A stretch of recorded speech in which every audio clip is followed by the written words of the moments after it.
And then Ifoma Enyisi says, I think suppressing emotions is a part of managing our emotions.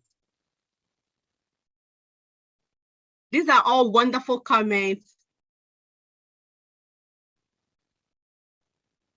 Okay, that will be all, sir. That will be all. I have read everybody's comments on that my session. Thank you so much, Prof, for allowing the session to finish. Please go on, sir. Okay, thank you so much. And thank you, distinguished ladies and gentlemen.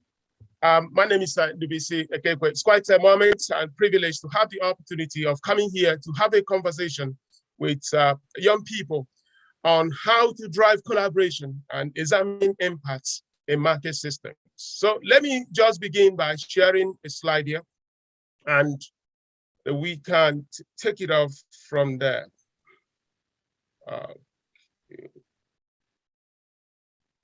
Okay, so our title is The Youth of Nations and Called into the Future.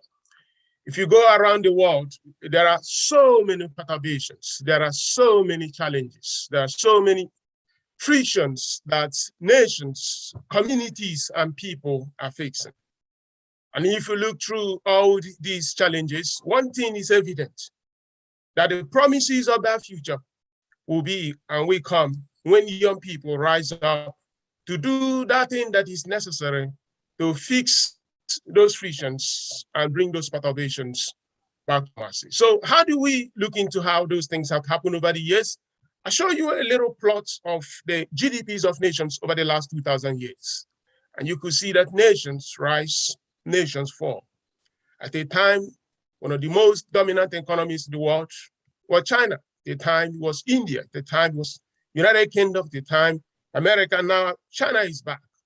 So what is going on here is that there is never a state where everything is in a state of stasis.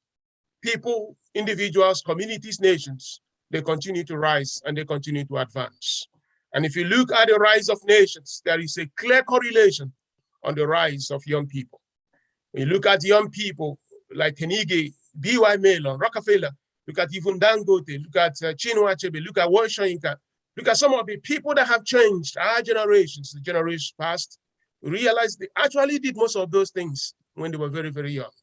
So when we are looking for the change that we want, it's also very critical for us to understand that as young people, we are actually the change that we want to come.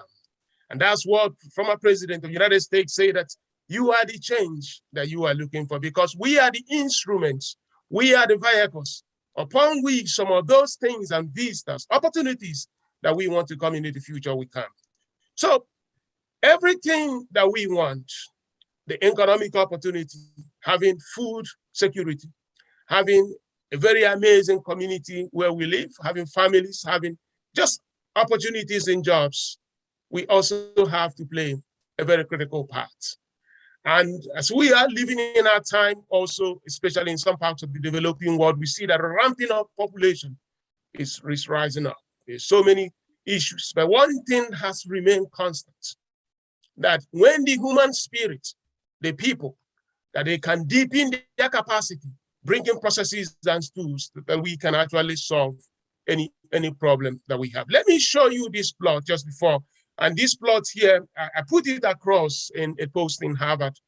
And one of the things I was trying to explain there is that if you look around more than 2,000 years of GDP, you see that for more than 1,500 years, that the gross world product, in other words, if you combine the GDPs of nations, was largely flat. The GDP of the United States of America around this time to this time was flat. The GDP of China at the same time was flat. But after a period of time, something began to change. That linear phase of their growth, that linear phase of their GDP now started moving exponential. That a nation that saw a flattened GDP over centuries started seeing a growth that was more than exponential, that was more than quadratic. So the question here is this: in Africa, in Nigeria, across different communities and cities, how can we now move from this stage of our lethargic GDP growth or economic opportunity growth to the one that will become a little bit exponential. And it goes back to looking at some of the most fundamental things in market systems about the numbers, ability to use numbers, ability to make sense of things, ability to also organize the factors of production. And then when we are now looking at it, we see, how do we collaborate as a people? How do we come together as a people? How can even the young people and social enterprises bring that necessary leadership that we want them to be? If you go back to the Greek philosophers, then when they were debating the most fundamental aspects of our universe, Thales said that the world was made up of water. In other words, everything on earth, you could turn it into water. Heraclitus would say the world was made of fire. But I have always zeroed on what Pythagoras said. He said that the world is nothing but numbers. The world is nothing but numbers. It means that the business of humanity is nothing but business of numbers. And as a result of it, across human history, we'll be looking at how we can actually make sense of numbers. We build abacus, build a slide rule, build a computational system, microprocessor systems can make it possible for us to understand the numbers of everything we do.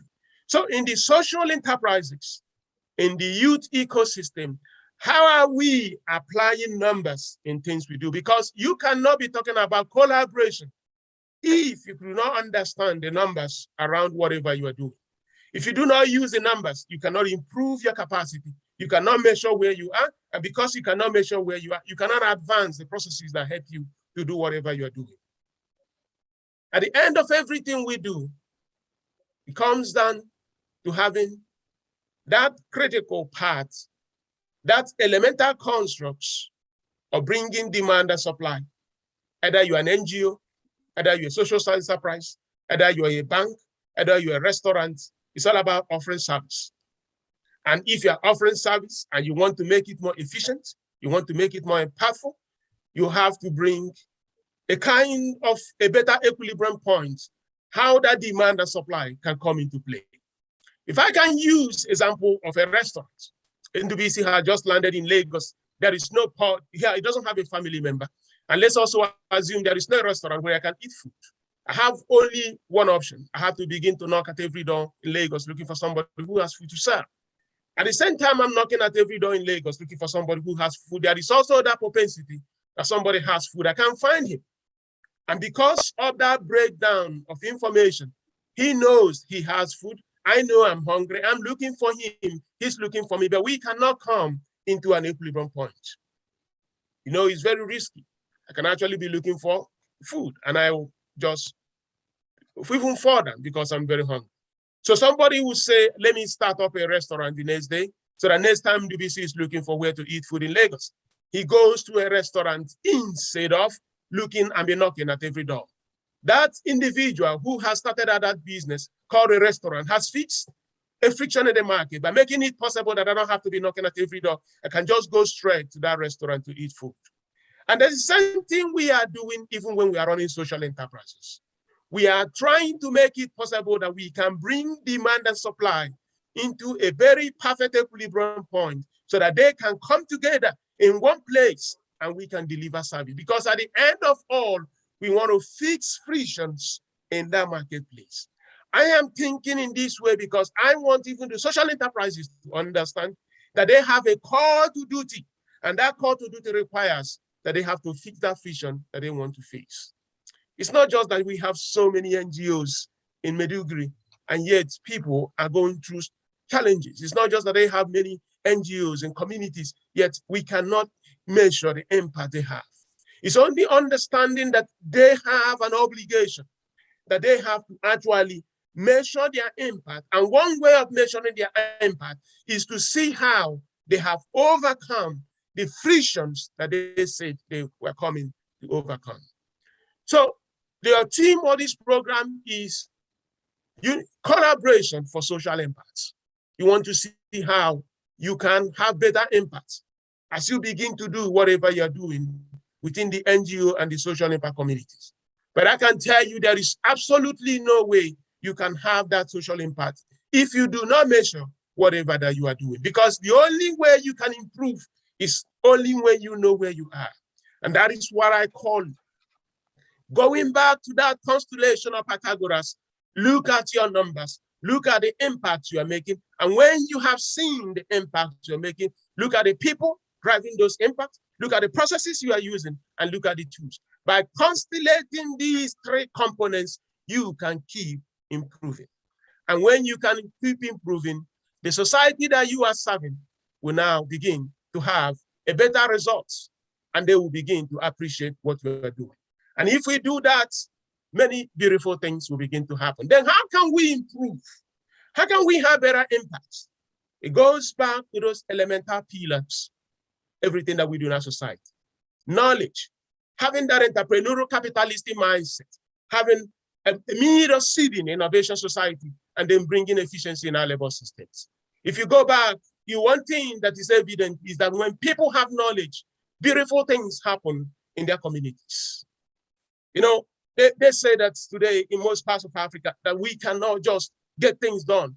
And I can also say there is a massive correlation that when our educational systems began to actually go down negatively, that was the time that we could not solve our problems.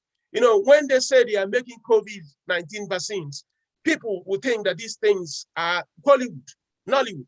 But if you go back, even in 1960s, the first cholera vaccine in Nigeria was developed in Nigeria by Professor Obi. So what I'm saying here is that when the people have knowledge, they will have impacts. And if you are running a social enterprise, if you deepen your knowledge capacity, one thing that will become evident is that you can actually have a variety. So I want you to go back to see how that acquisition of knowledge become extremely critical in whatever you do. You know, they say that when Moses appeared before the Israelites in the Bible, that they marvel because he has studied on the field. Because the best educational system in the world was man, and he was actually managed by Egypt, by Pharaoh. So Moses has studied with the best. And when he came, his compatriots saw him as a very knowledgeable man. And one thing happened that when Egypt had the best educational system, Egypt had the best global economy. From the time of the Egyptians to the time of the Babylonians, to the time that you can talk about the Roman empires, one thing has been a constant. The knowledge of a people put them into a better competitive position. The best of America today is not because they build good bonds. The best of America because they have some of the finest university systems in the world, that whatever comes to America, whatever challenges that they face, one thing is evident. They have the knowledge capacity to overcome those problems. If we do not invest in the accumulation and the capacity to adapt new knowledge systems, we cannot advance. So I want us to see that the mechanism of that impact will come from own ability to acquire knowledge, because the empires of the future will build through knowledge. You can't give what you do not have. If you go into Cork, Ireland, looking around the Mediterranean Sea in Greece, you will see the shipping lines that the Greeks built as they were leading the world in human and natural philosophy during the time of Aristotle, during the time of Socrates, during the time of Heraclitus. So they led the world in knowledge, and they also led the world in commerce, because the shipping lines, they built them. And then having the pioneering spirit of moving from think tank to do tanks, you need to have the pioneers. That is how we can now have the impacts in our society. It's not about just writing journal papers, writing papers, telling people this is the way it has to be done. It also goes back, how can we become the pioneers as young people to translate those ideas into products and services that people can buy? Be white melon, men, Rockefeller, Kenigi, and you can also look into Africa. You see like men like Jim Ovia, the Lumelu, Dangote, the Strive, and so many of them. These are people that are pioneering market systems. And our young people need to join into that club. And when we do that, we have to remember that everything that man or woman will build, that the human efficiency of labor will remain a very critical element for us to advance. So as we measure our impact, we want us to challenge ourselves. How are we improving, at least on three of these components? Because they are critical. in us, in the formulation of those evidence or factors of production. There are so many things that we can have impacts in agriculture, healthcare, real estate, education, technology. Today, Africa is extremely underperforming as a continent. And using Nigeria specifically, we are underperforming as a people. If you look at the Nigerian GDP, it's absolutely unbelievable that some of the finest group of people in the world, we cannot even have more than 500 billion. How can you have a population of 200 million people and you have a GDP of less than 500 billion? When America of around 320 billion hits up to 30 trillion. If you look and work the numbers, you see that the optimal GDP of Nigeria should naturally be at least $6 trillion. What that means is that if we are actually $6 trillion, it means every opportunity you see in the land, we are going to have at least a multiple of at least 12. It means we have more banks, more opportunities in the fintechs, more opportunities in agriculture, because everything will be multiplied by a factor of 12. But because we have not done what we have to do as a people, that is the reason why in a land of abundance, we are still looking for how to do basic things. So agriculture is a promise. And if we get it right, we are going to unleash massive level of impact in our communities. And how can we unleash impact through agriculture? It means we have to use new knowledge systems in agriculture. So look at healthcare services, look at education, and look at technology. These things are there for us to fix. And the most fascinating part is what I'll call the real estate sector. You know, let's assume magically you make me a governor in a state in Nigeria. You wish, and I wish. You know, one thing I would do is that all the people in the villages, I'm going to make them very rich people. How will I do that? I will get some startups in Lagos, get some startups in Kano, get some startups in Port Harcourt, get some startups across all our major state capitals. And I'll ask young people, go into rural areas in our community, go and document who owns each of those lands, houses, and farmlands that we have. Record them in a ledger, in a database, and let's populate them in a government database. When we populate them in a data government database, you know what happens? The lands will now become part of our balance sheet as a state. When the lands become part of the balance sheet in a state, they become instruments that the owners of those farmlands can now use to go to the banks and take credit. No nation in the world has developed that property rights. If you go back to these plots, something happened here. America stayed more than 1,500 years without no growth. But right in 1790, they offered the first property rights to Samuel Hopkins. And when they did that, the next 3 years, a growth that was linear started moving exponentially. The same thing happened in China. They ignored it for centuries, but the day they did their growth started. One, it's even if you go to United Kingdom, I have many copies of this plot. You can always see that the advancement of property rights have always unlocked compounding leverageable factors in the prosperity of a people, because a woman that inherited from the husband, or a man that inherited land from the parents, in Nigeria, we say that that person is poor. That person is poor because that 1,000 acres of land is not in our balance sheet. Go to your village. He has 100 hectares of land. He is very poor. He cannot afford he cannot afford to send the children to school because he doesn't have money. But if that land is in a balance sheet, he can sell it, he can sell a part of it, and he can have access to it. So we can deal on these constructs, and if we do, many beautiful things and opportunities will begin to happen. And I'm hoping that young people will begin to see the catalytic impacts of some of those elemental systems that we have to fix. And as we do that, impact will come and beautiful things will come. And I'll say this, as we do these things, we need to think different. Let's not look at social enterprises from the whole construct. I have to do it the way they did it last 2 years, last 10 years. No, let's not think about meeting the needs meeting the expectation. But let's go into the perceptions of the communities we serve. You know, I like to say this because you may say this is for the for-profit companies. No, it's not for profit companies.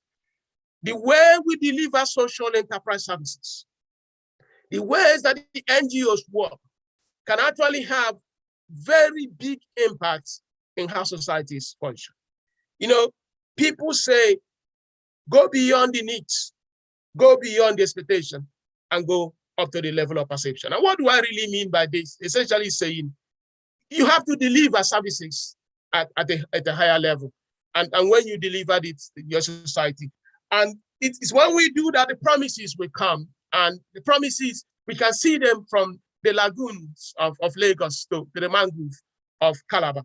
And you can also see those promises from the grassland of Yobe to the savannah regions of Sokoto. You can see them from the plateaus of Jos to the rainforest of Owerri. That you can feel the impact from the mangrove area of Cape Town to the beautiful Atlas of Morocco. And you can move north and south, east and west. We can come back to an African continent, and specifically also within the Nigerian space, of a place that is hopeful, that everyone can connect, because we can build things that will have catalytic impacts to drive the well-being of our citizens, because we can create the future we want by building it, and because we want to create it, we can predict it with certainty. Thank you so much, ladies and gentlemen, for the opportunity to speak. Thank you.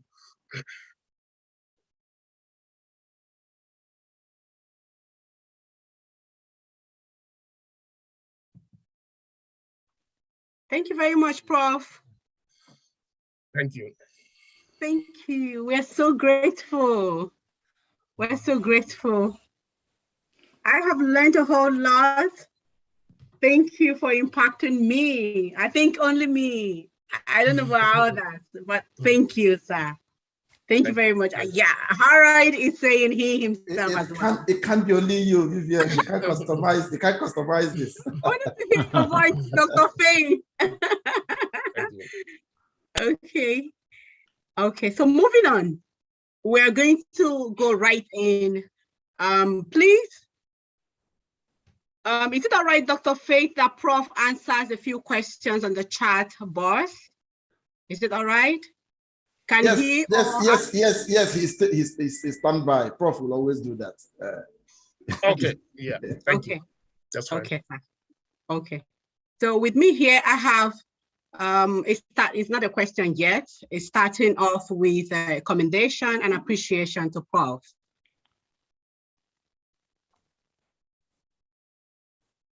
This person says, you nailed it, Prof. You nailed it, Prof. Hussein Hamza says, you nailed it, Prof. And Sabo Yakubu says, we are the change we are looking for. I grabbed this. Part of those Prof said, part of those snipers, Prof said, Yakubu got this one. And Yakubu also says, when people have knowledge, beautiful things begin to happen.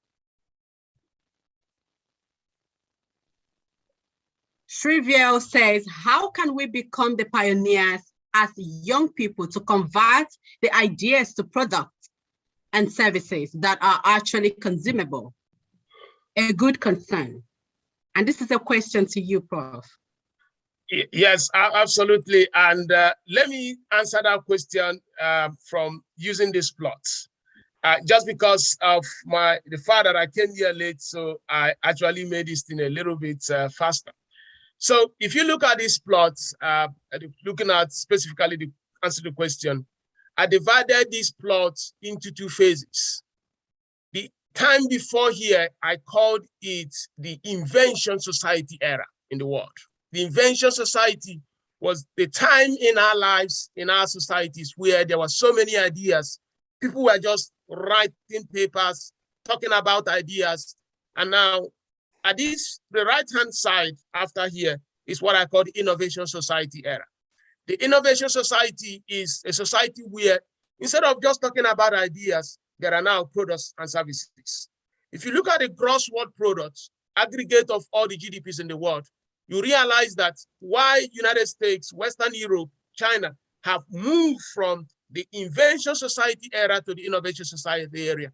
Africa is still stuck in the innovation society era. What does that really mean? What it means here is that if you go to Lagos today, you see some people in Molue and the motor parks. And if you go to Kenya, you see people in the beer palace.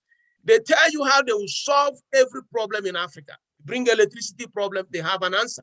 Bring clean water, they have an answer. Bring healthcare problem, they have an answer. But give them 1 year, 2 years, 3 years, 4 years, there is no solution.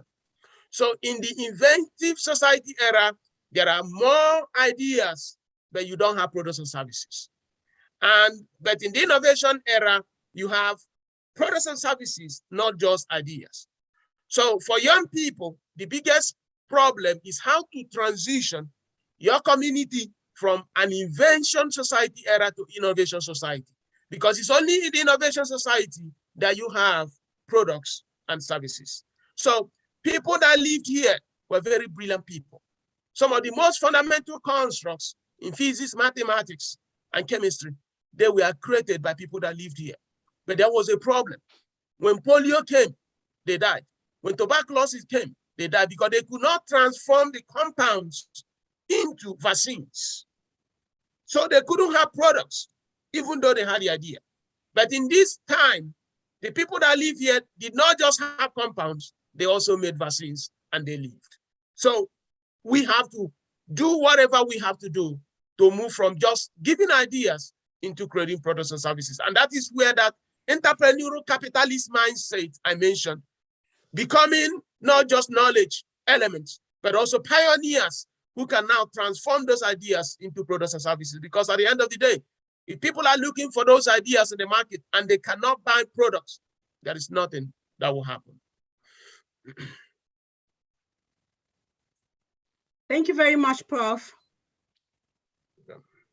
So let me go on with the, it's more like a thank you note. More of them, a lot of them here are thank you notes.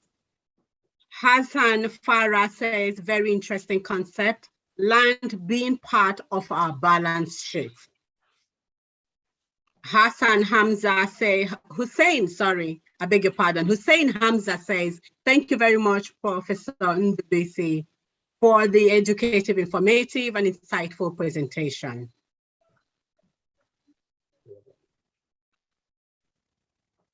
And I think it's Isaac Son says, you cannot give what you don't have.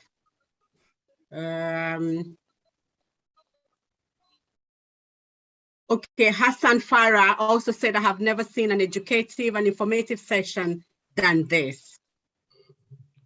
Onyodili, many thanks, Prof. Ndubisi. Isaac Bukola says, thank you very much, sir, for this new knowledge and insight. I wasn't expecting less. Oluwayemi says, thank you, Prof, well articulated. And PP Shreyas says, Prof, if I may ask, where do you see Africa in the next 10 years? Ooh, good question.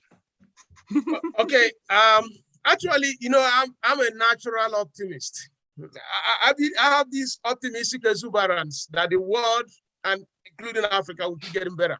I think it's just my natural way of life. So I have a lot of promise in the sense that the future has promises. And many people know here that I'm one of the largest investor community members in the startup world. I write a lot of checks to young people. In short, this afternoon, I'll be investing in 7 companies. And so I will not be doing that if I don't have the belief that Africa is going to continue to rise. But my challenge is some of these young people were giving money in Lagos, in Nairobi, in Ogadagu. They are becoming rich in US dollars. They are millionaires in dollars, but the impact may not permeate across communities. So my question is that Africa has promises. The future is going to be great. And we are going to see more unicorns, startups that are worth at least $1 billion. I think we're estimating about by next year, we'll have about 23 startups worth at least $1 billion.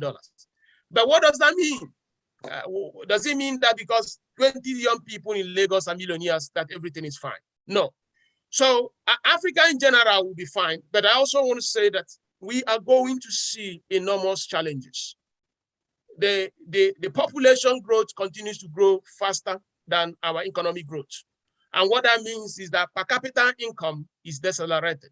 Because when you have more people sharing little, you see that there will be a lot of pockets of chaos and challenges, and that is already happening.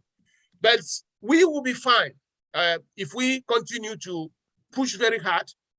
But I think that things generally will be better.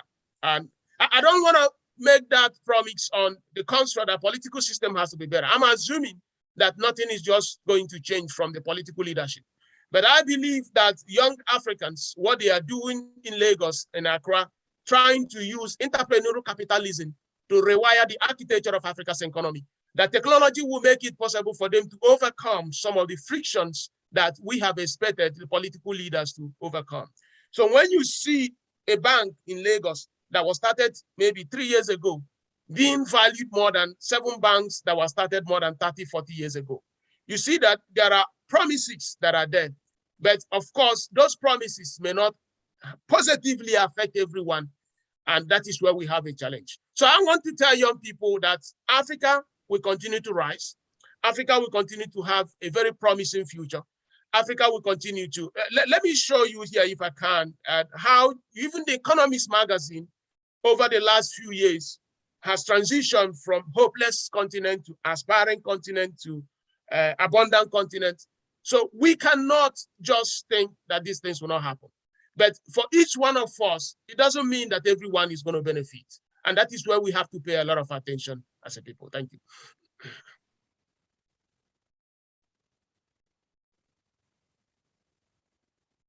Okay. It's like a moderator is like, let me just pick one so that I can make space for other people, because I know there are others that's supposed to speak. How can we achieve growth for developing economies without harming the planet? Are there opportunities to still protect our planet and nature, but create wealth and growth? Of course, you know, this is really one of the most important questions that we have to answer as a people in our generation. Prof, how do we ahead. drive this? Yeah. Okay, it's like a moderator is back. How do we drive this growth without destroying our planet? And how do we bring that efficiency in the utilization of factors of production, even when we have to keep it for the future? It's a very great question.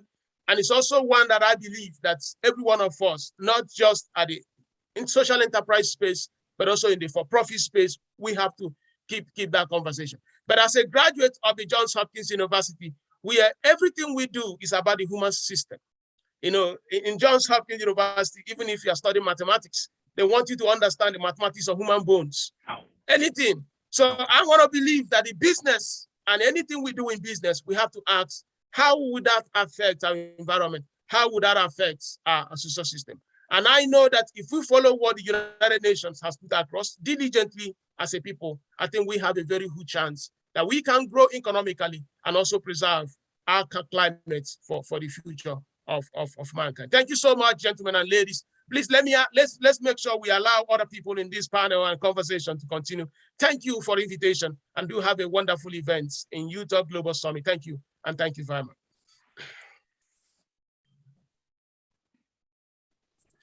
Okay. Prof? Yes. Hello, Prof. If you could hear me, good. Yes, I can. I can. The truth is, Prof, don't do us like this. We know other people are waiting. You know, you're like a father. You're like a mentor. You are everything, an icon to all of us. So I understand you are concerned and very, very concerned about others. Thank you so much for being like that. But there are also a few, 2 more questions I would really love to read out. Maybe, perhaps you could just take note of them. I read all the questions, then you can now respond to all of them. Okay. Thank you, sir.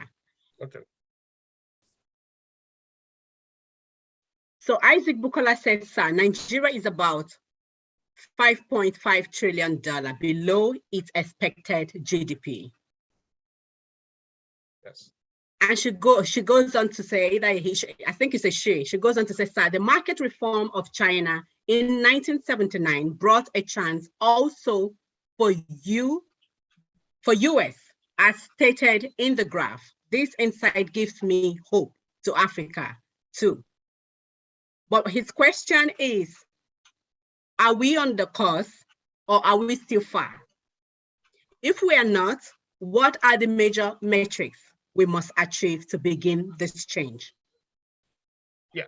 And then, okay. I think let me answer that before the second, if you have finished that. I think it's a very important question here. Okay, sir. Yeah. Please go ahead. So to be honest with you, Nigeria and to a large extent, excluding South Africa, we are not on the right path of that. There has never been any nation in the world that developed without property rights. Property rights is essentially saying, I have the right to own my property, and I have the right to sell my property, and I have the right to buy property, and I have the right to own it. If you don't do that, what happens here is that market systems will not work efficiently. Let's take, for example, if you live in Alaska, in the United States, you could buy a land in New York. You don't have to physically go and see that land. All you need to do is to transfer the money, and somebody will do the paperwork, people that are registered to do that. You have so much confidence that once that paperwork has been done and the documents delivered to you, that land belongs to you until you sell it. So the city records will be there for you that land belongs to you. Now, in Nigeria, somebody has land in Lake Owerri, and somebody in Sokoto buys that land. Do you think that person in Sokoto has access to that land? It's not going to happen. It's not going to happen. And because of lack of property rights, even though the person in Sokoto has paid for it, the inability for the local ordinance to protect that investment in land will make it nearly impossible for what I have called the velocity of land to happen. In other words, ability for the Sokoto person to sell that land to somebody in, let's say, Osun State. So Nigeria has not gotten to that point where these things can happen with ease because property rights are not there. And you know whom he hugs? He hugs the original owner of the land because only people within his own local community can buy land from him, making it nearly impossible for others that may have resources to actually participate. And if you cannot have that level of efficiency, it means you can have 1,000 acres of land and you still be considered a poor man. You know, you go back to your village, you see the people that government thinks that are poor. Somebody can have 500 goats and he's still poor. Somebody have 1,000 acres of land and he's still poor. Because he is poor because there is no record of that wealth within the Nigerian general ledger. But if that piece of land is in the balance sheet of Nigeria and the banking system captures it, that see, the grandparents of Vivian has 1,000 acres of land. It means that when the grandparents pass it to your own parents, they can see in that lineage, okay, that the father got 100 acres. That becomes a collateralized asset that can be used for him to take a loan, maybe to buy or build or do something or whatever he wants to do. Or if you say, I want to sell only 10 acres, I have 100 acres. Ability to do that was actually the reason why the United States advanced. Ability to do that was also the reason why the Western Europe advanced. Ability to do that was also even Taiwan. When you go through their history, well, one of my books that won the IGI Global Book of the Year award, I tried to explain how nations like Argentina, Brazil, how they were able to use simple things to advance. But in Africa, especially in Nigeria, we are not even making any effort in that. And that is the reason why a man with 1,000 cows in Sokoto is still seen as a poor man. Before the banks, he can't have access to credit, even though he has 1,000 cows. So we have to fix that for us to have any promise of advancing that economic opportunity. Thank you. Thank you, Prof. And the next one is Isaac's son, Okonkwo. Hello, Prof. Thank you Yes, for I'm here. No, is his son, Okonkwo, writing. Hello, Prof. Thank you for a very wonderful presentation. Okay. As a young mind, I believe we have all the knowledge there is to have in Nigeria. Young Nigerians are extremely innovative, but yet this knowledge haven't been properly utilized. And one of the limitations is finance. What are your recommendations going forward, sir? Should I go on to the next one? Okay, go ahead to the next one. Yes, please. Okay, Daniela says, we can achieve growth for developing economies without harming, or rather, how can we achieve growth for the developing economies without harming the planet? Are these opportunities to still protect, are there opportunities to still protect our planet and nature, but create wealth and growth? That's it, sir. Okay, awesome. Thank you. I think that last one, I had already hinted on that. So we just have an obligation as a people. Interestingly, the African Union and the World United Nations, they have put us many protocols on how we can actually advance economic opportunity without harming the planet. But as we already know that global and climate change, these are multifaceted issues. You could try to do the right thing in Lagos when somebody's polluting in China. At the end of the day, you are the one that bear the brunt. So we just have to have global leadership. People have to come together and say, hey, we need to think, in as much as we want to eat amala, orikoiko, nkwobi today, the way we want it, we also have to think about the future. Because if we destroy the world for the next generation, we will not say that we have done the right thing. So we have to do that. Growth, economic opportunity, and preserving our planet, these things can happen at the same time. And I do believe that we can do that. And I'll take you back to the Igbo apprenticeship system, using that philosophy of Ubuntu, using that philosophy of stakeholder capitalism, where a man goes to the village and he gives out money for people to become his competitors. And when the people he has trained, they become his competitors, he is still happy. So the same thing applies. How can we build economic opportunity at the same time, making sure we protect our planet? In this case, we don't see it as two different divergent things. Just like the man that goes to the village, he brings in young people, he raises them as competitors, releasing market share, using his money to fund his competitors. So the human spirit can work that way. And I believe that we have to fix it. Then on finance, of course, unfortunately, Africa has not built protocols to finance the visionaries of the future. And if you look into the startups that we have today, all this money that is flowing in and out, let me tell you one thing. Something happened about 6 years ago. The United States made it possible that anywhere you are in the world, you can incorporate a company in the United States. So you live in Lagos, you start up a startup in Lagos, and you can incorporate in Delaware, especially Delaware. That's where most of them now register. All these startups you see in Lagos that are raising millions, all of them are not African companies anymore. They are legally United States companies, but they are now having subsidiaries in Africa. So in other words, the wealth of the African continent through the entrepreneurs and startups are already Americans. But unfortunately, if you do not accept that, they will not invest in you. I'm really very sorry that I'm also part of the people doing this, and there is a reason for that.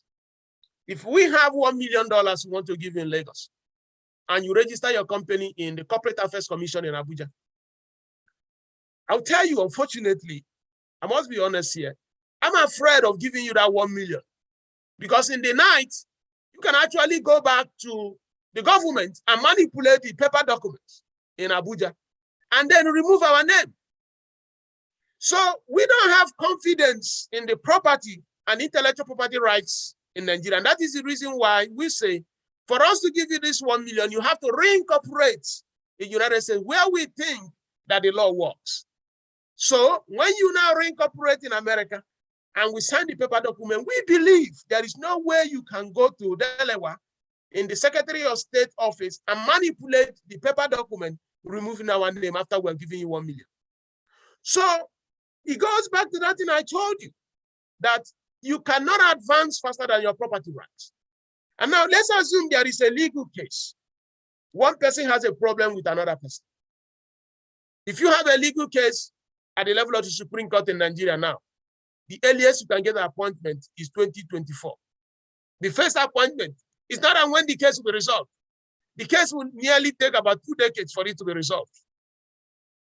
But in the United States, if there is a case, you are sure that within 6 months, everything has been resolved. So if you are a venture capitalist, the life expectancy of your fund is typically within 6 to 9 years.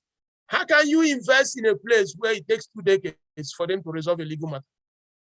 So they said they don't want to invest in that place where it takes 2 decades to invest to resolve a legal matter. So if you really want this money, go and register in London or go and re-register in US, so that if there are legal cases, we know that within 6 months, those things are solved.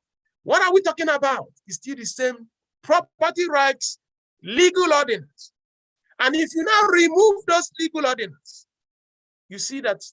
So what is happening why people are raising money is because there are now apparatus upon which the investors can actually put money in these companies and have confidence that nobody is going to skim them out in the night.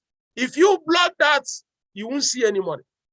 Finally, with all due respect to MK Abiola, one of the richest men ever lived in Nigeria, I think the family is still fighting over his estate after how many decades he died. You know why? They don't even know the real copy of the registration of the documents in the Nigerian government database, because they are now having so many copies. This family will say, no, this is the copy. They went to the one in government. People are saying, no, the one with the government is not the original. So you see the issue. So when you are talking about people are not raising money, finance, I say, who is going to give you money where you take money from me, you go and bribe one stupid government official, he replaces the document, he destroys the old one and people. So that's the reason why we have to actually in a way be grateful that people have figured out by going to Delaware and London, they can get the capital they need to develop in Accra, develop in Kenya, develop in Lagos. But it is going to cause massive problem in the next 10 years. Look at the Nigeria Stock Exchange. The largest companies in the Nigeria Stock Exchange were companies started around 1990s and 2000. In other words, after every generation, the stock exchanges refresh through as a result of creative destruction and innovation of firms. The largest company in the United States Stock Exchange in 1917 was US Steel, was the largest company in 1917 in US Steel. 50 years later, the largest company in the United States Stock Exchange was IBM. That was in 1967. Today, the largest is Apple. So you could see how a construction, cement company, steel company moved to technology company, infrastructure to a knowledge company. In Nigeria, it follows the same pattern. Today, the largest companies we have are like Bua Cement, Dangote Cement, Bua Food. But the company that should be the largest in Nigeria in the next 30 years, they are not even Nigerian anymore, because they are being incorporated in London and New York. Unlike GT Bank, let me not depress people here, but I would say here, election is coming in 2023. Please go and vote for the right people. Don't vote for people that give you 500 naira, because we need leaders that can think. That is the only way we can save this country. The companies we are celebrating in Lagos are not Nigerian companies anymore. And that is the reason why people can give them money to go and do business in Lagos, but Nigerian people may not benefit because most likely they are not going to be listed in Nigeria. Imagine if all the banks, GT Bank, Zenith Bank, the largest banks in Nigeria today in Nigeria are not Nigerian banks. That would have been a massive erosion of value in the Nigeria Stock Exchange. That is going to happen with all these new startups because you will not see them anywhere in Nigeria over the next 20 years. Thank you so much, gentlemen and ladies, for the opportunity of participating in this academic festival. Thank you, and have a great conference and event. Thank you so much, and bye-bye. Okay, thank you so much, Prof. And then let me use the opportunity to also just read out what the Harold Graham is the next speaker, all right? And he said something interesting.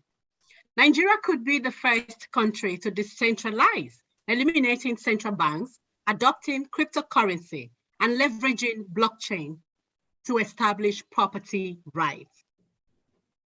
Thank you, Harold. Thank you, sir. And at this juncture, may I please pass the ball to my co-moderator, Shreville, to please introduce Harold. Thank you.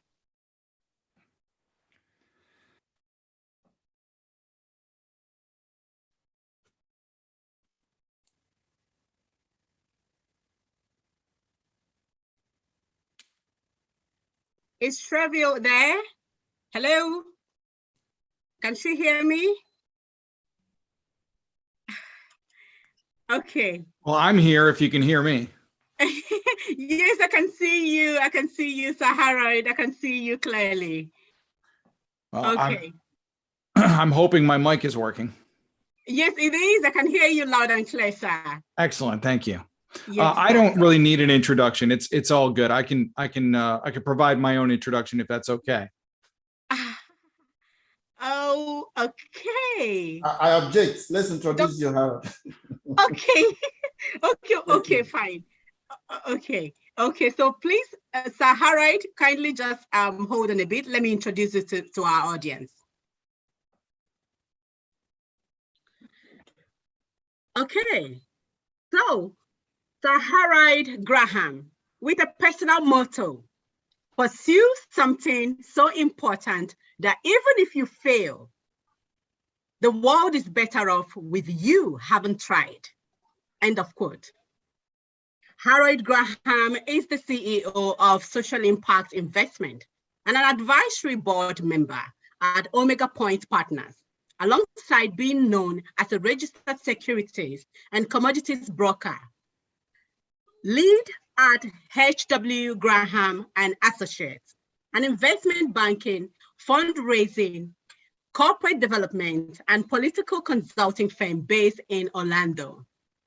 During his 25-year-plus career, he served as a strategic business consultant and investment banker. He developed strategic marketing campaigns and distribution partnerships with companies of all sizes.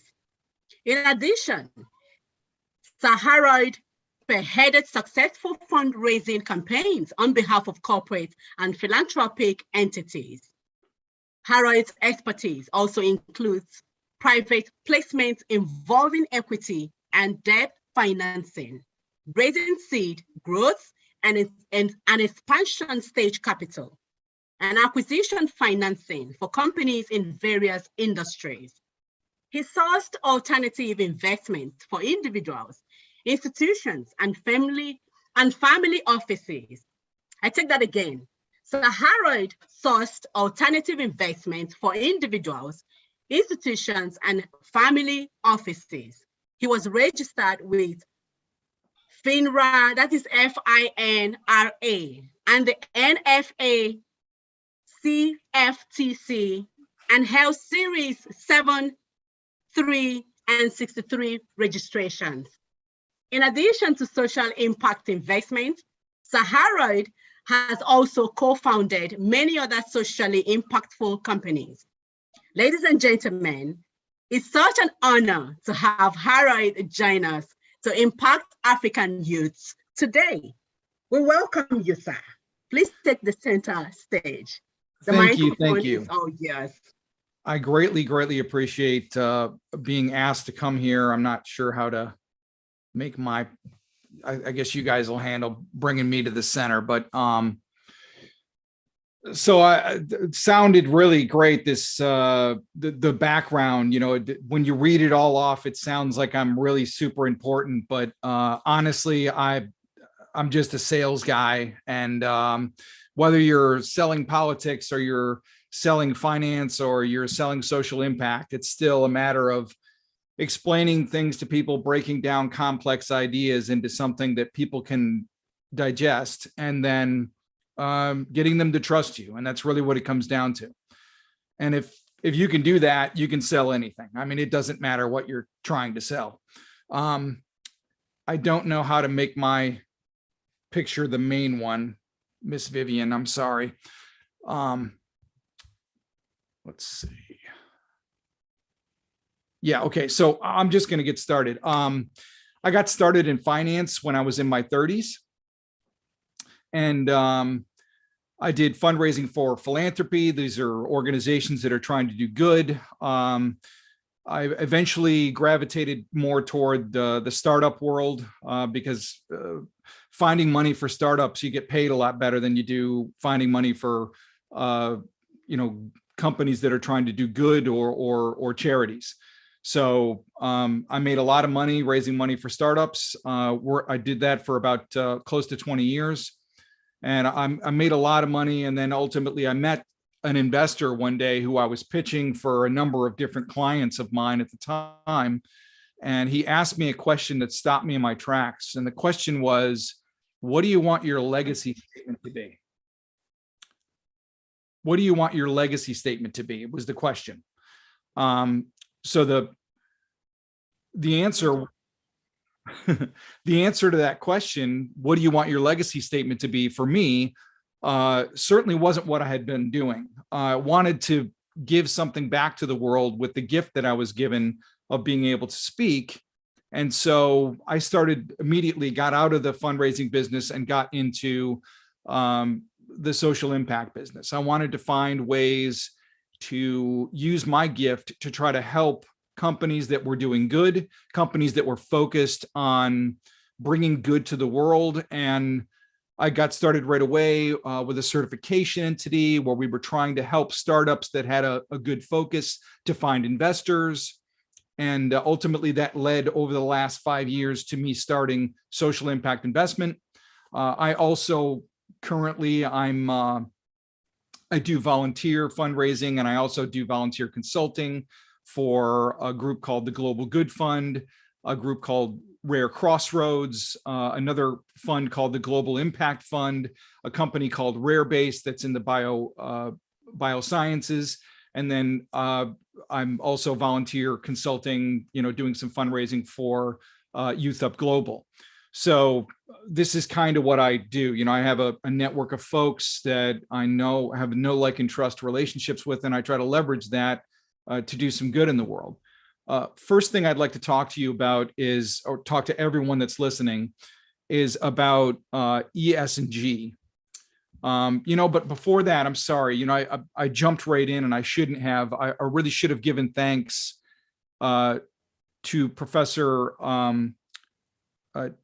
Debussy. I think, I'm not sure if I'm pronouncing that correctly, but the professor was brilliant, and I can't believe I have to follow that guy. I mean, he had everything on the head.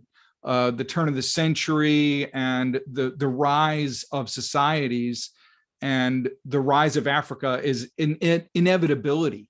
The rise of Nigeria is an inevitability. It absolutely must happen. So long as the rest of the world continues to operate, Nigeria is going to rise. There's just no other way for it to go. I was not aware prior to this meeting, and I'm embarrassed to say that property rights was not a thing in Nigeria. This is an incredibly important piece to any kind of finance puzzle, is the right to own property and the trust that you have that when you buy property, that you can enforce those rights. If you go back to castle law here in the United States, your empire can only be as large as you can protect. And so if you can't even protect a piece of property that you claim to own, that your basis for everything kind of goes out. So bottom line is, I wanted to thank the professor, because he was amazing, and I learned a tremendous amount from his speech. So I'm wherever he is. I hope he can hear me, but I'm very grateful for what he said. Okay, so getting into ES&G. ES&G stands for environmental, social, and governance. And it's basically an amalgamation of all the different acronyms for socially responsible or corporate responsibility or sustainability, or all the other buzzwords that you're hearing in the marketplace right now in regards to companies and people trying to do good with capitalism. So ES&G is a grand experiment. It's not something that's perfected. It's not even something that we can define yet. It's basically an amalgamation of all these different huge, great ideas around capitalism driving social and environmental good. Environmental piece would be the conservation of the natural world, climate change and carbon issues, air and water pollution. The social piece would have to do with consideration of people and relationships, customer satisfaction, data protection and privacy. And then the governance piece has to do with the standards for running a company, board composition. In other words, who's on the board for these companies, and is that board of a diverse business background.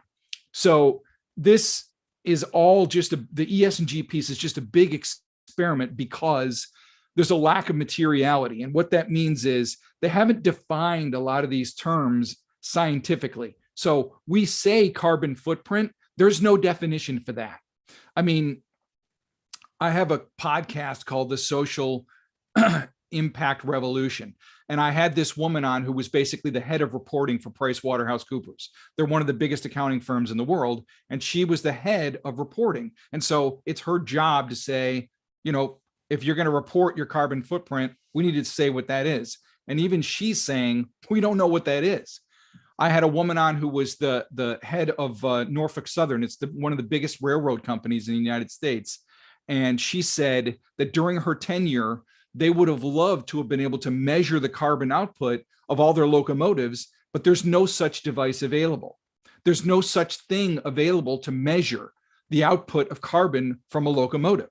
And so, they make estimates based on the amount of fuel burn, but it's still just estimates. And therefore, there's no solidity to it. There's no solid answer to the carbon question as at this point, because we haven't defined what it is. So that's what materiality means. And so when you hear these really fancy people throwing that word around about ES&G, what they're saying is, well, ES&G is great in principle, but there's no real outcomes that have been recorded yet. I shouldn't say none, but the point is that the majority, the big issues that we're talking about, they haven't really recorded the actual definitions for them yet. So until outcomes are recorded and we have a baseline principle set for what these terms mean, there's no real way to project outcomes. So once we have outcomes and we can say, okay, we stopped using this much fuel, therefore this much carbon was reduced in the atmosphere, and we've got a measured result for that, then we can say, okay, well, if you reduce this much fuel, you should get credit for reducing this much carbon in the atmosphere. So thus far, that hasn't happened. They're in the process of doing it now, but the materiality of it is it's not available yet. So it's all just a big concept and an idea, but not something that's solid science yet. So right now, what we call that in the finance world is it's intentional based investing. So we have the intention of doing good for the environment. We have the intention for doing good for society. We have the intention for governing our companies with a diverse board that comes from multiple backgrounds of business. But, there's no measured result for the efforts that you're putting forward on that. So right now, I'm going to say capitalism is defined as an economic and political system in which a country's trade and industry are controlled by private owners for profit rather than by the state. So unchecked capitalism, the reason I'm talking about this is because it has to do with ES&G and why ES&G is so important right now to continue to push the idea. So capitalism unchecked is going to result in corporate monopolies, which over time result in feudalism. Feudalism is when, if you go back in history, feudalism meant that, only the wealthy class, they owned all the land, and everyone else paid them either for the use of the land or for their protection or both. And so that's where we're headed at this point if we continue to allow these huge corporate monopolies and giant piles of capital to be directing things. So ESG is attempting to bring a sense of morality or decency to unbridled capitalism. So we want profits and we want capitalism because it allows for the freedom of choice. It allows for people to be free to come up with ideas and put them into the marketplace. But what we don't want is we don't want to end up with, 2 or 3 people that run the entire world. That has never worked out traditionally in the past, and it's not going to work out this time. So what we're trying to do is we're trying to bring down some controls on the marketplace so that more opportunity comes to folks that don't have any. Nigeria is a prime example there where, the idea that the professor put forward, I'm not going to butcher his last name. I have too much respect for the guy, but the professor put the idea forward for property rights, which is the next absolute nail that needs to be put in so that you can build a capitalistic economy where outside investment would come there and be confident that if they made an investment, as he was saying, no one's going to run off in the middle of the night and change the names on the corporate balance sheet and just X you off as an investor because they feel like it. So, property rights would be the next logical step with that, and would be a huge jump in the evolutional chain for capitalism in Nigeria. Okay, so let's start off with the concepts and just talk a little bit about the concepts of ESG. So on the environmental piece, what you're thinking about when you think about doing something that's going to try to help, you've got to figure out from your profit. So you're starting off with a company that is profitable and you're saying, okay, when you made this profit, was there any injury to the environment? Was there anything taken from the land to make this profit? And is there a defined supply of whatever it is that you took from the land to make the profit? And if there is a defined supply, i.e., there's only so much oil on the earth. And so once we burn it all, it's gone. And, they'll have to find something else in regards to making a fuel source. So, the idea being whatever it is that you're taking, whether it's uranium or oil or some other mineral, is there a defined supply, and did you reduce that supply by a certain amount to make the profit? And then you've got to figure out what that cost is. The next piece would be, were people hurt, or was their financial freedom restricted when you made the profit? So are you a banker that perhaps has some onerous rates, like you're charging way too much for loans? Is that hurting the working class people that are borrowing the money? Is that taking away other capital that could be redistributed into the economy? And is it hurting some other part of the economy that you hadn't projected? That's another thing to consider. And then are the people who you chose to run so that's the S part, right? The middle part, that's the S part. And then the G part would be, are the people you chose to direct your enterprise, the business that's making the profit, are the people diverse? Do they come from multiple backgrounds? Have they been trained in multiple business acumens? So the idea being that you're looking at the environment, you're looking at society, and you're looking at the governance of the company in regards to what the effect is on the world per the profit that you're making. So there's a real cost established to the profit that you're making. That's what ESG sets out to do. Again, it's not a proven concept. It's not something that we can say, okay, well, we did this and so that happened. That's in the process. There are so many companies that have made changes to try to help the environment, to try to help society, and to try to make the leadership more diverse.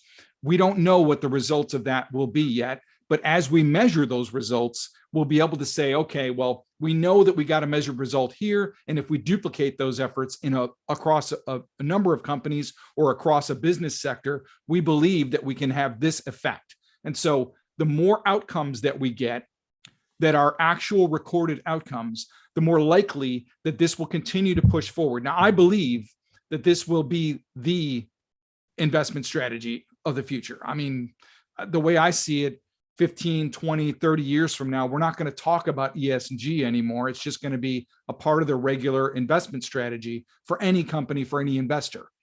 Again, you know, the professor's talking about boots on the ground, very granular issues to do with the Nigerian economy, which I can't speak to. I come from America where, you know, the economy is completely different than it is there. So opportunity is completely different. However, mindset is the next thing I want to talk about. So I can, if anybody has questions about ESG, I'll take them at the end of my speech if there's time allowed.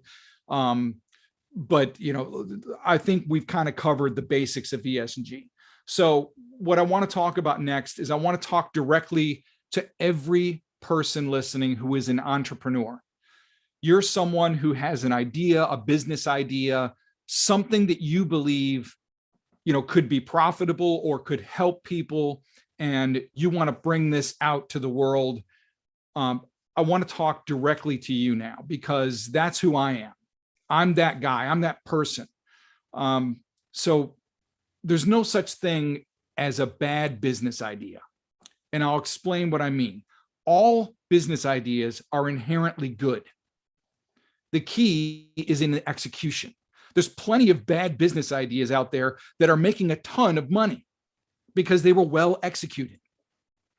But if you have an idea and you want to bring it forward, there's no such thing as a bad business idea.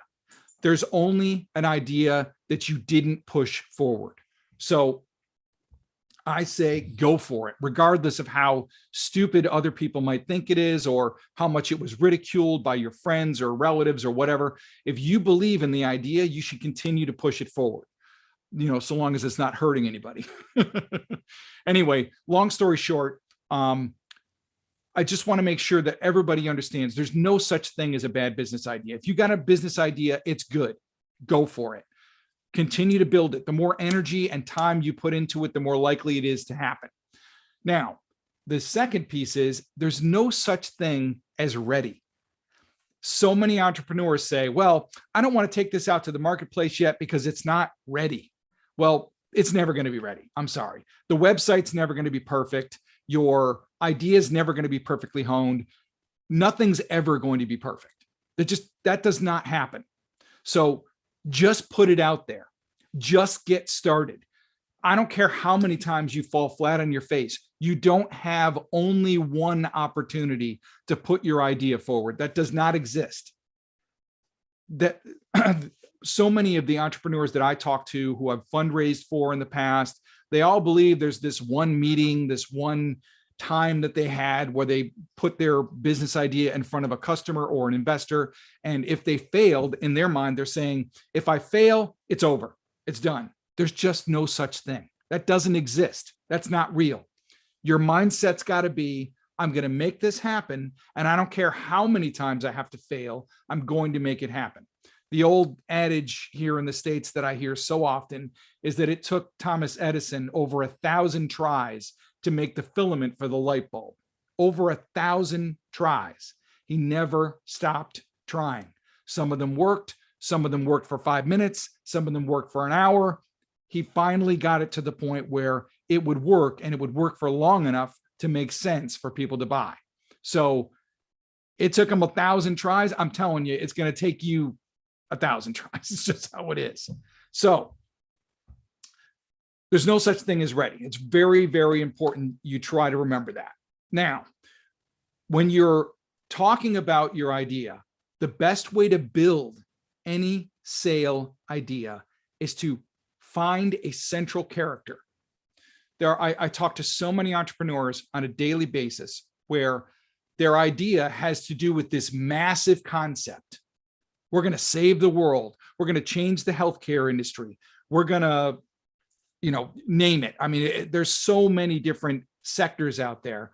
We're going to change the way oil's drilled. We're going to change the way everything, so the idea being the best sales campaigns involve one person.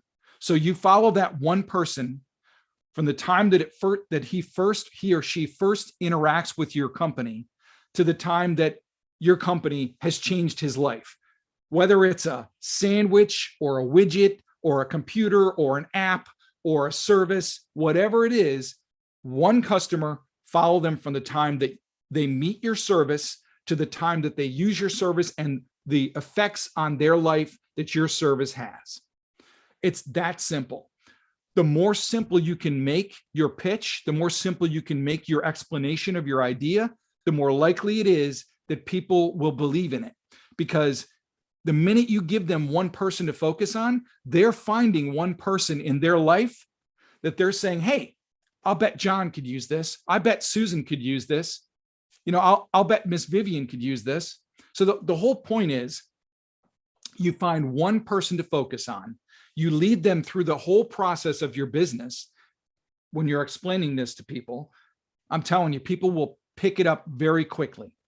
You can draw a storyboard out so that you can more easily explain it to people. And if you have to do like 4 or 5 slides, you know, it's perfect. And then ultimately, when you're talking about your idea, when you're thinking about your idea, you have to look at the marketplace and you have to imagine that your idea, I mean, I'm sure that everybody that has a business idea, they've come across the sector of business that it's in, and they're thinking, well, somebody's already tried this, or maybe somebody hasn't tried this yet. The idea being, you want to make this inevitable. So you want to make an argument for your business so that, you know, it looks like it's already headed there anyway. Or even if somebody says, hey, somebody's already doing that, you say, that's right, somebody is already doing it, but we're going to do it better. The idea is that when you're discussing your business idea, that you make it so that it's inevitable that it's going to happen in the marketplace anyway, when you're talking to people who you're trying to interest in your product or service. And the last piece is, in talking about mindset, I just want to make sure that you're all clear. I mean, I follow a specific philosophy of my mindset. I have 3 questions I ask myself when I wake up every morning. Who am I? What do I want? What is my purpose in life? What is my dharma? And so I use those 3 questions to guide me. Who am I? What do I want? What is my purpose? And so who you are has to do with, what are your gifts and abilities? You know, everybody's got different ones. I mean, not everybody can talk like me. I could sit here for an hour. This would be no problem for me to just blather on for an hour and probably not bore you because I can talk. I'm really good at talking to people.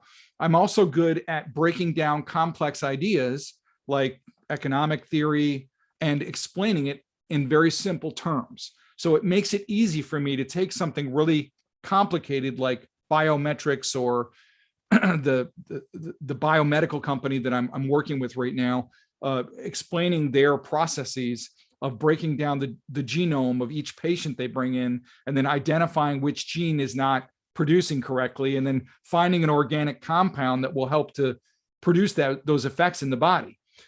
That's a very complicated process that I just made very simple. And it's a gift I have. It's something that's a part of who I am. And then what do I want doesn't necessarily mean I, want a big blue house or a Ferrari or something like that. It has more to do with, do I want peace in the moment? And that's really what it's come to mean for me in my life, because that's really ultimately what I'm doing. I'm trying to create peace for myself, and I'm trying to create peace for the people that I interact with. Everyone that's listening right now, I'm trying to create peace for you. And then ultimately, my purpose in life is to use my gifts and abilities in the service of others. Use my gifts and abilities in the service of others. That's my mindset. I take care of my body. I try to take care of the people around me. That's my purpose in life. And so my mindset drives everything that I do. Now, next piece is something I have triplets, 2 boys and a girl, all born the same day in the year 2000. They are 21 now. They're going to be 22 this year. And so they're going through a period of life where they're all choosing their direction. They're choosing an initial direction to go. There's no such thing as choosing the wrong direction. The only incorrect choice is to not choose a direction. So the moment you choose a direction, choose it and go with it and stick with it until you're absolutely certain that it's not going to work. Some people will choose a direction and they'll stay that direction their entire lives. Other people, they'll choose it, they'll realize it was a mistake, they'll choose another direction. And that's okay. The only bad choice or the only incorrect choice is to not choose a direction. Choose a direction. So the point with choosing a direction is that, even if you choose to go, you make a 5-year plan, right? So you say, okay, I'm going to get a degree in X, whatever it is. I'm going to get a degree in physics. And in 5 years, I'm going to get a job at the neurology department at such and such university. That's your plan, right? I mean, a lot of things are going to happen to, move that plan and change it, but ultimately that's the goal. And so even if you do that, and in 5 years, you figure out that you hate neurology and you don't want to be a part of that, that's fine. You got a degree now to build on. You got something that you built and you've learned a lot about yourself and about the world in the process. That's what choosing a direction brings you. It brings you the experience. It brings you the education of learning about how to get from A to B. Then the next time you choose a direction, you're going to choose it a lot more carefully. And B, you're going to have the experience of having chosen the first direction and failed or perhaps coming to an end. And you'll know, hey, when I choose this next one, I want to do a lot more with my choice. And so the idea being, just choose a direction. Okay. Don't worry about whether it's the right one or not. Because again, the only wrong one is no direction. Because then you're either just making enough money to survive, or you're just, living off the government, or you're not surviving. I mean, that's really what it comes down to. So bottom line is, choose a direction. So know who you are, know what you want, know what your gifts and abilities are, know what your purpose is, choose a direction. Last point, and this is, I'm gonna give up the floor in just a moment. My last point is, the future of Nigeria lies in education. An educated populace cannot be manipulated. That's the bottom line.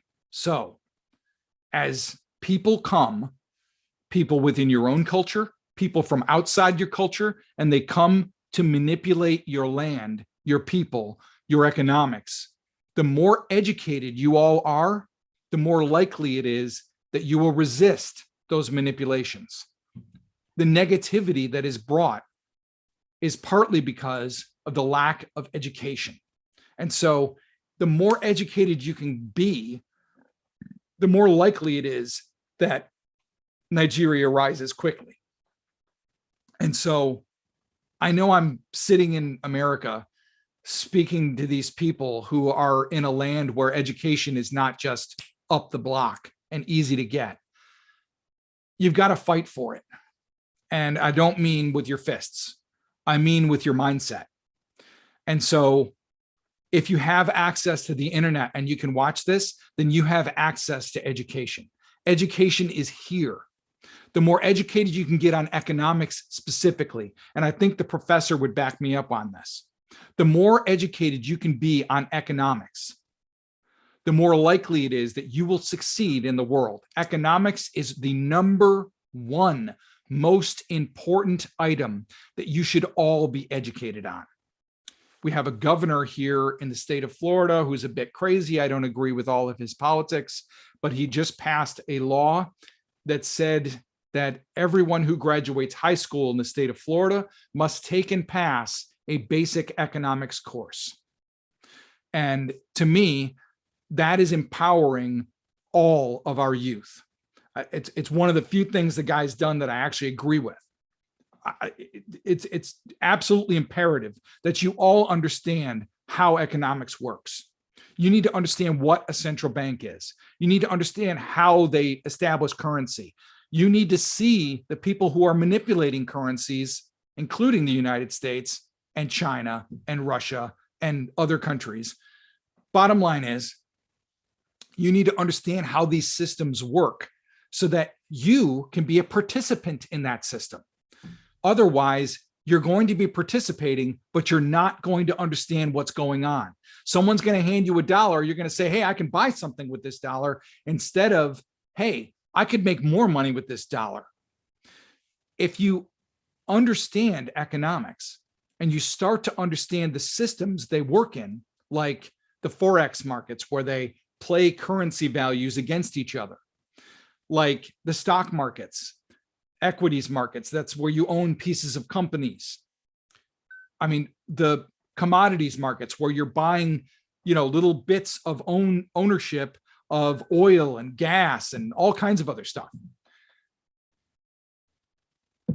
Bottom line is, so I'm being reminded that there are other countries represented on our panel besides Nigeria. I'm sorry, I'm only focusing on Nigeria because my connection is to Dr. Faith, and I know Dr. Faith is in Nigeria. So I apologize if I didn't mention other countries in Africa and Asia. I apologize, but the bottom line is all the wisdom that I'm spouting here has to do with understanding economics, understanding economic systems. If you do not understand these systems, you will be manipulated by them. If you understand them, there's more of a chance for you to actually achieve growth. Because if somebody handed you, all right, I'll pause for a second, and this will be I saw this great thing on LinkedIn yesterday. Someone had put a survey on that said, would you rather have the knowledge to make $1 million, or would you rather have $1 million? And I was joking to my friends about it. And I said, at my age, I think I would just rather have the money, because the knowledge to make $1 million still involves an awful lot of work. And if you don't execute properly, you're not going to get the $1 million. The greatest idea on earth can still land in the garbage pail if you don't execute it right. And so I'd rather just have the money now. My point is, if you get an education on economics, if you get an education on how the currency systems work, you will be able to work the currency systems. So as you start to make money, you'll be able to put some aside. You'll be able to understand how to make more money with that money. And that is power. Then you have the real power is of time and motion, right? So if you have the power to control your own time, you don't have to work for somebody else. You work for yourself. You determine your own hours. You determine what you're going to make with your money, because you're your own boss, so to speak. That's real power. And you get that real power through education and through mindset. Okay, so that's all I have for today. I'm very grateful to have had the opportunity to speak to everyone on the panel, and I will gladly take any questions should anybody have any. If you don't have any questions, I'm completely fine with that too, but I'm very grateful to have been here. I want to thank Dr. Faith for inviting me, and I again want to thank the professor who spoke before me, who was absolutely brilliant, who I learned so much from.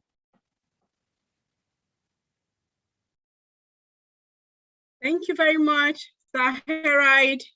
Thank you for impacting us. We are absolutely grateful. It was a great honor to be here. Yes, sir. And so for me, the overall for me, the only bad choice is to not choose a direction. Yes. Thank you for that. Thank you for that. So I'll go right in to check if you have some questions. I sure do believe you would have questions or comments.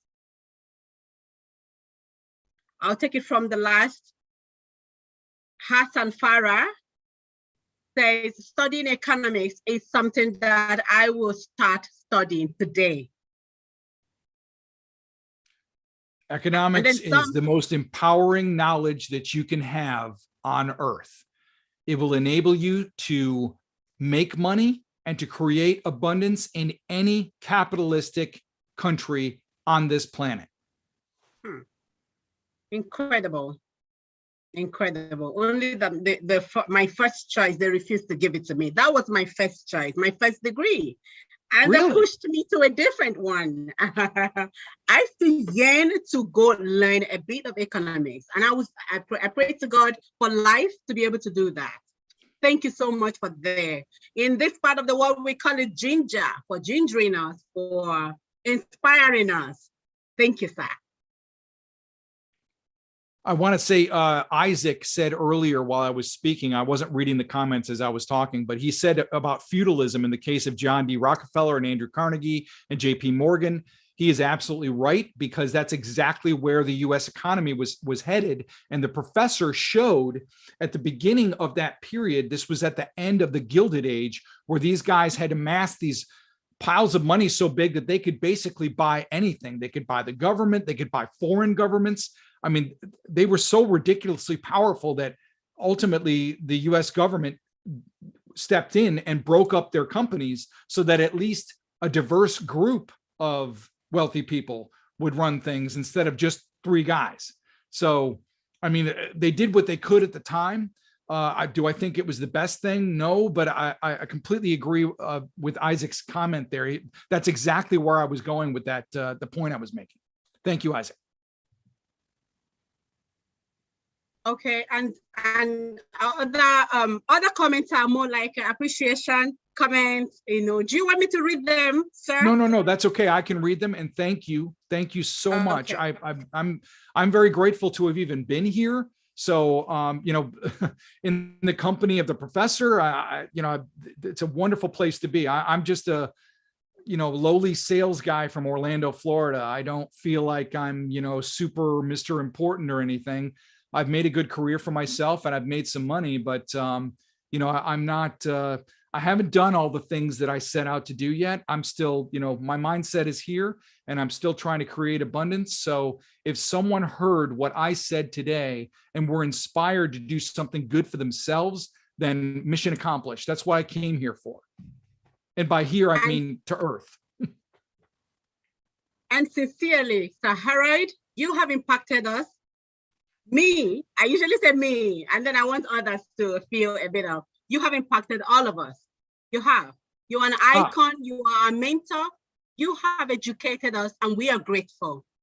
Thank you very much, sir. I do see one question I'd like to answer, if that's okay. Okay. What was the role of Henry Ford in breaking feudalism?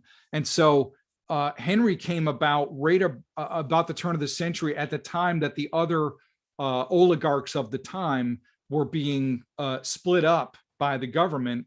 And Henry's idea was that he could sell his product a lot easier if everyone could afford it. And so he did everything he could to ensure that the people who worked for him made enough money to be able to afford the product that they were making.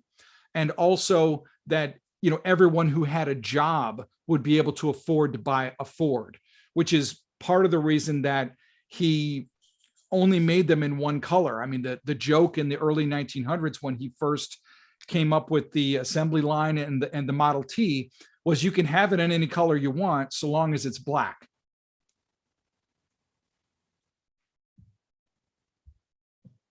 Would that be he also worked to give economic opportunity to everyone.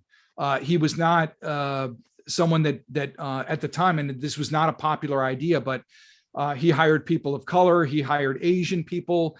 He hired people who were from Ireland, which was also an unpopular people at the time. So he didn't care who you were, so long as you were there to do a good day's work. Very forward thinking. Okay, so Harold, thank you. Thank you. Yes, anybody that wants to send me a LinkedIn request, please, by all means, send me a request on LinkedIn. I accept everyone. So I'm more than happy to connect with all of you on LinkedIn. Feel free to send me something on LinkedIn. And now I'm gonna stop talking now and let you guys go on with the program. But I'm so grateful to have been here, and it was a true honor to speak to all of you. And we're grateful to have you, sir. On behalf of Youthup Global,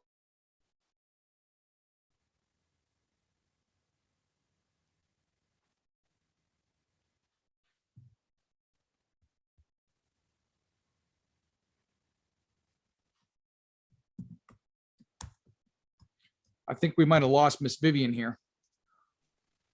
Can you Yes, guys still hear? yes, thank you very much, Harold, for that speech, for that presentation. And thank you for honoring this On invitation behalf to of be the here. president of Youthup, thank you, sir.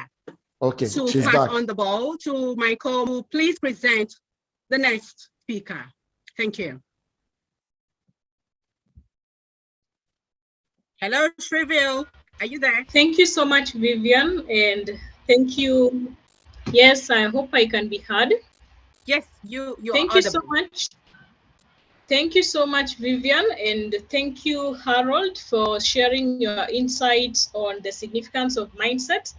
I think we have picked a lot from your presentation. Our next guest speaker will be tackling on leadership for social impact. And I hope we are all expectant to hear on this particular topic. Our next guest speaker is Roland Ngole. Roland Ngole is an award-winning international speaker. He has inspired and positively impacted audiences at events with his speeches both in Germany and abroad. The press describes him as the go-to expert in his field. He is the embodiment of what it takes to create a life that is inspired and driven by a well-defined vision. He has overcome challenges and knows what it takes to go from nothing armed only with vision and see your vision become a reality. So our guest speaker is multilingual. He speaks 5 languages and has worked in different departments in diverse companies in cross-functional teams. His mission is to help people and companies to maximize their vision so that they can attain their highest success and maximize their potential. I see most of our guest speakers have their mottos. Roland's motto is pursue your vision and live a vision-inspired life. He won the International Speaker Slam 2021 in Germany and was awarded the Winner Award and the Excellence Award. He's a social impact-driven leader, always seeking ways to provide opportunities for the youth. And he's the founder of Achieve the Vision Academy. Permit us to welcome Roland Ngole to speak to us this afternoon.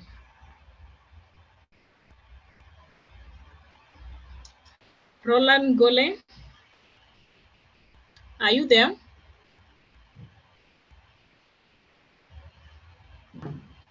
Hello, everyone. Good afternoon. And thank you for... Good afternoon.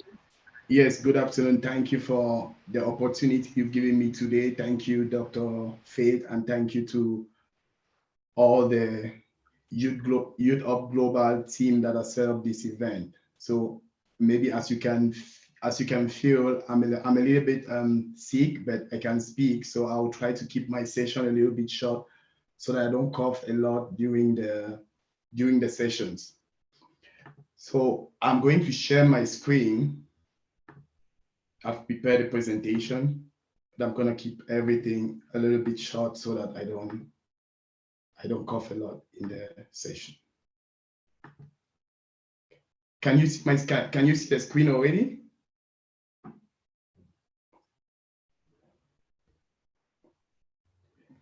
Is the screen already shared?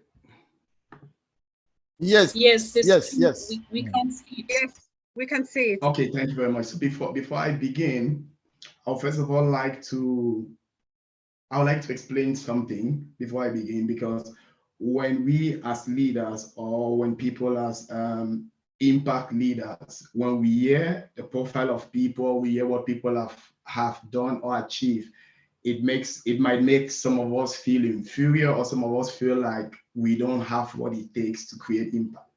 So I just want to begin by explaining the fact that I come originally from Cameroon, and several years ago, it was like 2001, my life was like messed up because my dad suddenly died, and in the neighborhood where I was living, there were no longer opportunities for me, and I wasn't like the type of person people in the neighborhood actually wanted to associate with. Nobody wanted to associate with me because why other students were going to university, I was going beside the road. I was like selling phone cards and giving people the cell phone to call. So people in the neighborhood thought like, there's nothing out of this one. This one cannot become anything. So, but what made the difference from that place to what I'm doing today is nothing other than vision and faith in God. That's what made the difference. So, and each and every one of us, we have what it takes to create impact. We have what it takes to actually change our world, regardless of where we are. And I want to thank here Professor Professor GBC for all the insight he gave, and also for mentioning some people who have also so much inspired me. Somebody like Andrew Carnegie.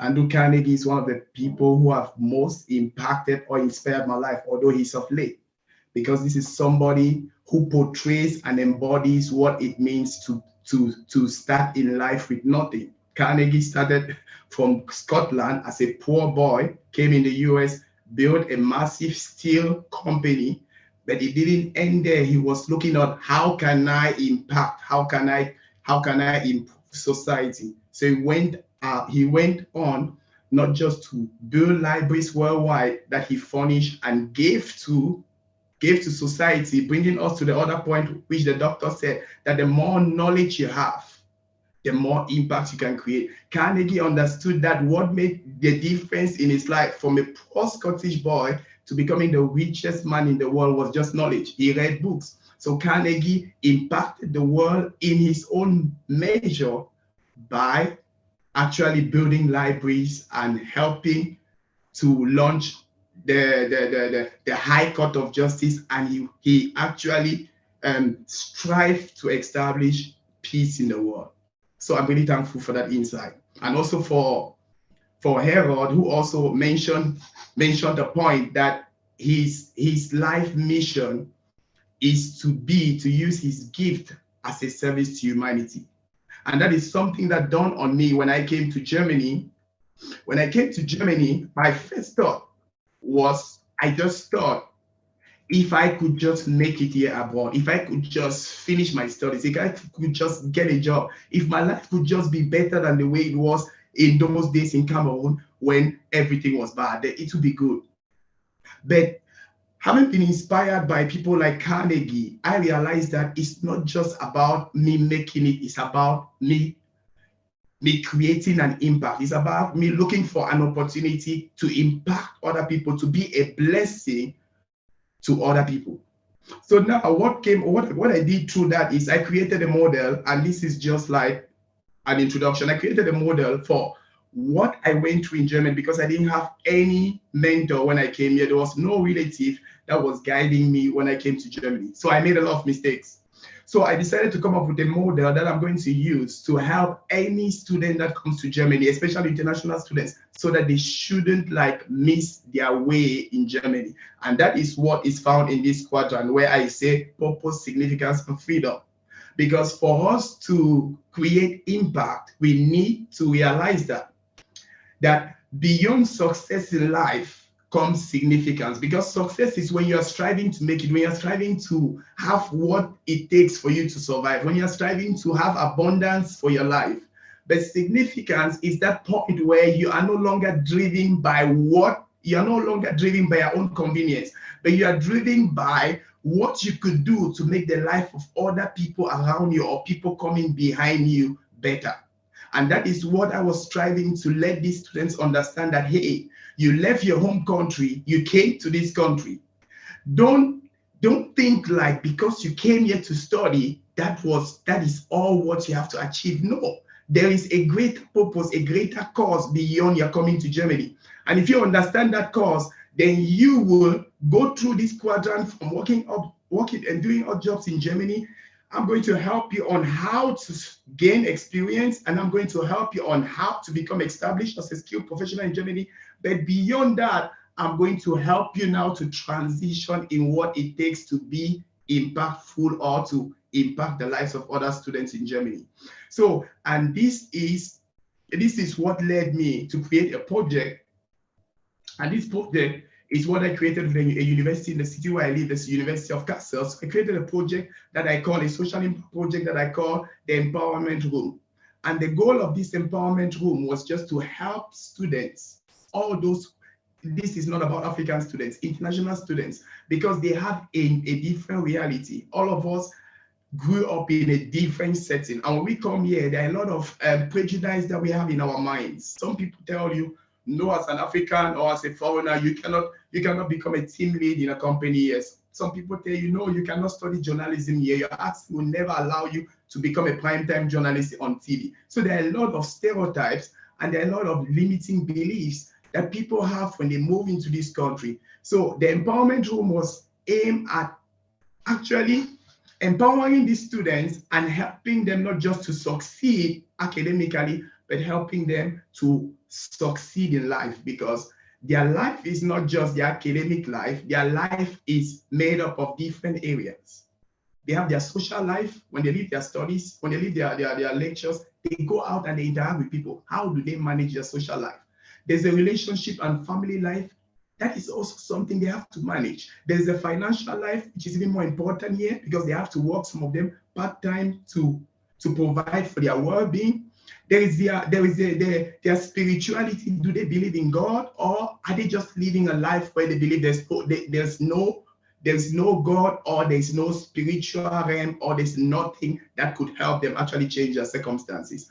What about their academic life and their career life? Do they have a vision of where they are going? That was the aim of this empowerment group. So what I want to use this session to share is, I just want to share from experience what I believe that what will help each and every social impact leader. Because some of you have been on LinkedIn. I follow the page, Youthup Global, and Dr. Faye, and the great work he's doing. I follow it and like the post and comment. I've seen a lot of amazing people representing Youthup Global in different countries. I've seen a lot of amazing people who are working behind the scenes, who are the team of Youthup Global, who are making this event possible. And when I look at all these people, I feel, what could I share with them so that irrespective of the country they find themselves, irrespective of the responsibility they are taking upon themselves, so that they should be sure that they can create impact, not just in what they are aspiring to do with Youthup Global, but they can even create impact beyond what they imagine. So the first point now I'm going to be talking about is, because I won't repeat the vision of Youthup Global, which was already stated here. So the first point I'll be talking about will be commitment to the vision. Youthup Global has a clear, defined vision, which is here to become the largest social impact-driven platform for youths and organizations globally. That's the vision. And this vision is actually gaining grounds. And all of us are partakers of this vision. I myself have told Dr. Faye, whatever I can do for Youthup Global in Germany, I'm open to be part of such an amazing project. But what does it take, or what will it take for the leaders to actually make this thing happen?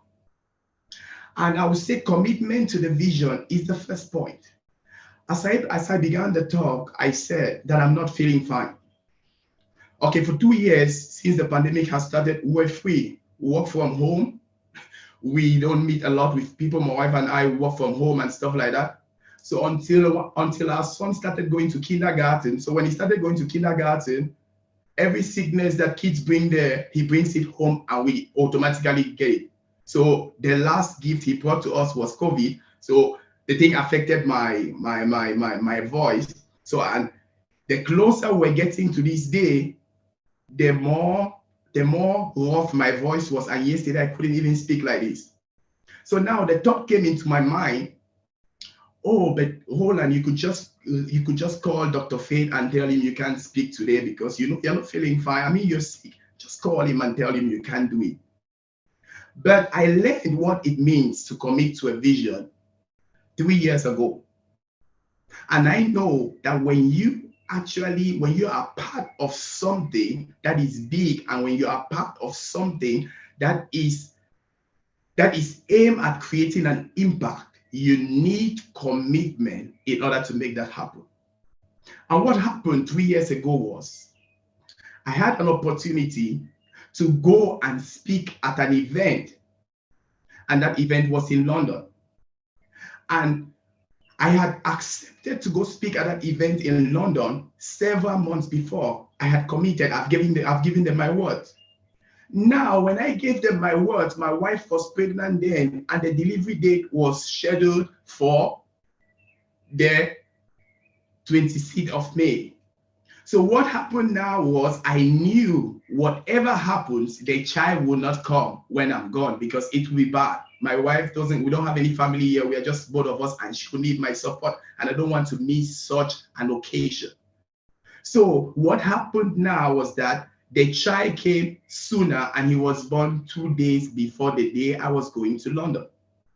So now when I came to the hospital, they haven't left the hospital, and they were still attending to them medically. The thought of actually stopping this event, calling and saying, no, I can't come to the event. This is a 2 days old boy now. I can't leave him here, and I'm flying to London to go and speak at that event. Events will always happen, but I can't leave my family now and go do something, although that will have an impact on somebody. That thought came to my mind.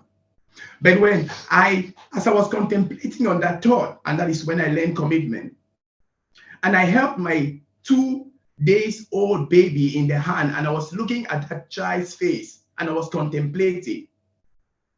Then looking at the innocent face of that child, I could imagine the child saying, Daddy, I'm new in this world, I'm still trying to cope. But you have made a commitment somewhere to go and speak out your heart to people who are hungry for something better. So Daddy, please go and commit so that later on you can teach me what commitment means. So when I got that inspiration from the innocent face of my baby boy, I knew I had to go to London. So I flew to London. So when my voice was disturbing me a few days ago, that's the same thought that came to my mind. I have to commit to the vision. So commitment to the vision is very, very important. And what does commitment mean? Commitment does not mean that you will do what you said you are going to do. But commitment means that you will do what you are going to do days, weeks, months, years after the feeling in which you said it has left you. It's easy to say, I will do something today when you're feeling good. But what happens if you have to do that thing tomorrow and that feeling is no longer with you? You commit and you do it nevertheless, because that is what actually builds your character.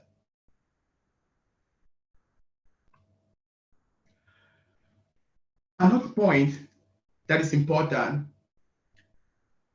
for leadership and for global, for leadership to create social impact is that when we have a vision, just like the slide shows here, when we have a vision, the vision of Youthup Global is clear. We want to become the largest social impact-driven platform for youths and organizations globally. That is the vision. That is where we are heading to. Now, what happens is, most of us as leaders, we are so excited about this vision. We are so pumped up about this vision that we just want to charge towards this vision. We just want to go and make it happen. But the thing now is, we cannot achieve a vision alone. We need people, we need a team, we need helpers, we need collaboration. And in order for us to onboard the right people who will help us actually achieve that vision, we cannot charge up and we cannot start just with the vision in mind. We have to actually ignite the why in the people. When I started this empowerment room, I didn't go to the students and say, hey, I'm starting an empowerment room tomorrow. You know what? When you come into this empowerment room, you are going to learn this and that and that and that, and your life in Germany is going to be good. And I didn't even go to the university and tell them, do you know what? I'm starting this empowerment room. It's going to help students. I began with the why. I was explaining to the lady at the university that, do you know that Germany has a shortage of skilled labor that is statistically proven? Now, how will it be if all these foreign students that graduate here and who want to remain in Germany, how will it be if each and every one of them graduated here and got a job? Wouldn't that be good for the German economy? Wouldn't that be good for the young people? The lady found the idea great. I said, and wouldn't that be a small step towards actually helping Germany to fill the gap of this shortage of skilled labor? The lady thought, that is interesting. Now, when I went and I was pitching it to the international students, I was telling the students that, hey, when you said you wanted to come to Germany, what was actually in your mind? Can you tell me what was in your mind? What did you actually want to do? Something prompted you to leave your home country to come to a foreign land to study. What was that? I was trying to know their why. I was trying to know what was their motive, the purpose behind their coming to Germany. Because if I could know their why, then I could connect that why with the vision where, and then I could fire them up like St. Antonio says here, that if you want to build a ship, you don't start up with division of labor. You don't say, oh, you go get wood, you go bring a saw. No. You just look at the people and you say, you know what?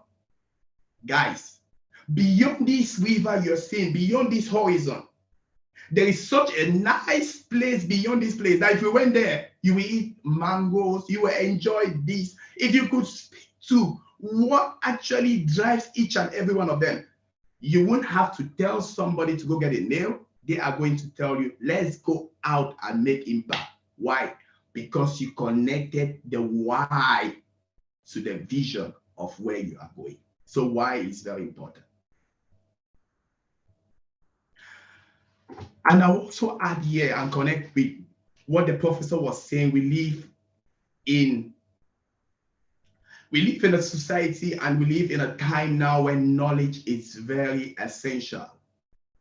So we live in the so-called age of the 3 C's. There is rapid change.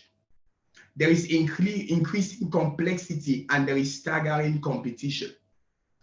In order to maintain and in order for you to have an impact, as a social impact, as a leader, you need to increase the knowledge. That is what the professor also tells us, that you need more knowledge in order to impact people.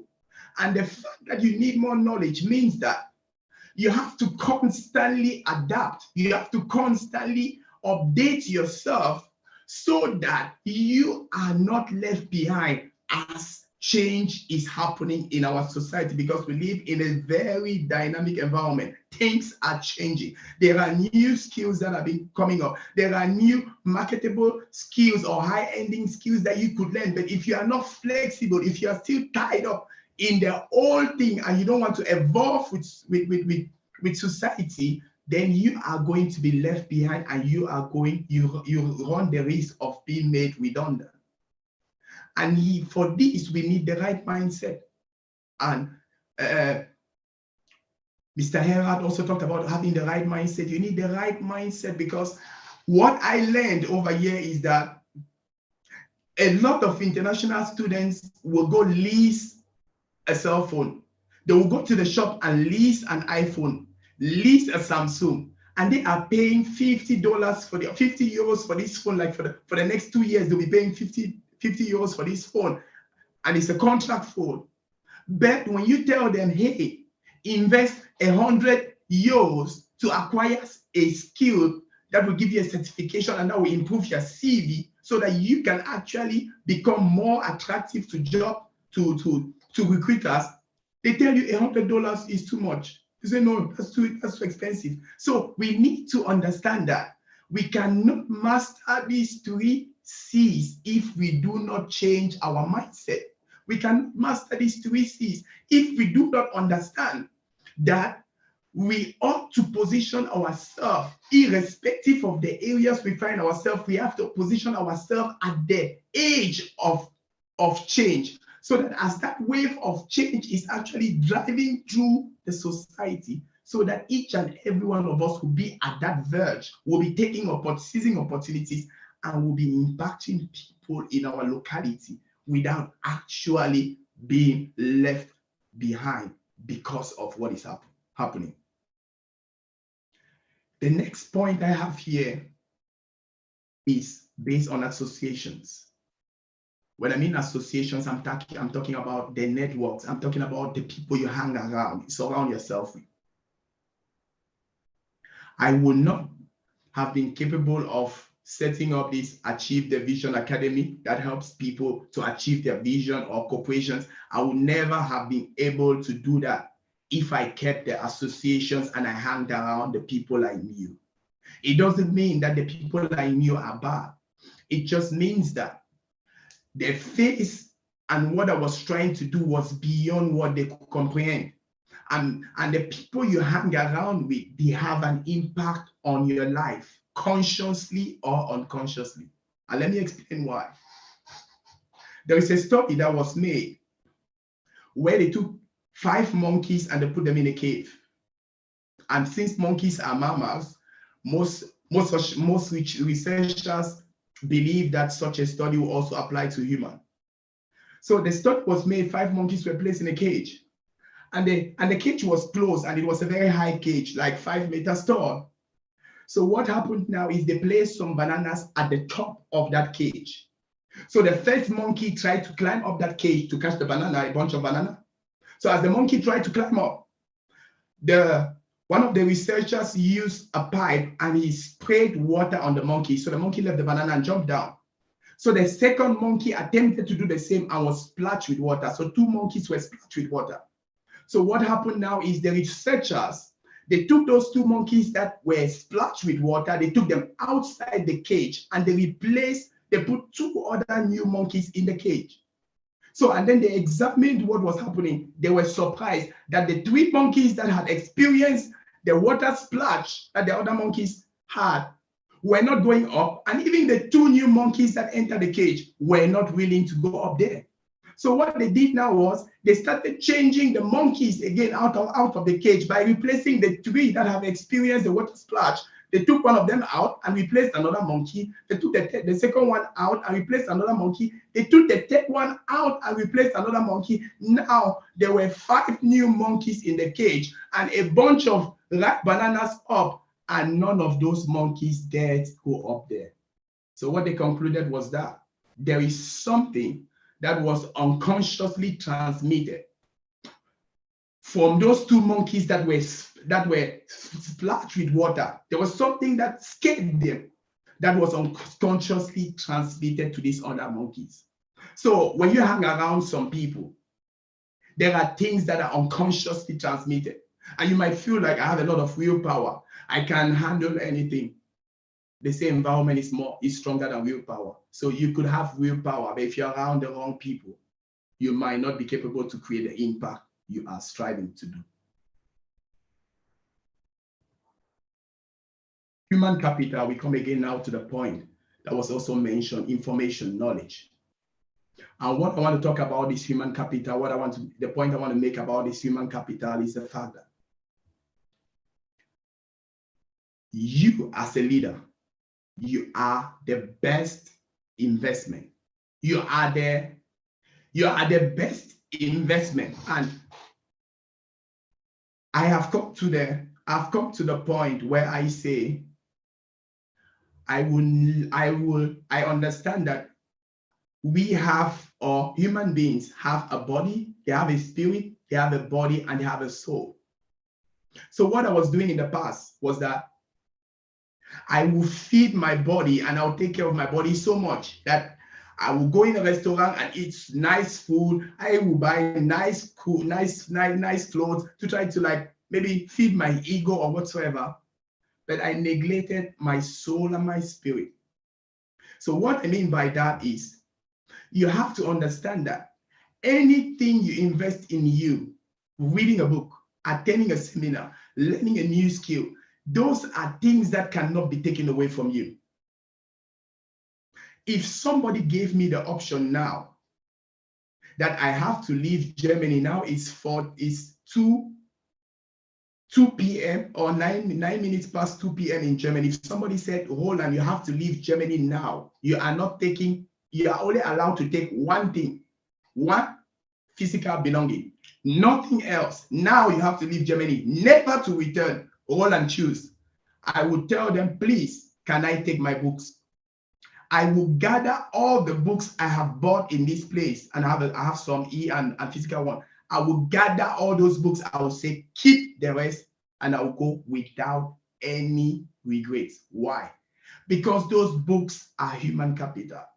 Because those books are the tools that have given me the knowledge, the tools that have helped me to break those limiting thoughts and barriers that were in my mind when I came over here. Because those books are what give me the consciousness and the confidence that, yes, I can make an impact.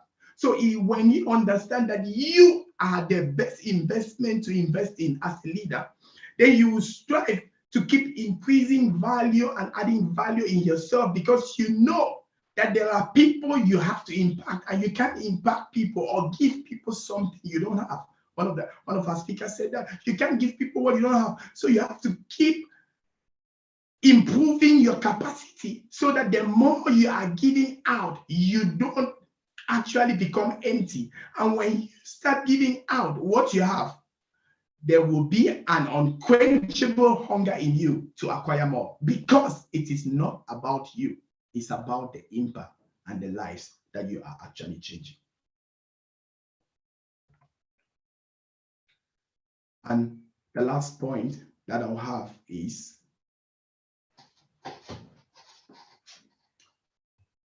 when we embark upon social impact as leaders,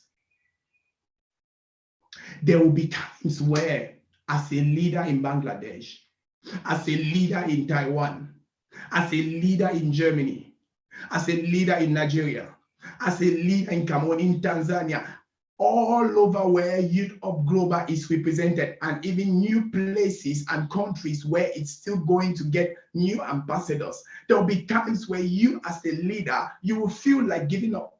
You'll feel like giving up, because you feel like, oh, this vision of Youthup Global, it worked in Nigeria. Yes, I understand. Dr. Faith had a lot of connection in Nigeria. That's why it worked. It worked in Nigeria. Yes, because he had the resources. Now I'm trying to make it work. I'm trying to replicate it in Bangladesh. It's not working. I'm trying to do it in Germany. I'm facing challenges. I'm trying to do it in India. It's actually not working. How can I do it? I'm going to give up. It's not working here. What I want you to understand is that the moment you feel like giving up on this social impact project, you have to understand one thing. You have to understand that there are people whose life and destiny is connected and is intertwined with your impact. There are people who, if you don't go out and make that impact, if you don't go out and speak, if you don't go out and actually open their mind for them to understand that they could learn new skills, these people's life and destiny might never see the day of light. And God has made it in such a way that you are the one who has just been appointed to go speak hope to such people and to go impact their life. So each time when you feel like giving up, think of those whose life might not see the day of light, because in you is the lifeline that connects their destiny.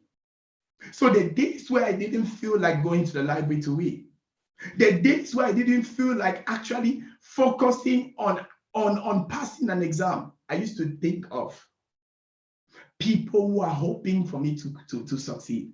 I used to think of orphans and street children in Cameroon whose compassion I have. And these are people I want to really go and support. I want to go buy books and furnish libraries in their orphanages. I want to see how I can sponsor some of them. I used to think at those orphans and I felt like, no, Roland, this thing is no longer about you. It's about these kids whose compassion and cry you feel. And God has placed you now at this place because you have this responsibility to go and help these kids come out of their predicament. So if you give up now, Roland, if you don't go and do what you have to do, these kids might no longer have another person who actually helped them out of this thing. That is what actually kept me going. And that is this mindset that is actually keeping me going each time I face difficulties.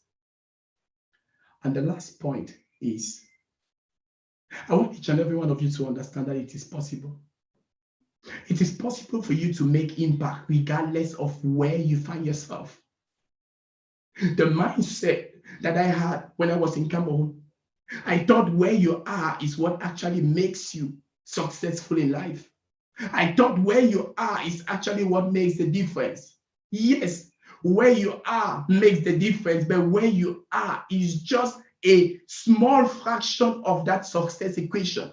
Because as a man thinking in his heart, so is he. The person you are is more important than where you are. So if you understand that as a social impact leader, that who you are is what actually determines the impact you have and not where you are going to understand that if I build capacity myself as a leader, if I don't give up, if I develop my human capital, it is possible for me to replicate the same results that Dr. Faith and other social impact leaders have in different parts of the world. It is possible for me to replicate those results. Before April, the picture you're seeing here is the picture of Roger Bannister. Before April 1954, it was scientifically impossible to run 4 miles in less than 4 minutes. It was scientifically impossible. Nobody had ever done that. But Roger Bannister, he stepped up. Just like we can say, it was possible for somebody to build a global impact organization in Nigeria, but Dr. Faith, he stepped up. Dr. Faith stepped up and he built the organization from scratch in Nigeria, and the organization is gaining grounds and is spreading globally. So after Roger Bannister break that mark, after he ran 4 minutes in less, after he ran a mile in less than 4 minutes, what happened? That was in 1954. Up till this day, over 20,000 students and people have run a mile in less than 4 minutes. What happened? The mile did not change. But what actually changed was the fact that each and every one that stood at the starting line knew that if Roger Bannister had done that before, then it's possible. So I want to tell each and every social impact leader that if Dr. Faith had done it in Nigeria, it means that it is possible. So when you take your task and when you start at the finish line, when you start at the line, know that it is possible that you can create that impact beyond Nigeria, and it is possible that you can make a difference. So go and make a difference. Thank you very much for your attention.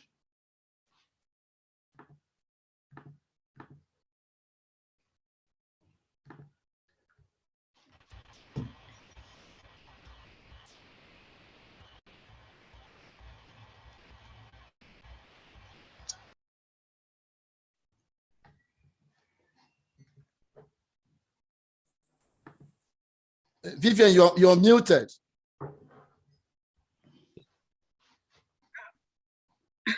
I'm sorry, Doctor. I thought Shrivil would take on the questions or commendations for Roland. Okay, I think it's more. Yes, I think it's more of. I think it's more of commendations so that we can accommodate other speakers. Okay, that's fine. That's very fine. Shrivil, do you want to take over? Please go on. I can see. All right, all right. Mm-hmm. Thank you so much, Roland Ngole, for the insights and giving us on leadership for social impact. There is a commitment. If we have a commitment to the vision and talking to us about the power of association, human capital, and bringing to our attention that someone is actually looking up to us and challenging us that it is actually possible.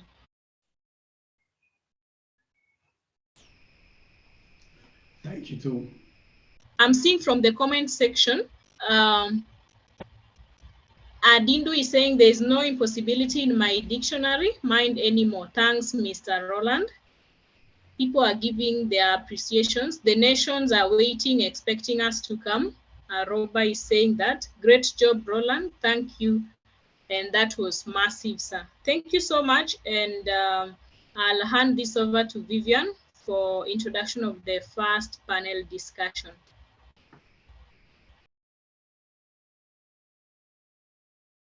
Okay, once again, thank you, Sir Roland. That was mind-blowing. Thank you for the nuggets on commitment. Thank you so much, sir. So moving on, we are heading to the first panel discussion.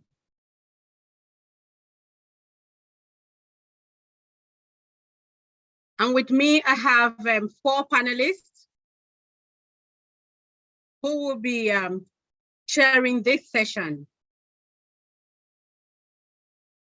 The first is, let me ask that you pardon me, just in case I mispronounce your name and all of that. Pardon me. So the first is Terry Mante. He's the founder of the Accra Hub. The second panelist is Eric Osora, founder of Afoma and Celtics.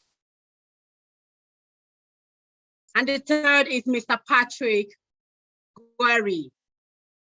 He's the founder and the CEO of Sirachain.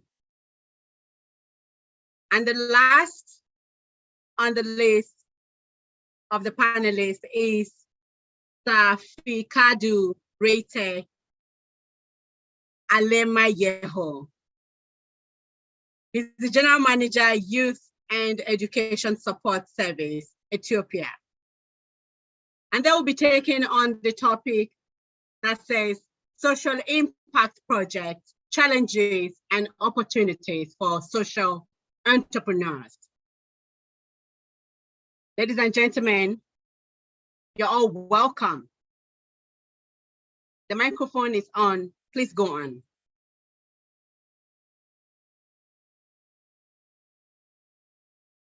Is Sateri Mante around?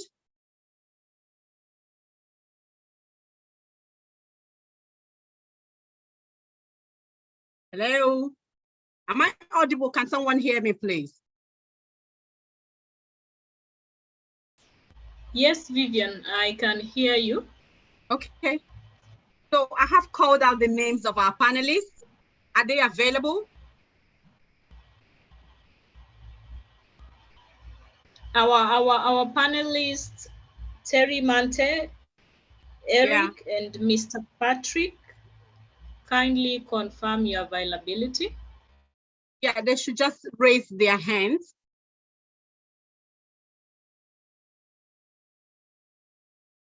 Okay, I can see Sir Eric's hand.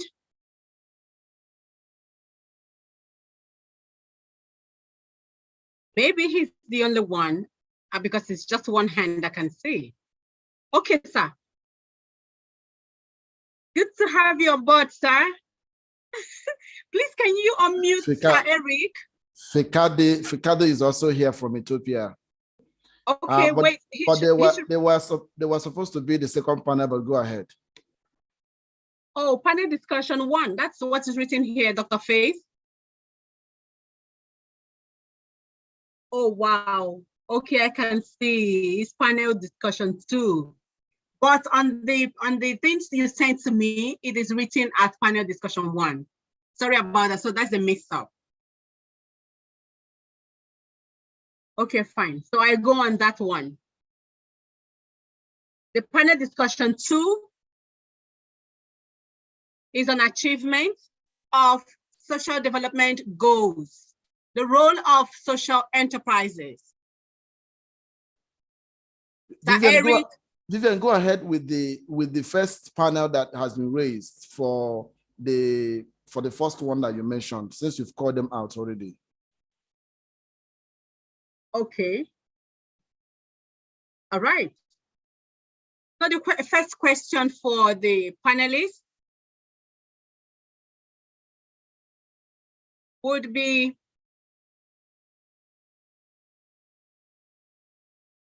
what effective projects or training programs are available to bridge the gap in youth education, especially with youth in rural and high density areas?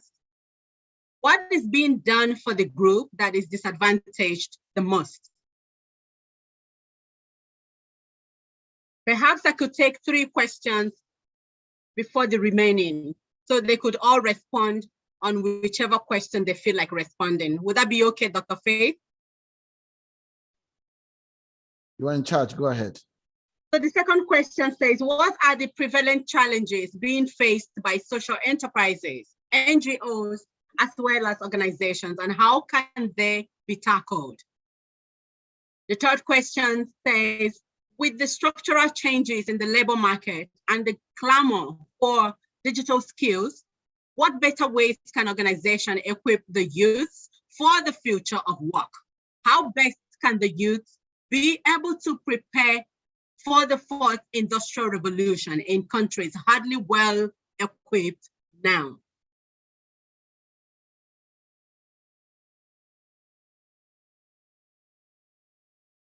So can we have our panelists respond to the 3 questions, the 3 questions I've raised so far? I'll read the remaining after 15 minutes or thereabout. Thank you.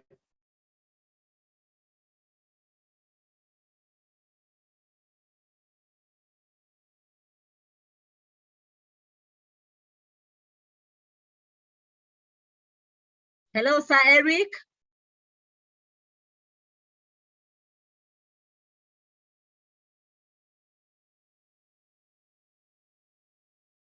I thought I saw him raise his hand. Eric, you're muted. You're muted. Please unmute. Thank you. I was trying to indicate that you guys have me muted. So, and I'm in transit right now. So, I think there was a bit of a confusion. I was supposed to be on panel 2, I believe. So I apologies and all whatnot. Okay, you're supposed to be on panel 2, sir. Yes, correct. Now, okay. the panel that is on now ought to be the second panel after the first panel on SDG. But you called the second panel to come first. So I said, let them go ahead. Okay. No, it's okay, actually, Doctor. We can just switch and go to the second panel since he had prepared himself for the second panel. I think that works. I think that works so that he could relax to take the second one. Yeah. So the second panel is on social impact, isn't it? It's on DG. Okay, on the DG. Okay, fine. Achievement of SDG. Go ahead. Okay. So, Sir Eric, let me go over the questions. You can respond on whichever one. It's not. Please, sorry. There's a misconception. Please, let's get it right. Eric is on a panel for the project and challenges. The panel that he is called on now to present is his panel, but not the time for the panel. That's the point. You're supposed to come after the first panel discussion. Correct. I see. Should I go over the questions for the panel too?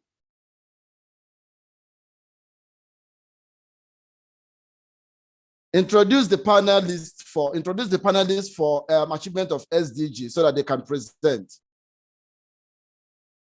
Okay, I honestly don't have it here. Shrivio, please, can you take over if you have that of SDG? All right, all right. Go ahead, please. All right, Vivian.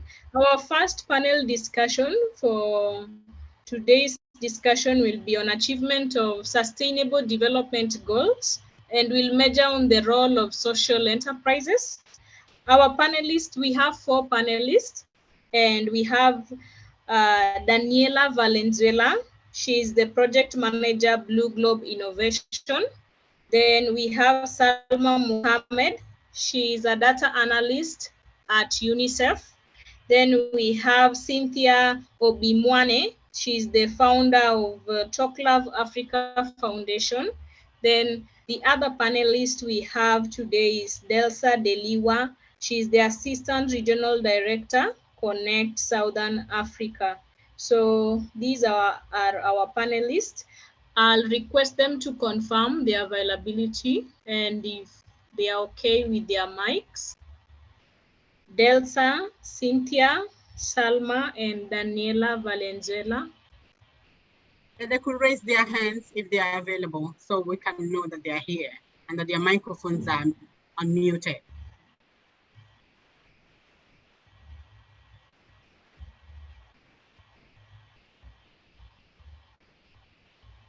Yes, thank you so much. Cynthia is available. Yes.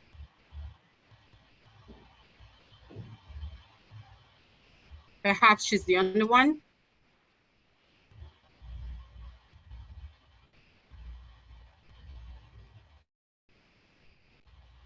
Any other panelists?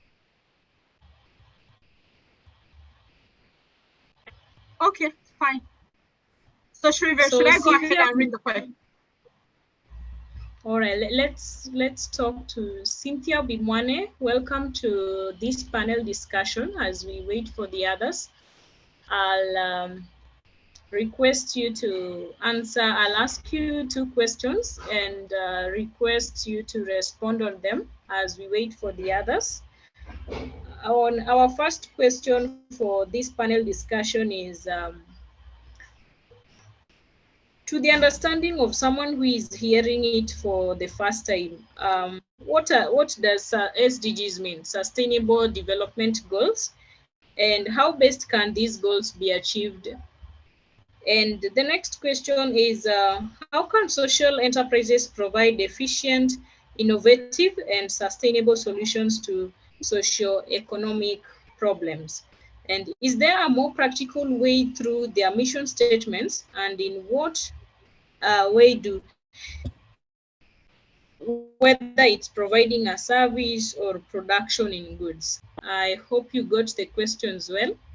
Cynthia, the floor is yours.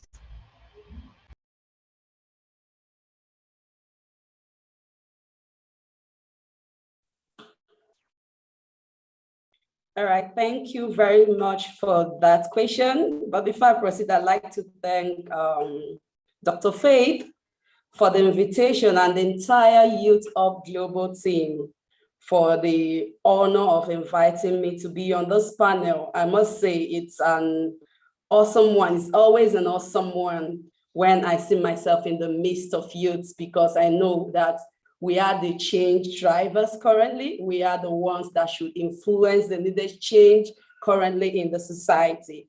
All right, so let me just head on straight to responding to the first question.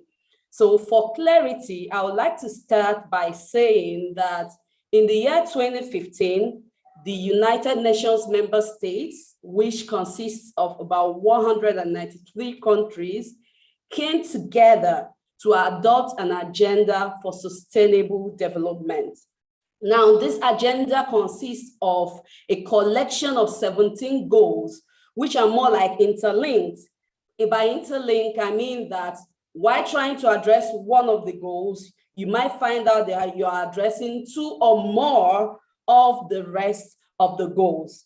Now, sustainable development, also known as the global goals, is more or less like a master plan, a model, or a blueprint drawn to achieve a more sustainable world for all. So you can actually say that the Sustainable Development Goals are action plans designed to tackle the world's greatest challenges in order to bring about peace, prosperity, and sustainability for the future by the year 2030. So now when we talk about achieving the SDGs, for me, one thing comes to mind, and it is collaborative and collective efforts of all. It's not something that will have to leave for the UN alone to do. It's not something that will say, okay, civil society organizations should handle it, non-for-profit organizations to handle it, or social enterprises should handle it. It should be a collaborative and collection of all, first, to create awareness about the subject matter. So I think it is very important that people know about the SDGs, they know why the SDGs were actually drawn up, and know what they hope to achieve when they work or take actions for the Sustainable Development Goals. Then something else that comes to mind should be action, because it's not enough for one to know about the SDGs, why they were drawn up. Most importantly, it is also good that people take actions to address these goals. So you go about taking individual actions, you go about taking organizational actions, you go about taking national actions. Governments have responsibilities to play. The government have responsibility in this. Individuals have responsibility, as well as organizations. So people have to come together to take actions and ensure that these actions are passed on to the future generation. So what we are doing today currently in the summit is more or less like creating awareness. Yeah, we are discussing the SDGs, which is fine, but much more. We are also creating awareness and taking action on the subject matter, right? So the last point I would like to note is the part of being accountable. You hold yourself accountable for taking action. The nation and countries hold themselves accountable for taking action. Everybody should be responsible and know that they should be accountable for everything they do. So as an organization, you say you're making social impact in your community or your society, and you happen to be a social enterprise or a full for-profit organization. It's important to know the impact that whatever business, whatever services that you're creating, that you're making has on the society. Because one might be addressing or trying to provide or meet a need in the society, and you find out that, I think it was Mr. Hallard that mentioned something about that, that the place of knowing the impact of whatever you do to your society. If what you're doing, maybe oil, gas flaring and all that, if it's affecting the community, the society, and the people. Because at the long run, most of the environmental threats we face today are as a result of, organizational actions, individual actions, cutting down of trees, discarding of waste and, plastic materials into oceans and the rest of it. So it is important we all hold ourselves accountable, right? We might be doing the right thing by impacting our society, by impacting our nations and all that. But it's also important that we'll also go back to assess the impact of the developmental works, that the impact of the manufacturing or activities and all that we do in the society, to be sure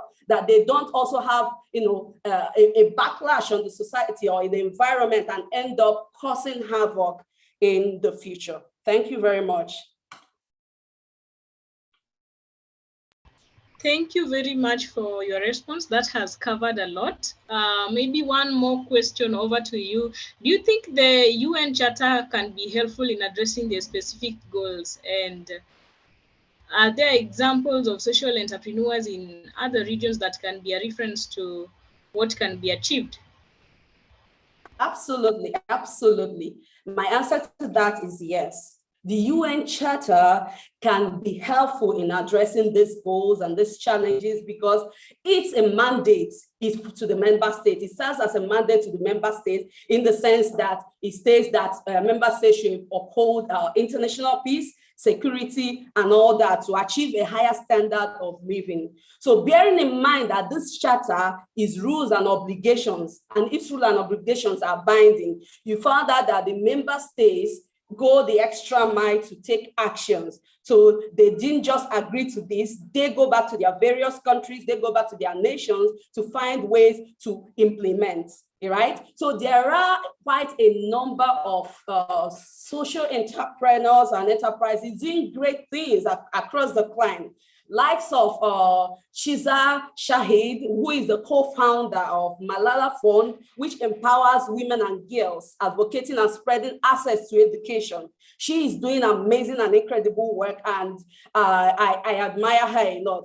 Likes of Bill Pratin, who is the founder of the Ashoka that supports social entrepreneurs globally. He's doing an amazing work. Then I'm bringing it down to Nigeria. Persons like Tony Elumelu with his Tony Elumelu Foundation, empowering entrepreneurs. They are doing great. There are quite a number of persons doing great things as social entrepreneurs in the society. And by the reasons of what they are doing, they are addressing the life challenges, no poverty, tackling poverty, because when you think about tackling poverty, you think about providing for the people. So as an entrepreneur who is able to make ends meet by running a business, being empowered to start a business, what he has ended up doing in that sphere is that he created an empowerment for one person, which ultimately caused that ripple effect, in the sense that there is job creation. So this person is empowered to start his business, and you find out that more persons are empowered in the sense that it creates job opportunities, it helps them sustain livelihood and all that. So you find out that these people making great impact in their affairs are actually creating the ripple effect needed in the society to address all the environmental challenges and all that we face currently. Thank you very much for that question. Thank you so much for a very informed response. And is Eric is here? Sherville, I have a question for Ambassador Cynthia.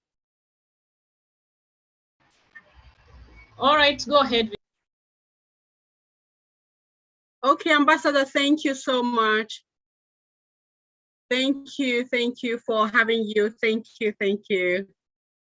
So, but my question is this: as a social entrepreneur, how are the activities of your organization aiding the achievement of SDGs, especially to the youth? Is there a link in the work that you do and alleviating poverty as well as protecting the environment? Are there any challenges to implementing these goals in the specific country?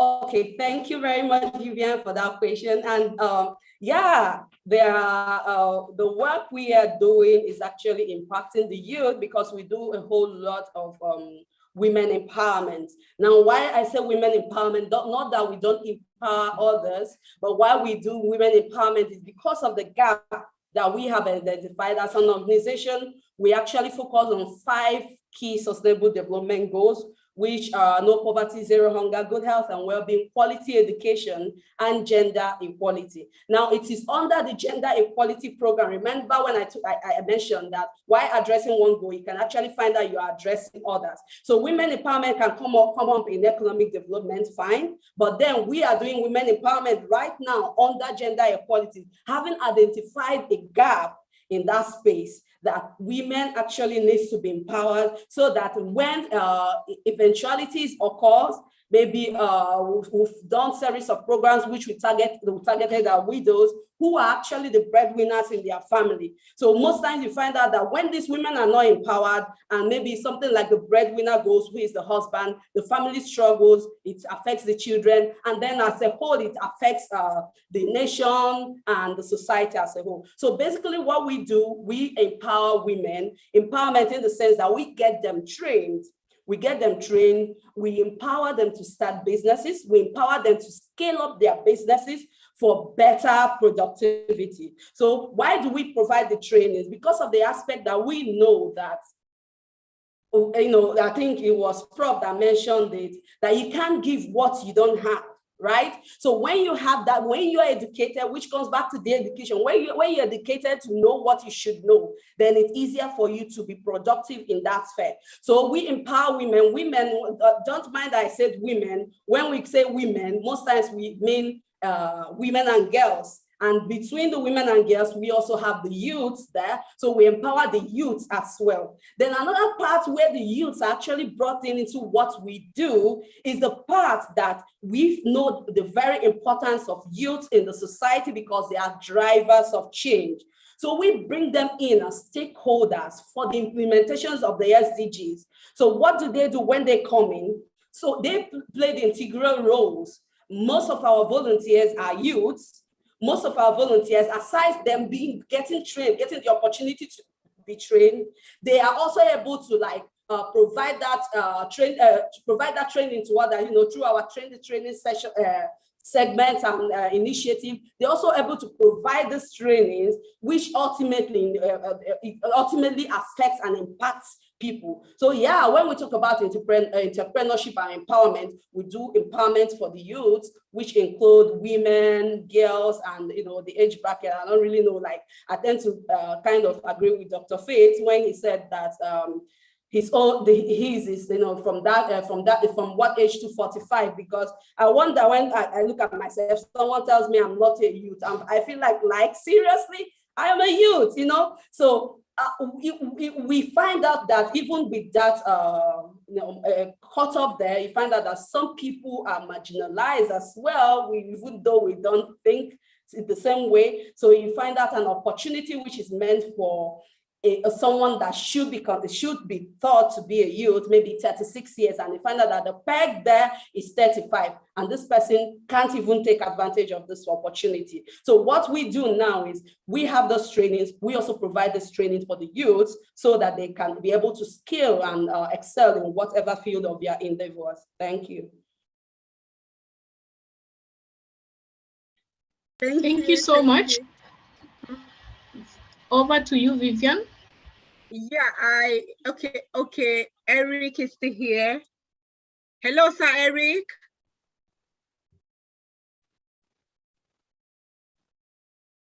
Is he here? Hello, Eric. Hello, Sir Eric.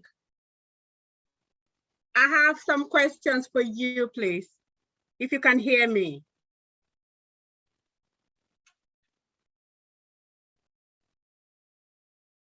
And do we have Maria? Please, if you can hear me, can you raise your hands? Can you use the reaction to raise your hand? If you can hear me. Okay. So, okay, yeah, good. Thank you very much, sir. Thank you, Maria. Thank you, Sir Eric. Okay, so my question is on how do we get the youth to be fully interested in making an impact on communities instead of focusing on easy or quick money-making programs like forest trading and online or email scams?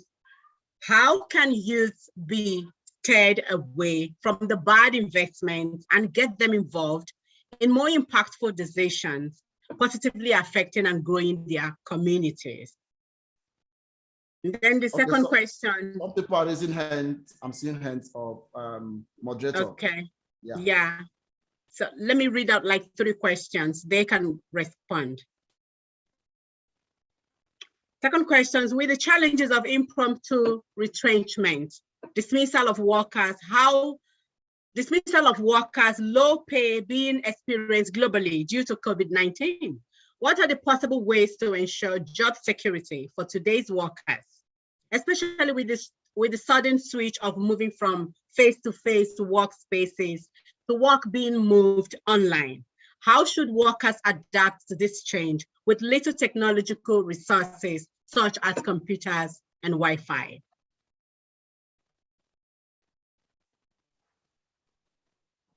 And then let me read a third one, please.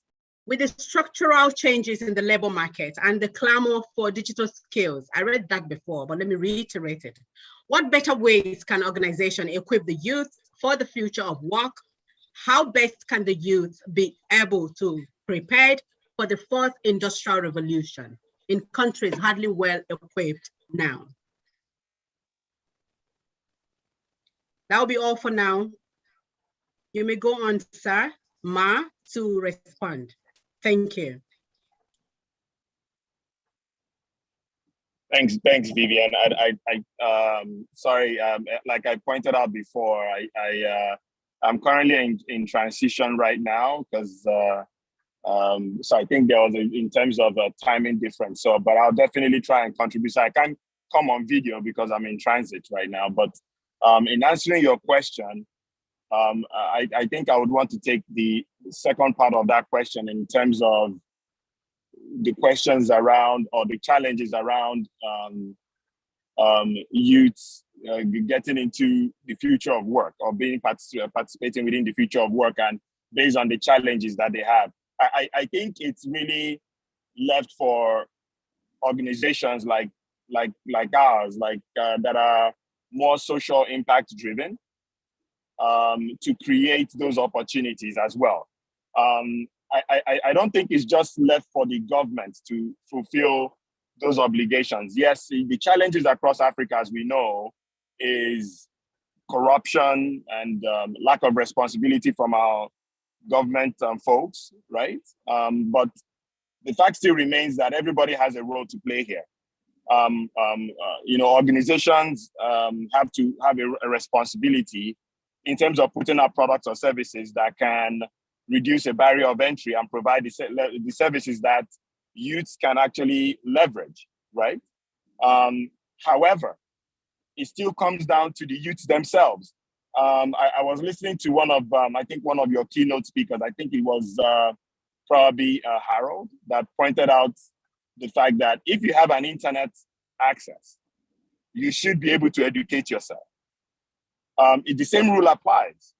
If the technology or the services are provided by social enterprises, you should be able to leverage that technology, or you should be able to leverage what you have to educate yourself to take advantage of the opportunities that have been given to you, right?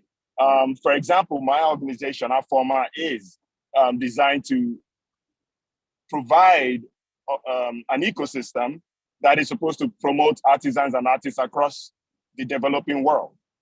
And we have a responsibility to play in terms of looking at the barriers that are impacting or reduce reduce the opportunities for youths across Africa and other parts of the globe from partaking within the global economy. And if we have the platform to provide that service, the youths themselves have to be ready to adopt, right? So if, for example, the youths are spending their time on things that do not add value to themselves, nobody would be there to enable them. They have a role to take their own destiny within their own hands.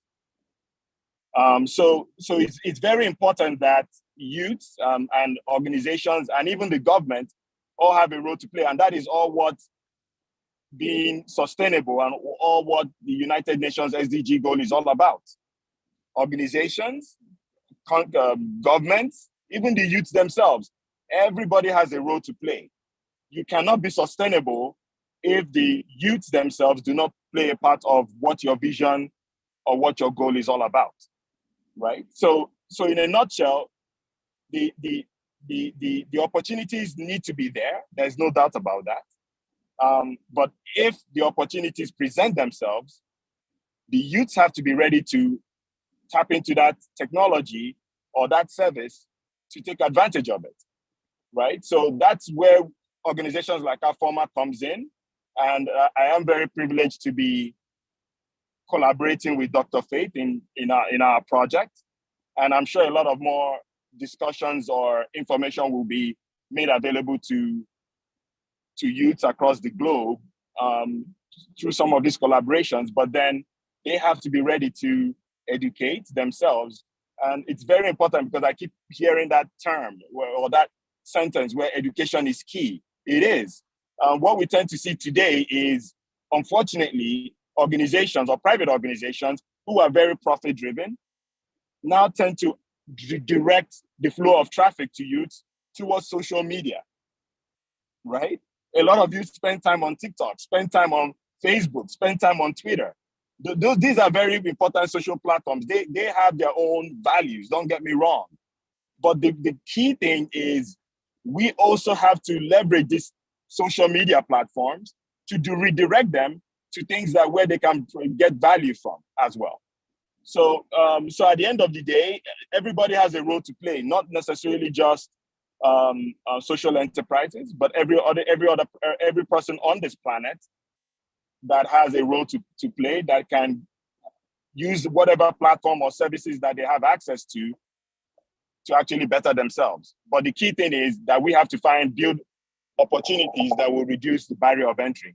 And that's what our format pretty much is all about. Thank you. Thank you very much, sir. Thank you. Thank you so much. Sorry. So Maria, you can unmute now and then make your contribution.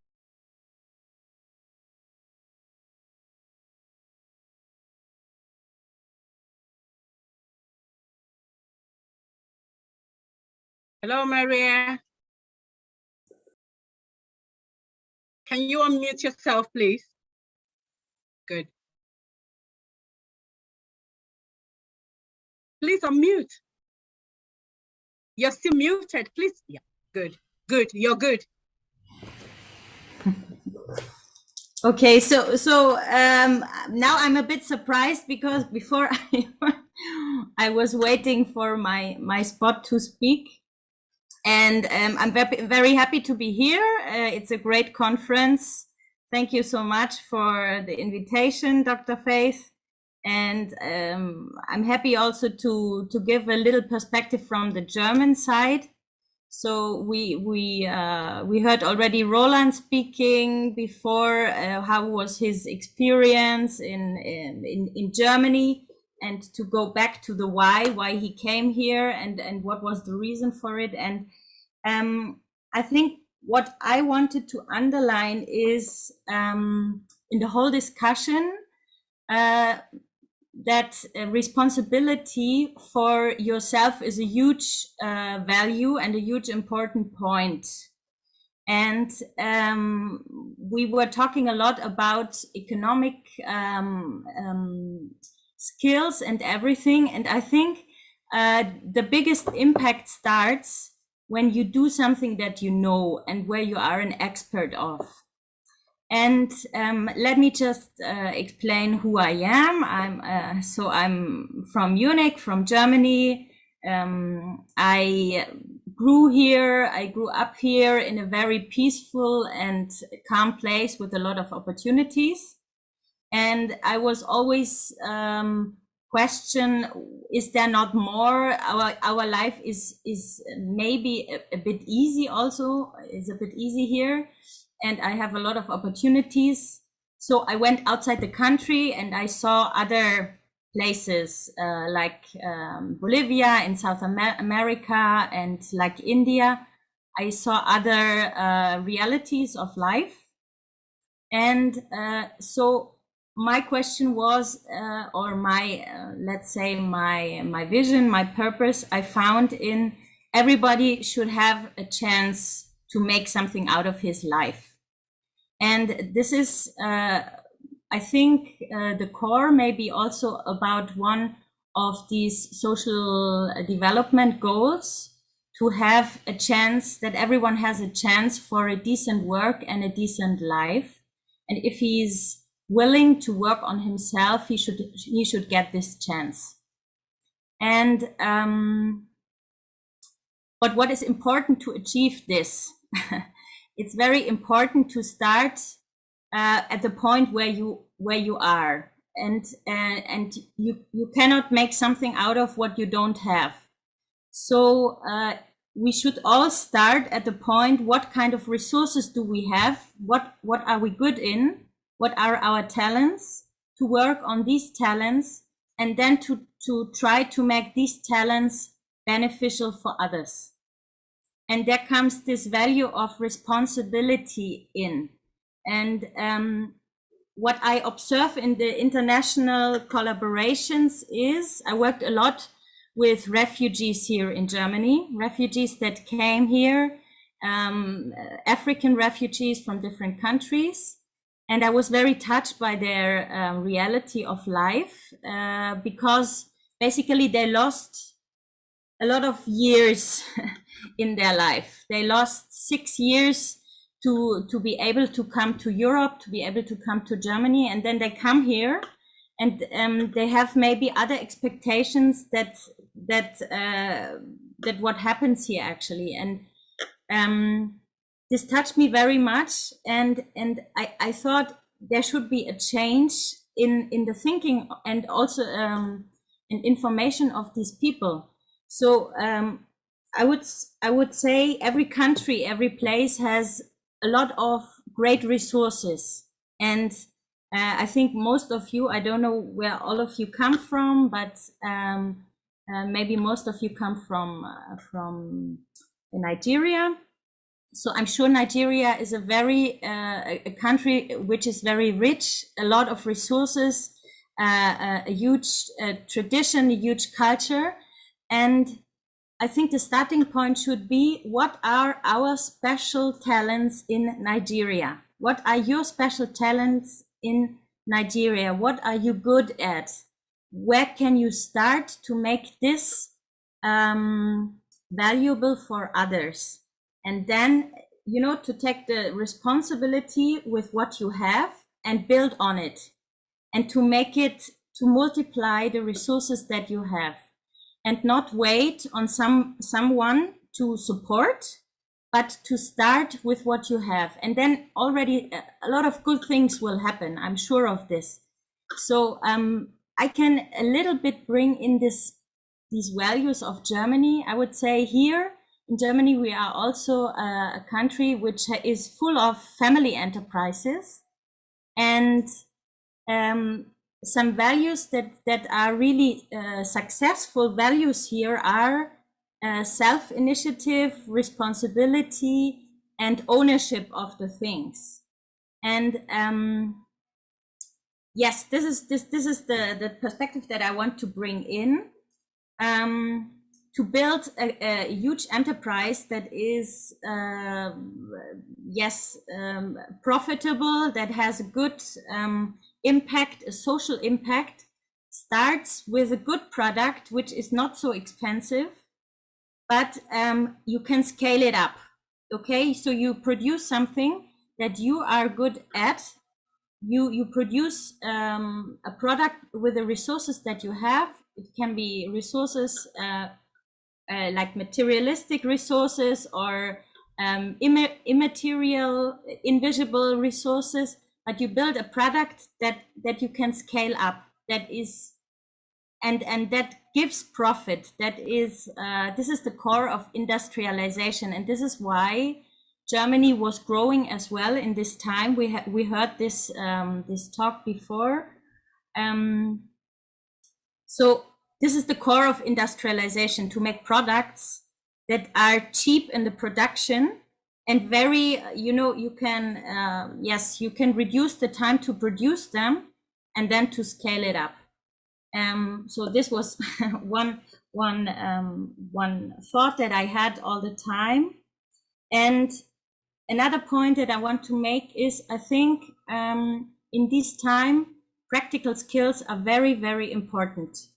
And here in Germany, we have a professional training system. And in this professional training system, young people who have maybe Hello, not... Maria. Sorry? Data or your internet location where you have data. Is a background noise? I'm sorry, yes, I'm living close to a church and the bells are ringing. So I'm very sorry, but I can't help. Can you hear me more or less, or? Yes, you're audible. I can hear you. Okay, great. So right. So the point that I want to stress is it's about practical skills. Practical skills are very, very important. And right now there is a conference going on or will go on next week in Africa. It's called World Skills Conference. And basically it's all about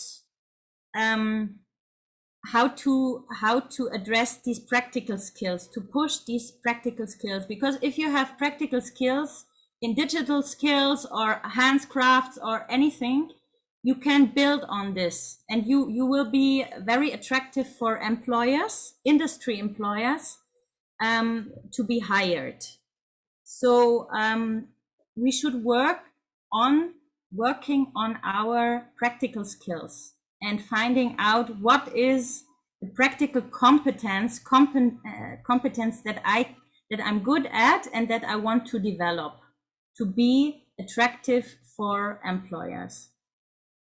Okay, I think I was talking a lot now. I also would like to introduce a bit what we're doing with Raising Perspectives, but I don't know how much time I have. So Vivian, just let me know. You have 5 more minutes. I have 5 more minutes. Okay. Yes, please. Okay. So just to explain a bit what we do in Raising Perspectives. So I founded Raising Perspectives,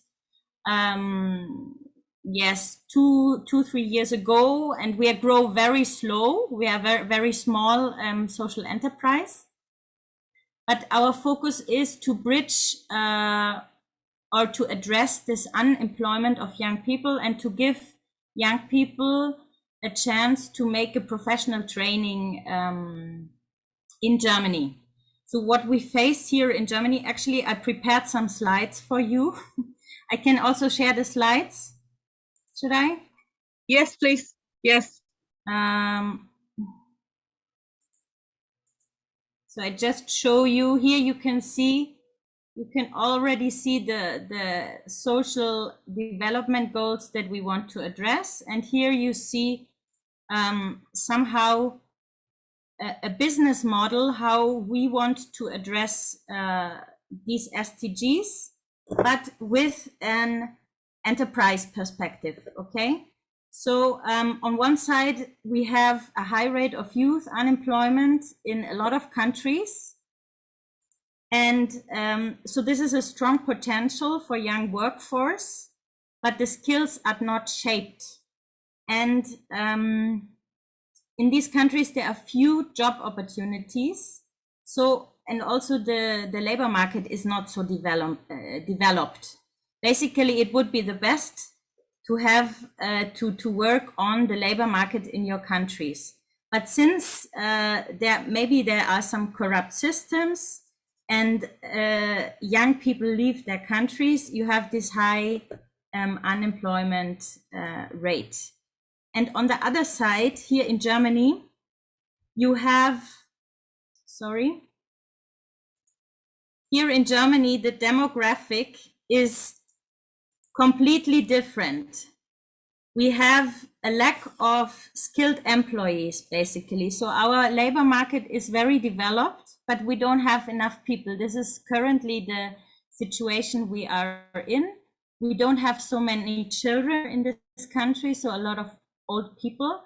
And this is why our government also invites young people to come to Germany to work here. So here you can see demographic change in Germany, need of experts. So we need immigrants here. We need immigrants also to keep up our system. And we have a lot of vacancies of professional training positions. And this gives the opportunity basically to bring companies in Germany together with young people from abroad who are willing to make a professional training in Germany. Of course, this is a challenging way also.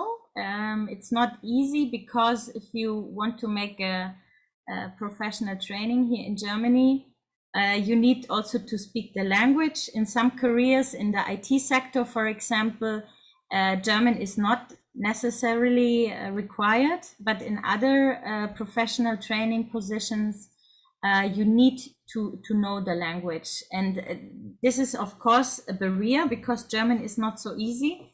But on the other hand, it's a great opportunity. So we basically, in Raising Perspectives, we want to really offer the young people this chance to make a professional training in Germany, if the requirements fit.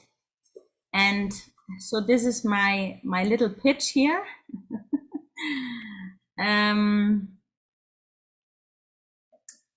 Yes, I had prepared a lot of other stuff that I wanted to say, but yes, since the time is running, I think that's enough. I'm happy if you get in touch with us. I also don't want only to promote our services, but I can just underline, I think the power should be given to the youth, and the young people should have a chance. And I love what you do here, because you empower young people and you create a platform to share experiences. And I think that's the way to go. And I would love to keep in touch, to share. Maybe it could be nice also to have a discussion with everyone in the end. Yes, thank you for speaking. You're welcome, Maria. Yes, thank you. Maria, before you leave, you had suggested that you wanted to take a group picture with everyone. So, moderator, I'm asking that people should be allowed to open their videos. Let them open their videos so that we could take a group picture. I think that camera, that's what Maria asked for. I think we can oblige. Yes. Yes, that would be nice. So everyone switch on his camera, and we can. It's also nice to see the faces. So good. Yeah.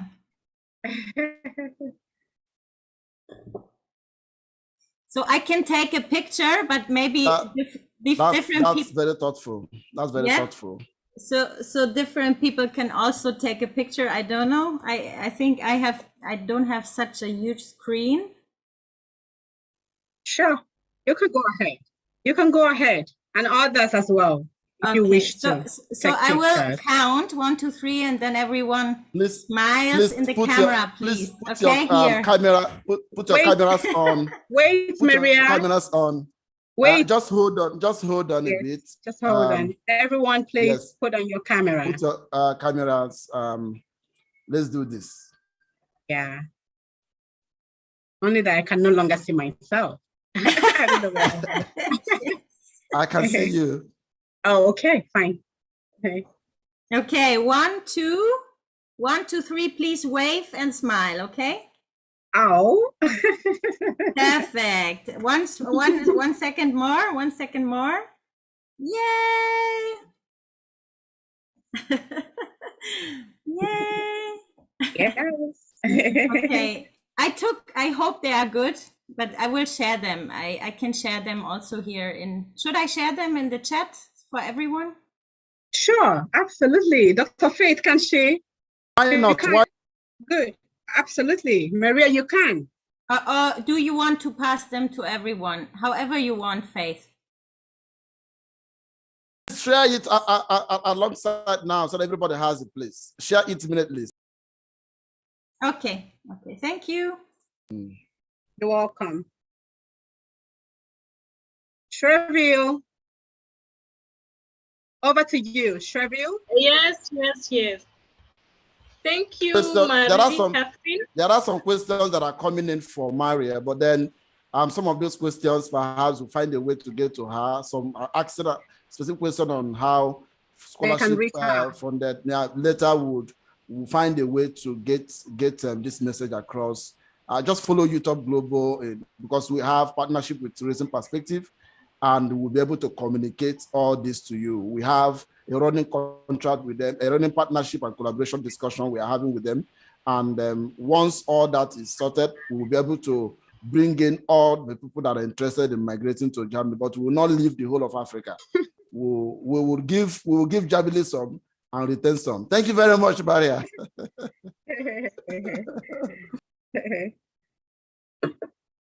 Yes, okay, thank you so much. Thank you so much, Maria, and thank you so much, Dr. Faith, for noting that. Fred, Brandon, and Goodness have questions for raising perspectives. You'll get your answers. Then Maria Catherine actually opened the floor for social impact highlights by organizations, and that was raising perspectives. We are heading over to Kenya, and the CEO of Unlock Young Leaders Summit will be presenting on their organization and how the organization can be incorporates the SDGs, and he can tell us more about Unlock Young Leaders Summit and how youths are engaged, their achievements, and how it actually impacts for the youths. I'd request you to unmute Okanda S. Eugene.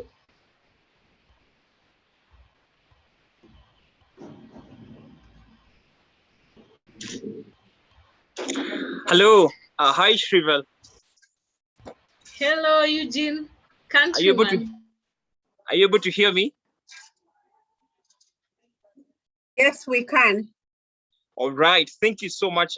Good morning, good evening, good afternoon from wherever part of the world you're joining us from this amazing afternoon here in Kenya. Actually, in Kenya, it's evening. It's 5:15.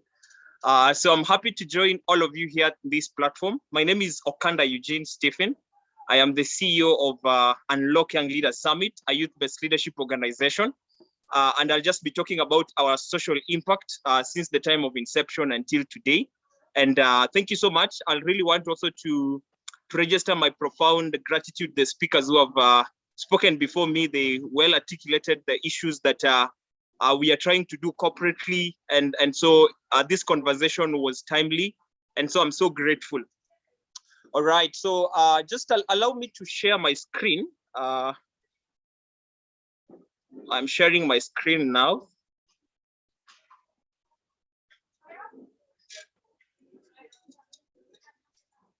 Right. All right. So as I've said, my name is Okanda Eugene. I am a graduate of Kenyatta University, which is one of the national universities here in Kenya. I did a bachelor's in biochemistry. So I'm a scientist by profession and training.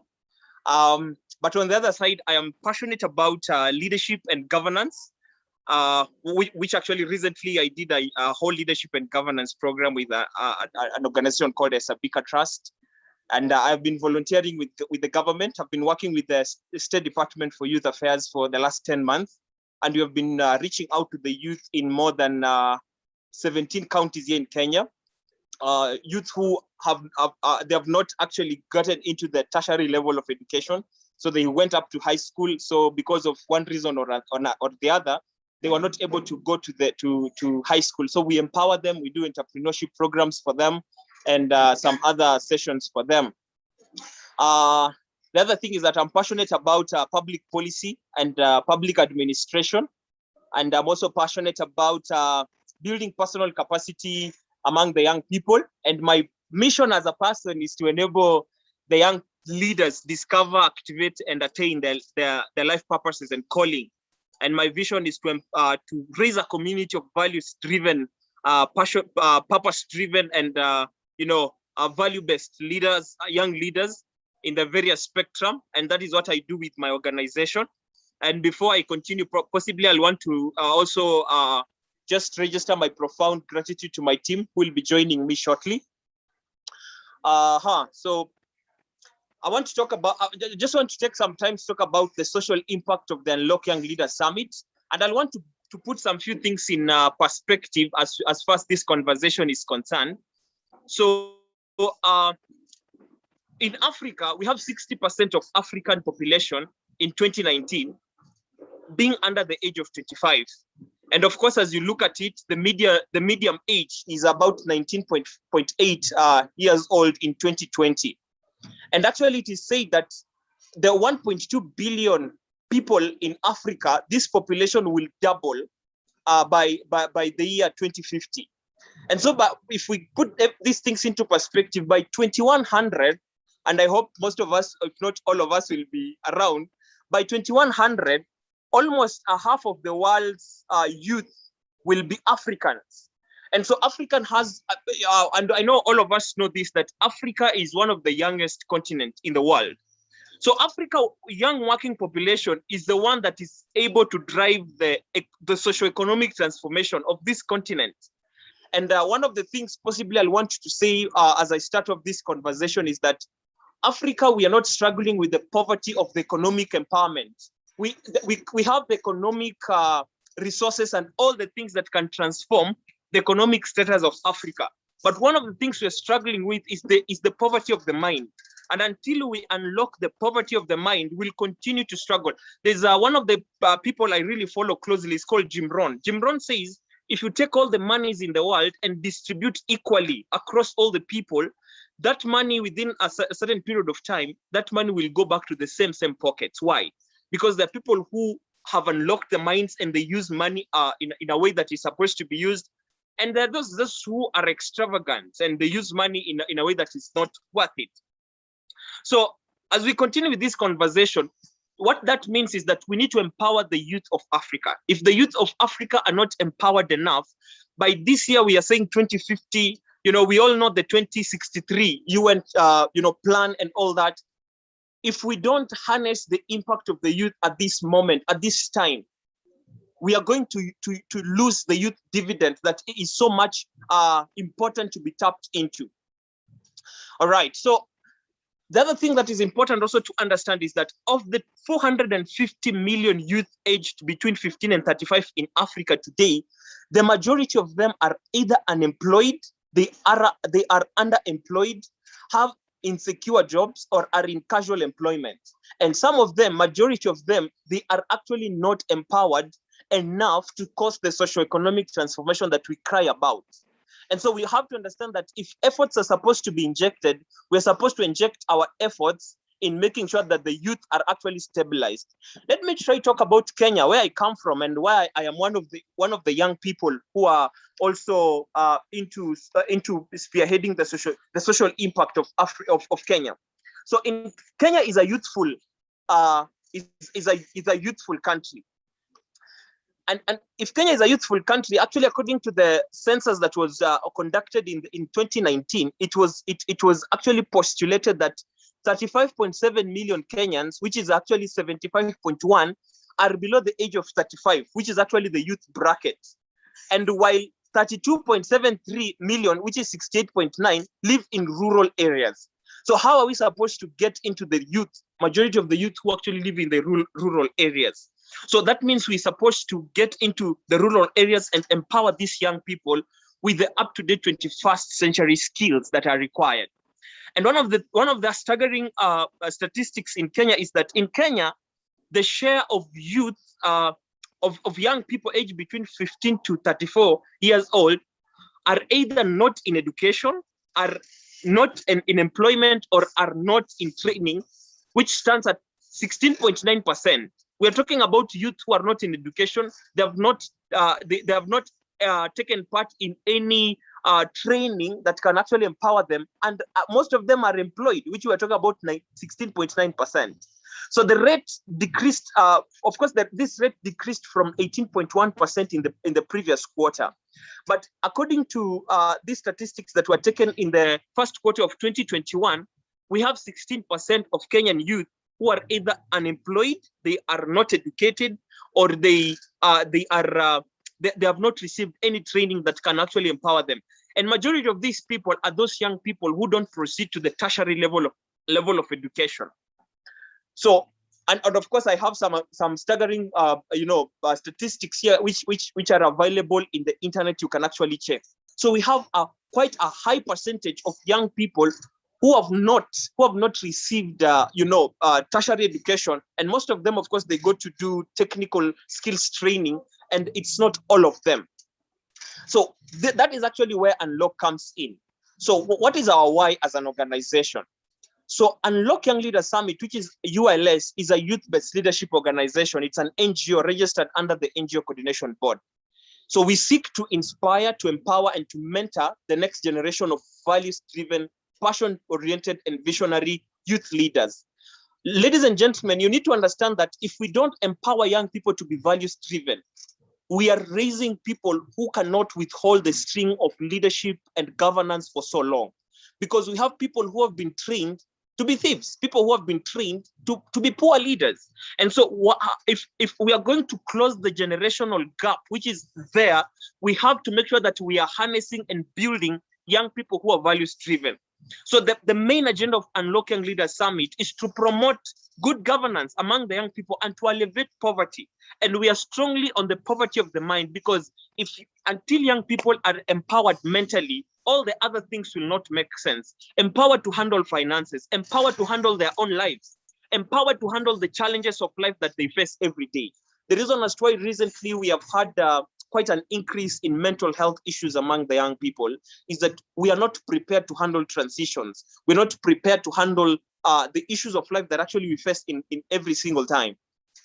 And so we are here to spearhead leadership development, moral and ethical transformation, and to promote quality holistic growth among the youth. Our main agenda is to strengthen and to strengthen and to empower four main pillars, which is the pillar of leadership and governance, career coaching and mentorship. And this goes all the way from high school level to the young professional level. And the young professional, we are talking about young people who have exited campus. Because one of the things we have actually realized is that young people are not prepared to land well in the job market. How do you dress up? How do you show up? How do you communicate? How do you speak up? How do you take responsibilities? How do you handle transition in the workplace? So we do that in our career and mentorship coaching among the young people. The other segment or the other pillar that we also develop is the pillar of entrepreneurship and social skills. We have realized that most of the Kenyan youth, because we have high rate of unemployed youth in Kenya, most of them, they venture into the entrepreneurship area. And so you cannot do something that you're not empowered to do. And so we also raise leaders in the entrepreneurship sector among the young people. The other last pillar, which is the fourth one, is the pillar of family and healthy relationships. We can all attest that the pillar of family is one of the pillars that has not been taken seriously among the young people. So we date for fun, we court for fun, and we get into family for fun. We have not been prepared to handle the transition of family very well. And this actually starts from all the way from building healthy relationships among the young people. And so we are raising values-driven young people who can also not only handle the affairs of our country, but can also handle the affairs of their own families and community. So what is our what?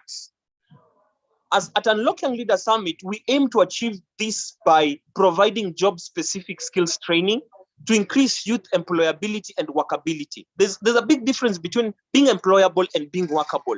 You can have the skill set to work, you can have the skill set for job opportunity, but you are not empowered enough to handle transition of work. So we also aim to empower that through our career and mentorship training. The other thing is that we provide business skills training to enable the youth to be entrepreneurial and to tap into their talents. We have many youth in Kenya have ventured into the entrepreneurship sector. So we empower them through the Young Entrepreneurs Program that we actually run every single month. So we empower them things about what are the legal requirements of running a business and stuff like that. The other thing is mentorship. And the last bit is leadership and governance. Quickly, because of time, I will just go quickly into our programs and what we have been able to do. So currently we are doing a program that we call the Youth Leadership and Politics Summit that we have been able to reach to 18 universities and 10 organizations in Kenya, here in Nairobi, Kenya. And so that is one of the projects that you've been seriously on. And what we are doing is to promote good governance. And of course, as a country, we are at electioneering period. So there's campaign. So we conduct activities and campaigns for the youth to make sure that we are raising young people who will be peace ambassadors during this campaign period. We also train student council in universities. And so we also reach out to the universities across the country. And actually, I was sharing with Shrivel, we are organizing Africa Student Leaders Summit, which is targeting student leaders across the African continent, that will be coming up in June. But also we run student leaders training across the campuses in Nairobi. The other thing is also that we raise mentors, young people who can mentor other people. I'm just trying to rush quickly into that so that I finish on time.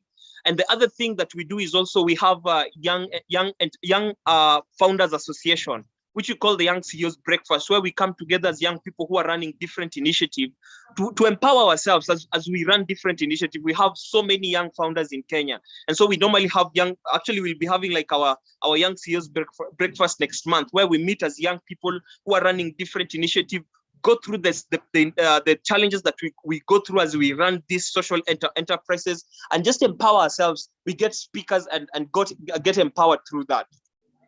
That is just a summary of what I've talked about.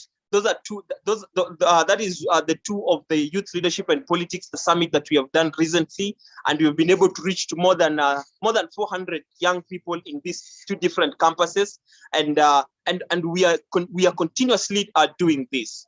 So thank you so much. I will welcome any question if there is any. But that is our social impact in Kenya, and we are committed to raising young people across the board. Because if we don't secure the young leadership, we are going to have and suffer from what I call the generational leadership gap. There is poor governance all over Africa, and it's evident. We are having leaders who are corrupt, and so many things that are happening, social injustices, poverty that is increasing each and every single time. And so if you don't prepare the young people to handle this change, then we are going to lose the whole continent. And this continent is so rich, but if we continue to be poor in the mind, we are going to be will continue to be a poor continent. So thank you so much. Back to you, Shrivel. Thank you so much, Eugene. And Unlock Young Leader Summit is doing a lot of things here in Nairobi that are evident, and in Kenya. I was privileged to attend their summit last week, and what he has shared is just a tip of what they do here. Youthup Global is planning on collaborations with Unlock Young Leader Summit. Thank you so much, Eugene, and for this presentation and for your availability. Thank you so much. On to our next presenter. We will have... Hold on, Shrivel. Hold on, please. Yes, yes. Sorry, hold on.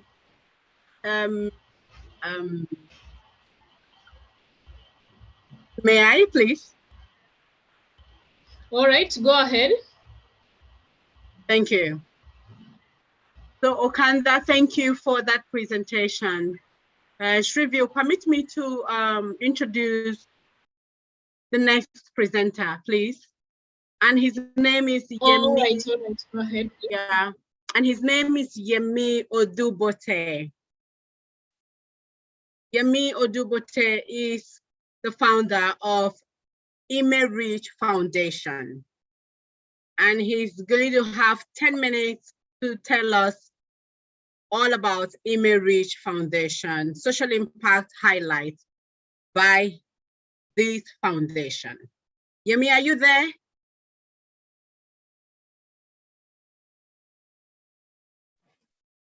Hello, yes. Yemi. Yes. Hello. Okay, you're welcome. The floor is yours. Hi, Vivian. How are you? Hello, everyone. I'm very well. And please, you have 10 minutes. That's fine. I may not be using up to 10 minutes. Awesome. Firstly, I appreciate Youthup Global for what you're doing, for putting this initiative together, because over time, people tend to want to do things all by themselves, alone. Then we focus on collaboration, and that is what I'm seeing here.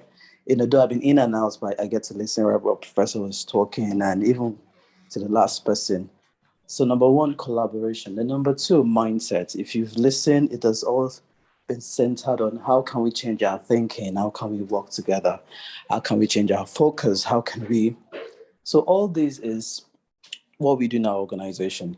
It all started where, as a young man, I get to realize that why isn't there a community where there are young people that are genuine, that want to support themselves, that want to do really amazing things? Why can't they come together? What is happening? Could there be something else?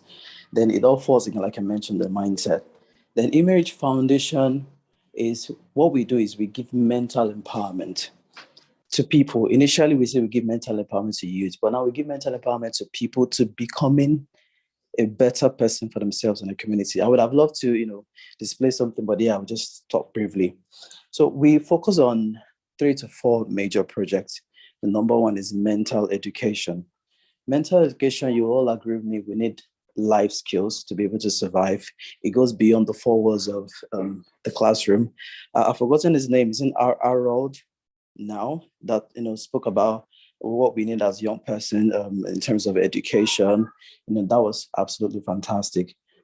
So mental education, we do that. We visit schools, we speak to people, able, disabled, not care of your color, wherever that you are. But it goes beyond just speaking. First of all, we need to understand your thought pattern, where you are at the moment.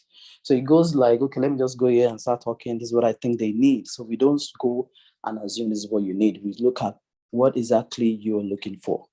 Then the next thing we do, we talk about, we call something light up depression. You'll all agree with me, depression is a thing everywhere. Many things are happening just right about you. But before it get worse for people, we figured that we should teach people the signs and symptoms of depression. What if you can spot depression just by looking at your friend, by examining them? You can help them before it even get worse, before people say they're committing suicide or what is happening. I used to see you as a lively and happier person. But if you can spot what depression is and all of that, that really works. So that's one of the things. Secondly, number. Okay, so if you can hear me, Dr. Faith, Kenneth, hear me saying the host. Okay, yes. Good. He's here now. Yes. Yeah, thank you guys. Well done, everyone. Well, what can I say? That is why we need more young people to do better. But however, it is a distraction, like our Dr. Faith said. So we will still progress regardless. I was almost getting to the end of what I was talking about. So it's all about collaboration. I'm supposed to go on and on with the things that we've done, but I'm just going to speak on what we are doing currently. So we are working with the Lagos State, the West region, on to build mental health ambassadors. Like I mentioned, there are a lot of levels to depression, levels to mental health problems that people are ignoring and people are not paying attention to. So Lagos State, with us, was looking at building mental health ambassadors. They're going to go into each secondary schools, go into different regions in Lagos, talk to them, understand what is happening with them, and see what we can come up with and advise and do what we're supposed to do. So it's all about collaboration. It's all about the mindset. It's all about doing what you're supposed to do as a young person. There are going to be distractions. There are a lot of things that's going to be happening, like what just happened now. This is a real life something. But how you're going to move and avoid distraction it lies on the person. I could have just, left the group or the room and say, oh, what's all this? But then again, we're still here and we're still going to be here to do. So I'm here to support every young person. I'm here to support Youthup Global, like I've been doing from day one, which I'm going to continue to do. And so that's it basically. So if you want to know more about what we do, you can visit our website, imereach.org, IMEYREACH.org. You can Google us. My name is Emil Dubote. Thank you, everyone. It's an honor to be here. Thank you, Vivian. Thank you, Amy. Can you please write your email on the chat box, just in case some people didn't hear you? Shreville. Yes, Vivian.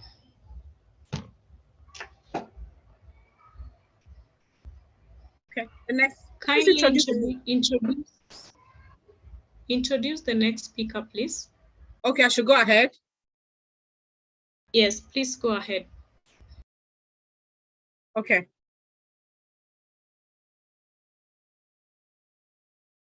Okay, everyone, the next presenter rather, is Ediomi Udo. He's a Nigerian, and the founder of Swift Entrepreneurs Nigeria. He's going to be having 10 minutes to share with us what Swift Entrepreneurs Nigeria is all about, their social impact highlights. Ladies and gentlemen, let's make welcome Ediomi Udo. Can you hear me, Ediomi? Yes, I can. Okay, the floor is yours. Okay, my video is on. Good afternoon, everyone. Good afternoon. A special thanks to Dr. Faith. A special thanks to Dr. Faith. He's doing a really, really nice job. I actually met Dr. Faith on LinkedIn. That was sometime last month. And he gave me this opportunity just after a meeting that we had online. So I looked out at Youthup Global activities. I've seen the large impact. You guys are doing a very, very great job supporting young people all across Africa. So I might not be using the 10 minutes, but I will ensure that I speak and make good use of my time. I hope everybody can hear me. Absolutely. Yeah. Okay. So my name is Ediomi Udo, and I'm the founder and convener of Swift Entrepreneurs Africa. So what we do actually is to support young entrepreneurs, young student entrepreneurs within African universities. So we started out last year from a problem that I particularly saw from among young people. So if we look at the statistics, so many big startups in Africa actually started in the universities. So we have the likes of Paystack, we have the likes of Flutterwave, we have so many businesses, so many startups that started from the universities. Most of these co-founders, they actually met in the universities. So if we look at that statistics, we'll find out that the next sustainable business is coming out from the university campus. There are young people who are building products, building solutions. They have awesome solutions to complex problems that are faced by people in the world. So how do we give them that spotlight? That's where Swift Entrepreneurs comes in. So what we do is we connect student entrepreneurs with industry leaders so that they can get the exposure of the real life experience, what really is happening outside the student world, outside the university world. So last year we started out with webinars from Paystack. We had someone from Paystack, we had someone from Patricia coming to talk to the students via virtual platforms like Zoom, like what we are using. So over there, we've had over 50 student entrepreneurs, and we are actually starting out in Nigeria. Unical University of Calabar is our host community for now, and we are expanding from here to other universities. So we've looked at this as a problem and we've offered a solution. So what we do is we connect student entrepreneurs with viable and investable businesses to potential investors. So we are looking out to create employers of labor. Imagine a student community of 40,000 students, and we are able to get at least 1,000 student entrepreneurs who can build sustainable businesses. It means these people can go on to employ 1 or 2 persons. So we are looking at the indirect effect, 2,000 jobs. So we've come up with a project we call Project 1000. Now, Project 1000 is a vision we are using to build student entrepreneurs. We want to establish 1,000 student entrepreneurs within the university campuses as we expand to be able to employ 1 or 2 persons. So 1 direct job, 2 indirect jobs. Multiply that by 1,000. We have reduced the unemployment challenges in the country. If we can successfully tackle this in the university walls, then we will actually have a reduced number of unemployed graduates. So it's a solution that is simple and easy, though it's been tax challenging because we need partnerships such as Youthup Global to expand, to expand our network in order to gain more visibility. So this year, by next month, we've actually secured a partnership with the Young Entrepreneurs Organization of European Union. So the president has been in touch with him and he's organizing a business trip for Africans. So they'll be touring, I'll be part of that team from Nigeria. We're touring 6 South African countries. So with this partnership like this, we are expanding to other countries. So 6 African countries, about 12 universities, and we're meeting with other persons. That's how we want to spread the seed of Swift entrepreneurs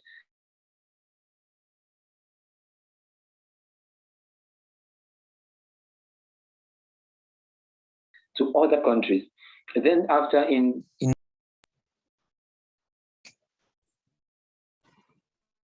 Can you hear me? Can anybody hear me? Seems like I was muted. Hello? Yes, we can hear you. Okay. I was muted at some point.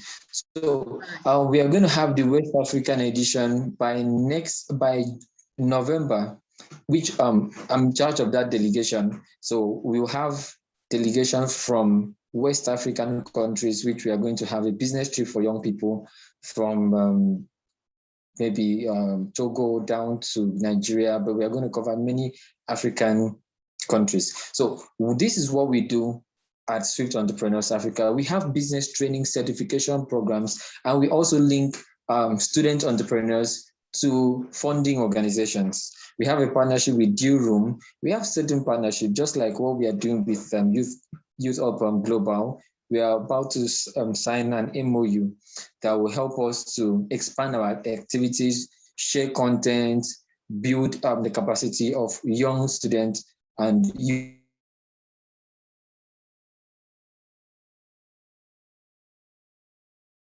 young leaders across, and entrepreneurs as well, across Nigeria. So these are many more we do, and I'm just giving a brief summary of what we do. But if you check our website, swiftentrepreneurs.org, you can find out what we do there. Then on LinkedIn, Ediomi Udo, you can find me there. I will drop my links and everything here on the chat group. And we are open to collaborations. We want to have a network. We are looking forward to campus directors, country directors as well for Swift Entrepreneurs Africa, since we are expanding to other countries, other universities. And this is a wonderful opportunity. Whoever that can reach out to us, whoever, if you need help, whatever we can do to grow your organization in terms of knowledge sharing, capacity building, content, whatever you can do. Maybe you need people to support the organization. You need representatives, because from our network we can actually get people to promote your brand. And these are many more what we do, and we are looking forward to healthy relationships, and that's why we have opportunities and platforms like this. So I would like to stop here, and we can continue the conversation on LinkedIn or via mail. Thank you so much. Thank you.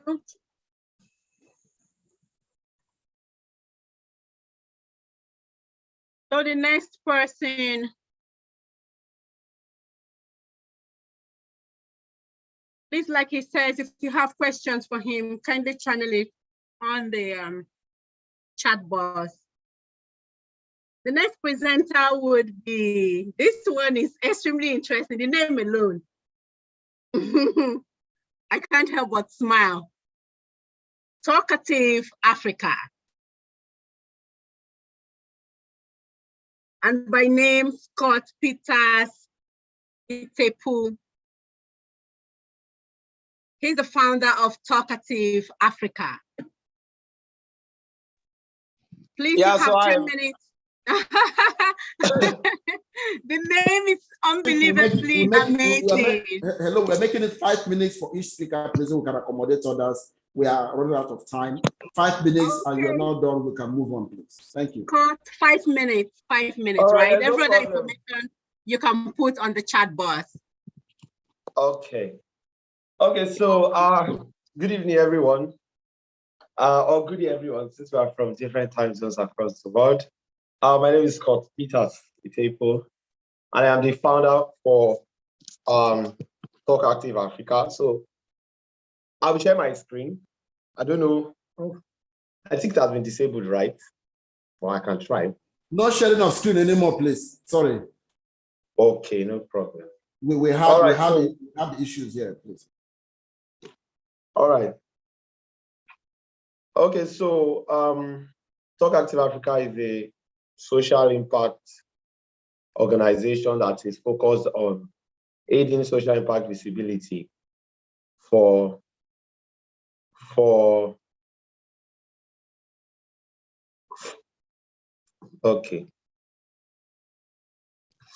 individuals and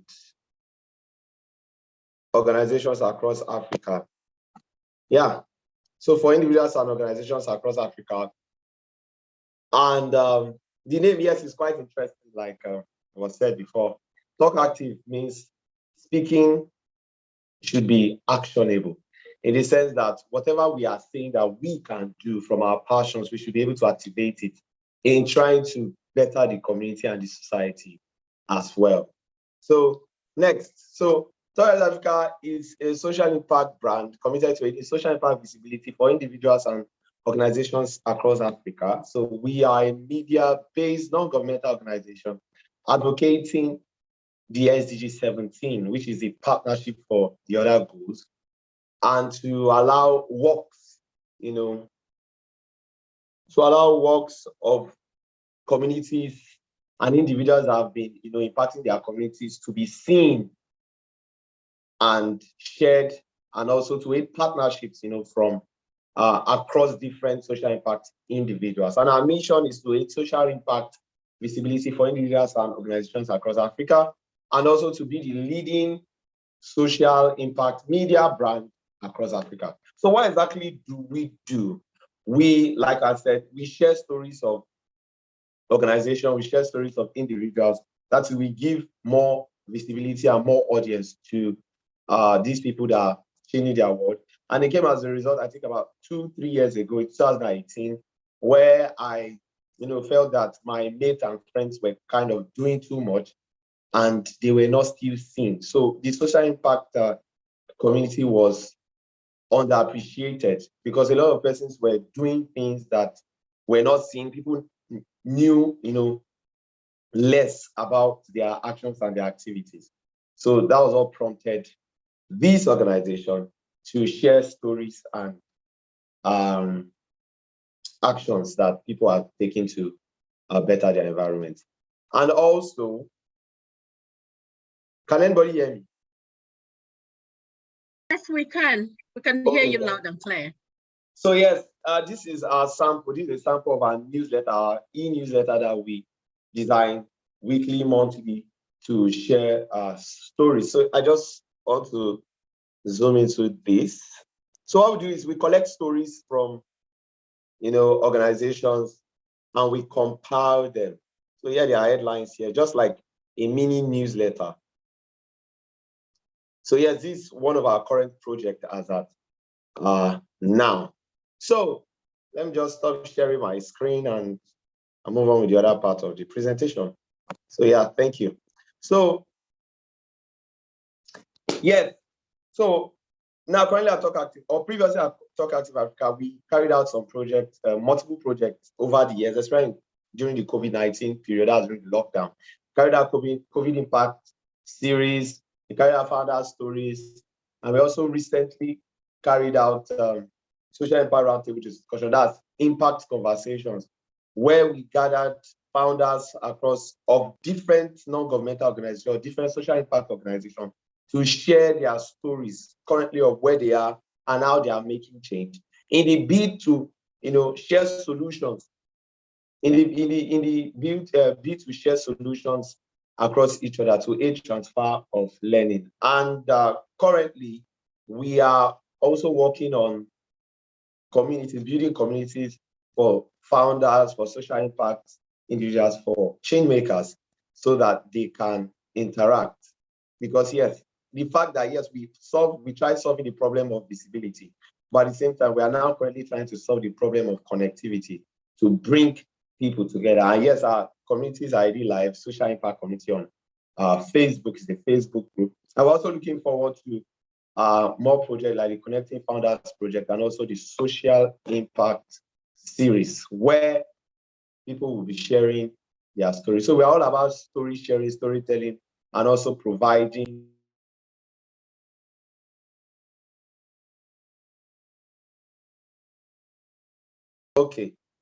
to provide grounds for partnership. So those are these amazing things we do at Talk Active Africa. And thank you so much for the privilege, and thank you, Dr. Faith, for the opportunity as well. Thank you so much to everyone at Youthup. Thank you. Thank you, Scott. So if you have questions whatsoever, you want to connect with Talkative, chat box is open for you. The next presenter is from Nigeria. Her name is Goodness Nwachukwu. She's the founder of Cherries Black Project.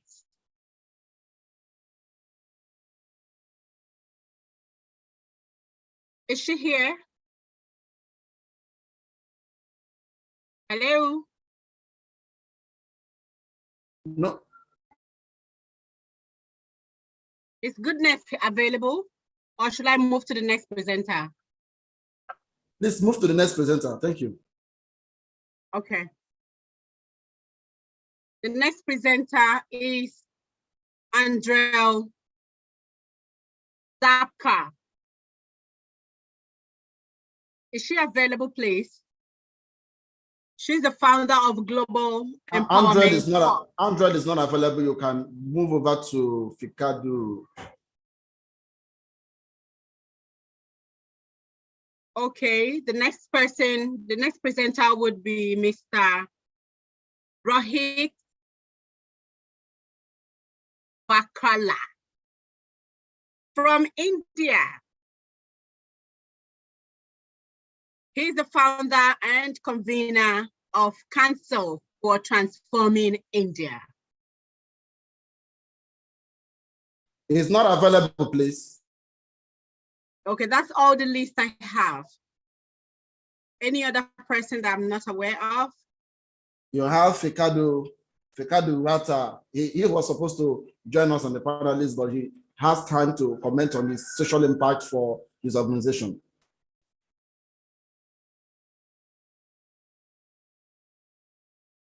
Bicado. No, I don't. So are we done with the panel discussions now? So while I check out for Ricardo, Trevio. Yes, we are done with the questions, the panel discussion, and the different organizations for social impact. So Fikadu will give us the final speech on the social impact in organizations, and then I can see Fikadu. He's one of those one of the panelists. I can see him, Fikadu. I can see him. Yeah, I can see his screen. I can see his photo.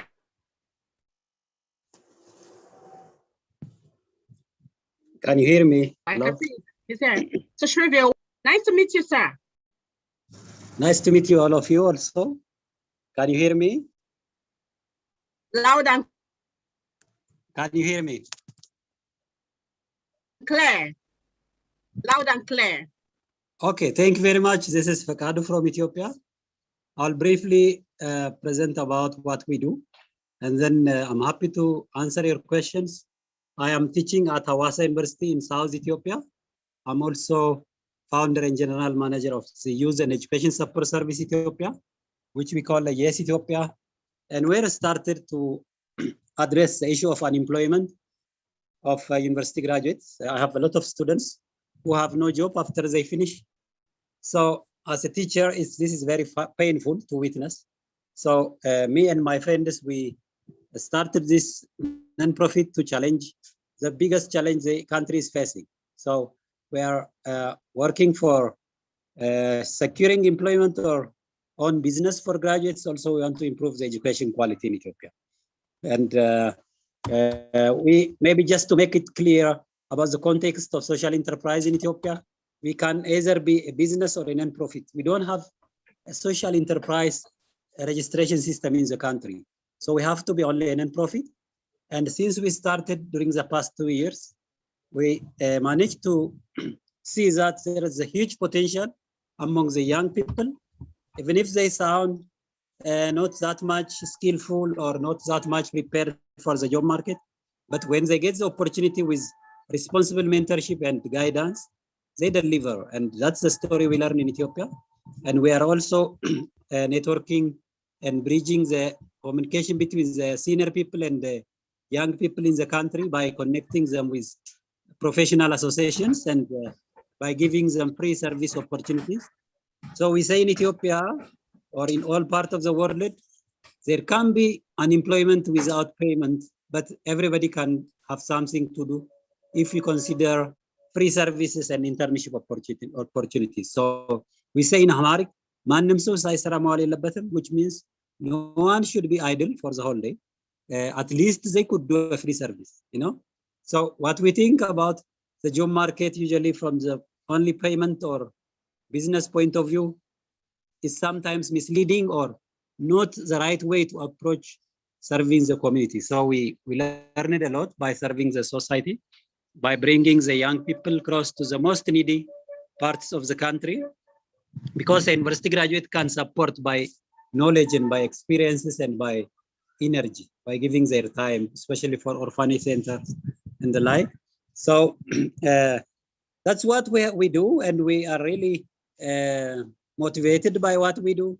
After we started, initially we were not sure, like if the young people are ready to work or if we can manage to see some progress. But now we are really more than happy about what we do, and we are really eager also to learn from other countries, especially what are the ways to make social enterprise system work in Ethiopia, and also experiences to learn from each other about innovatively starting jobs and connecting young people with international employers and exploring across border employment opportunities. These are like some of the things we want to hear from you.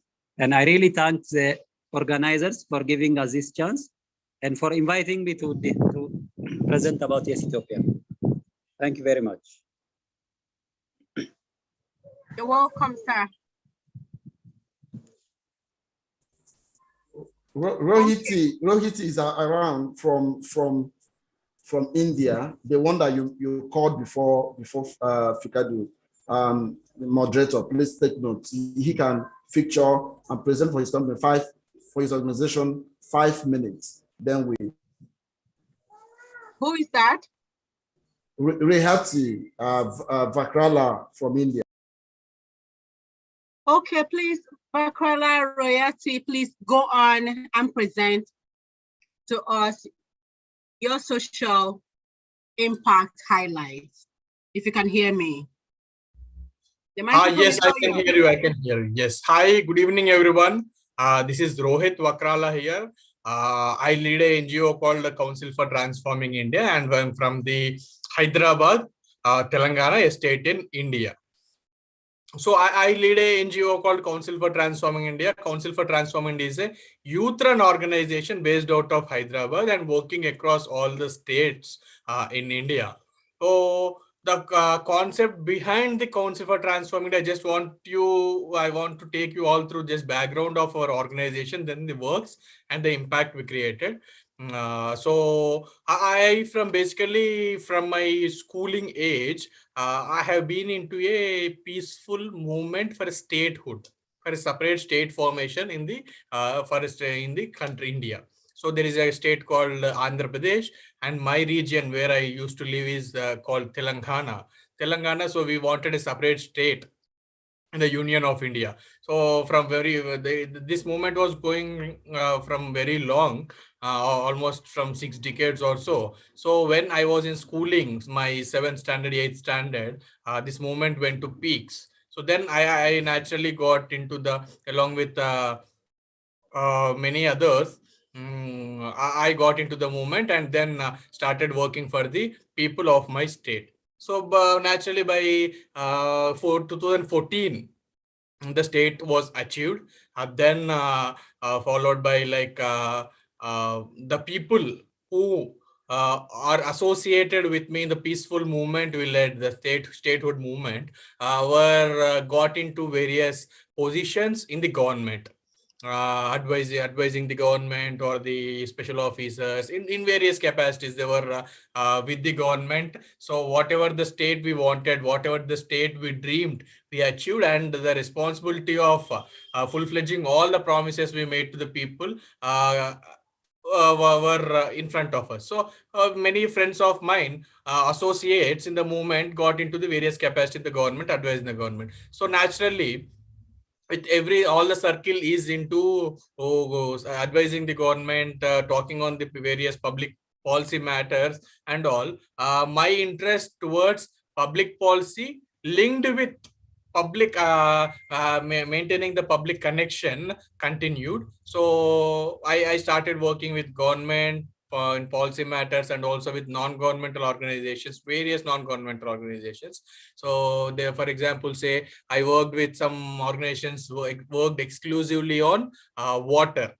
So there is some organizations exclusively working on the school education, bring up the quality in the school education sector. There are a few organizations where I worked with, comes from the background of working for the human trafficking. So there is like, I got an opportunity to explore multiple fields by associating with various people. Then when I was starting up, when I was trying to pull youth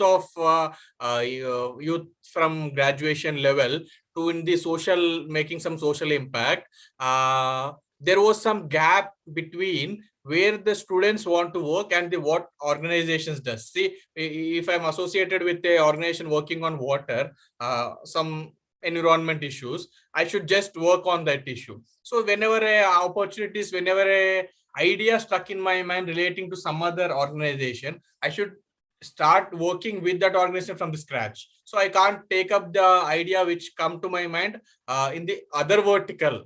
So then we started, there should be a uniform platform working on multiple aspects, giving an opportunity to youth, social platform, giving opportunity to youth to promote, to take up the ideas, to discuss with the policymakers, to take it into public in multiple verticals. So then with group of people, I started this platform called Council for Transforming India, with like some 7-8 people around me who were expertise in environmental issues, as I told you, just the various subjects, policy matters, government affairs, international affairs, etc. So each one of us try to contribute to the society with a common name, organization name called Council for Transforming India. That's how Council for Transforming India, a NGO CTI organization, came into limelight from 2017. So then we started actually working on some impactful initiatives with various stakeholders. Then as I told you just before, the gap between the when we try to bridge the gap, we could able to bridge this gap between the youth who wanted to make some impact and a few organizations limiting to some particular vertical would not able to bridge this gap. So this gap was bridged between by Council for Transform India. Then we spread across universities, across the states, all over India. We had volunteers, we had a special program for people who actually can't work on ground, but it's kind of like work from home. COVID like situation make us work from home, but we would do this work earlier itself. Council for Transform India used to give internships to students who they would work remotely in their semester holidays or even during the college days from their universities, their hostels, they used to work. So we used to make them work, especially there used to be some law students who used to help us, who helps us with the policy matters, research work, policy matters and ideas to take up, drafting, content development and all. So this is how we try to involve as many possible youth as possible in the making some impactful activities. So just for example, if we always tried working both on ground activism and also on the table. And I mean on table working with governments, working with various policyholders, state governments, central governments. Like I'm sure many of you may be knowing the policy framework and the overall setup, how governments work in India. So we from Council for Transform India at various levels started working with both governments, say state, central, so that the everything up to the ground root level activism. So based on this activism, I just want to quote few works done by our organization. For example, there was this 150th birth anniversary of Mahatma Gandhi. If I can share you the screen. Shreyas or someone, the other host, can you please enable the screen sharing option to me? I just want to show the photograph.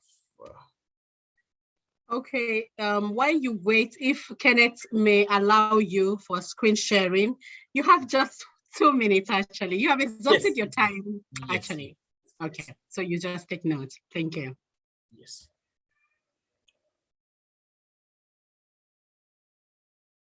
So if you can just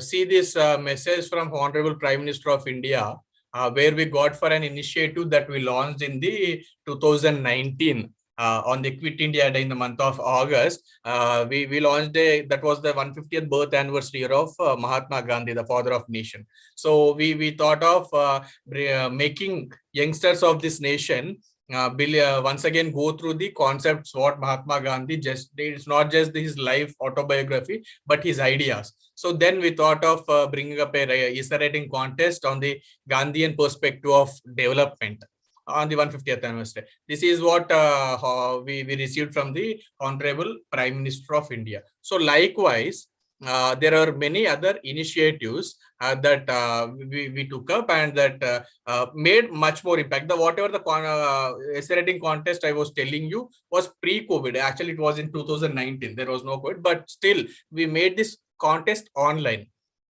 So using technology, using with the little resources, using technology, we try to make more impactful activities. And there is one initiative that I just want to share with you guys, other than the background and all, so that my time may be also completing.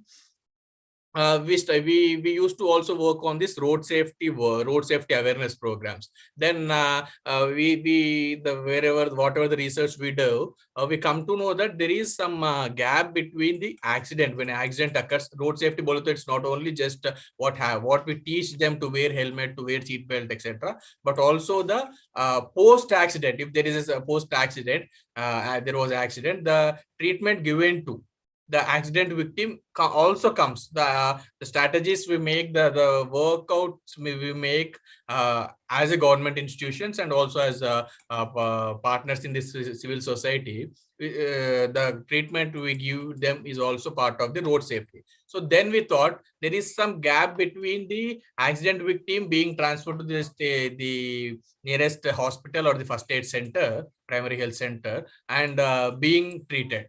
So why these gaps comes? So whatever the size of the accident may be, there may be at least a little blood loss. So to give any other kind of treatment, the first major important thing is the blood flow in the body should be appropriate. So this blood loss makes other treatments difficult. So then we thought that testing the blood group, mapping it and giving the blood group may take some time. So why don't this person this person will not be in the conscious state. So what? Then we thought, driving license, there is an option in the driving license of the Union of India to have a blood group, but it is not being mandatory. That was an optional column. Naturally, when we fill up the application forms, being optional column, we leave it because people, few of them know their blood group, they don't know, and they just don't give a damn to it, and they just leave it. So when this accident occurs, if your blood group is known, that it can bring down at least the gap of 2 hours come down.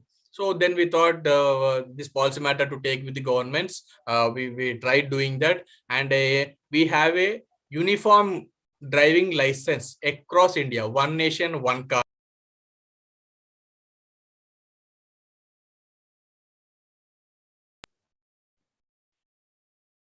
Please, you may have to summarize so that we can move in. Yes. I'm doing this. So this is how we work. So Council for Transform India works from both policy level to the on-road, ground-road activism. So we also like looking forward to work with South Asian team, so that many proposals are being done with the Shreyas. We had a discussion 2-3 weeks back. So we are coming up.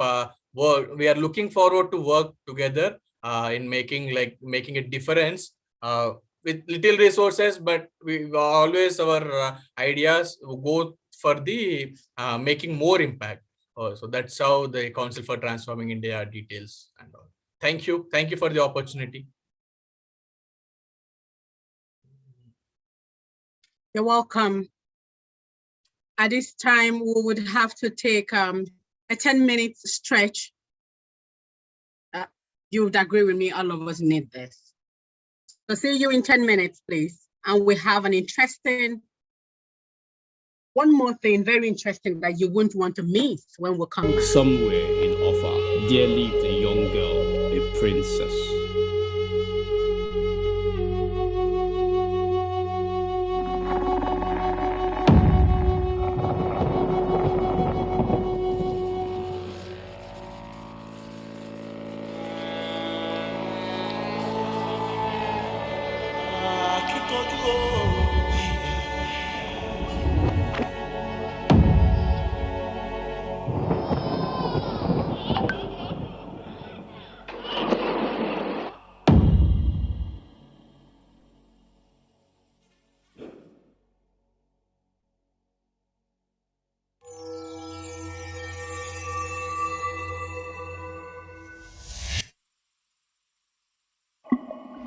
It's me, Moremi.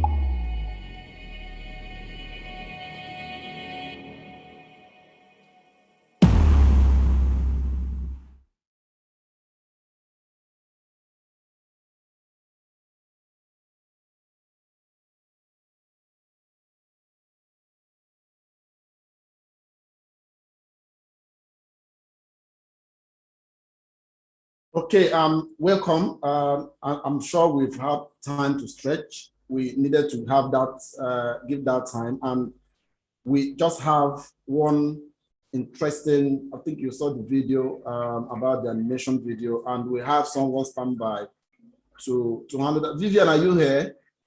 You can take over from me, please. Thank you. So introduce the founder of Aruba animation that we just watched now to just use 5 minutes maximum to talk about the project. Okay.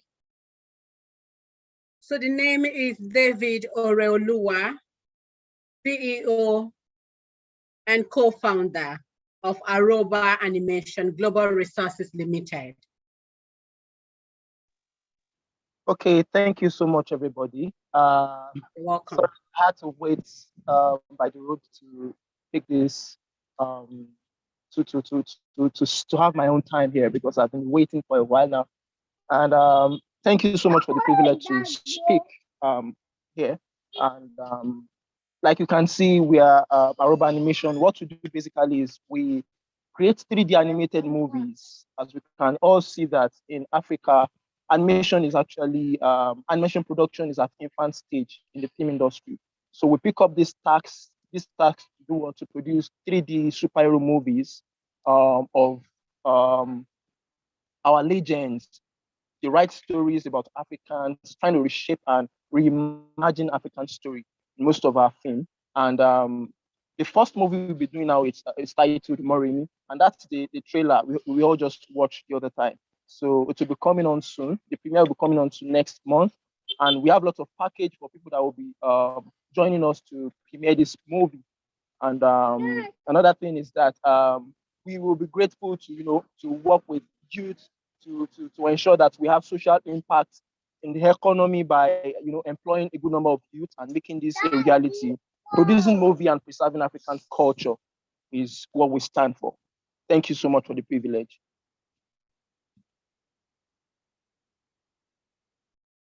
Thank you.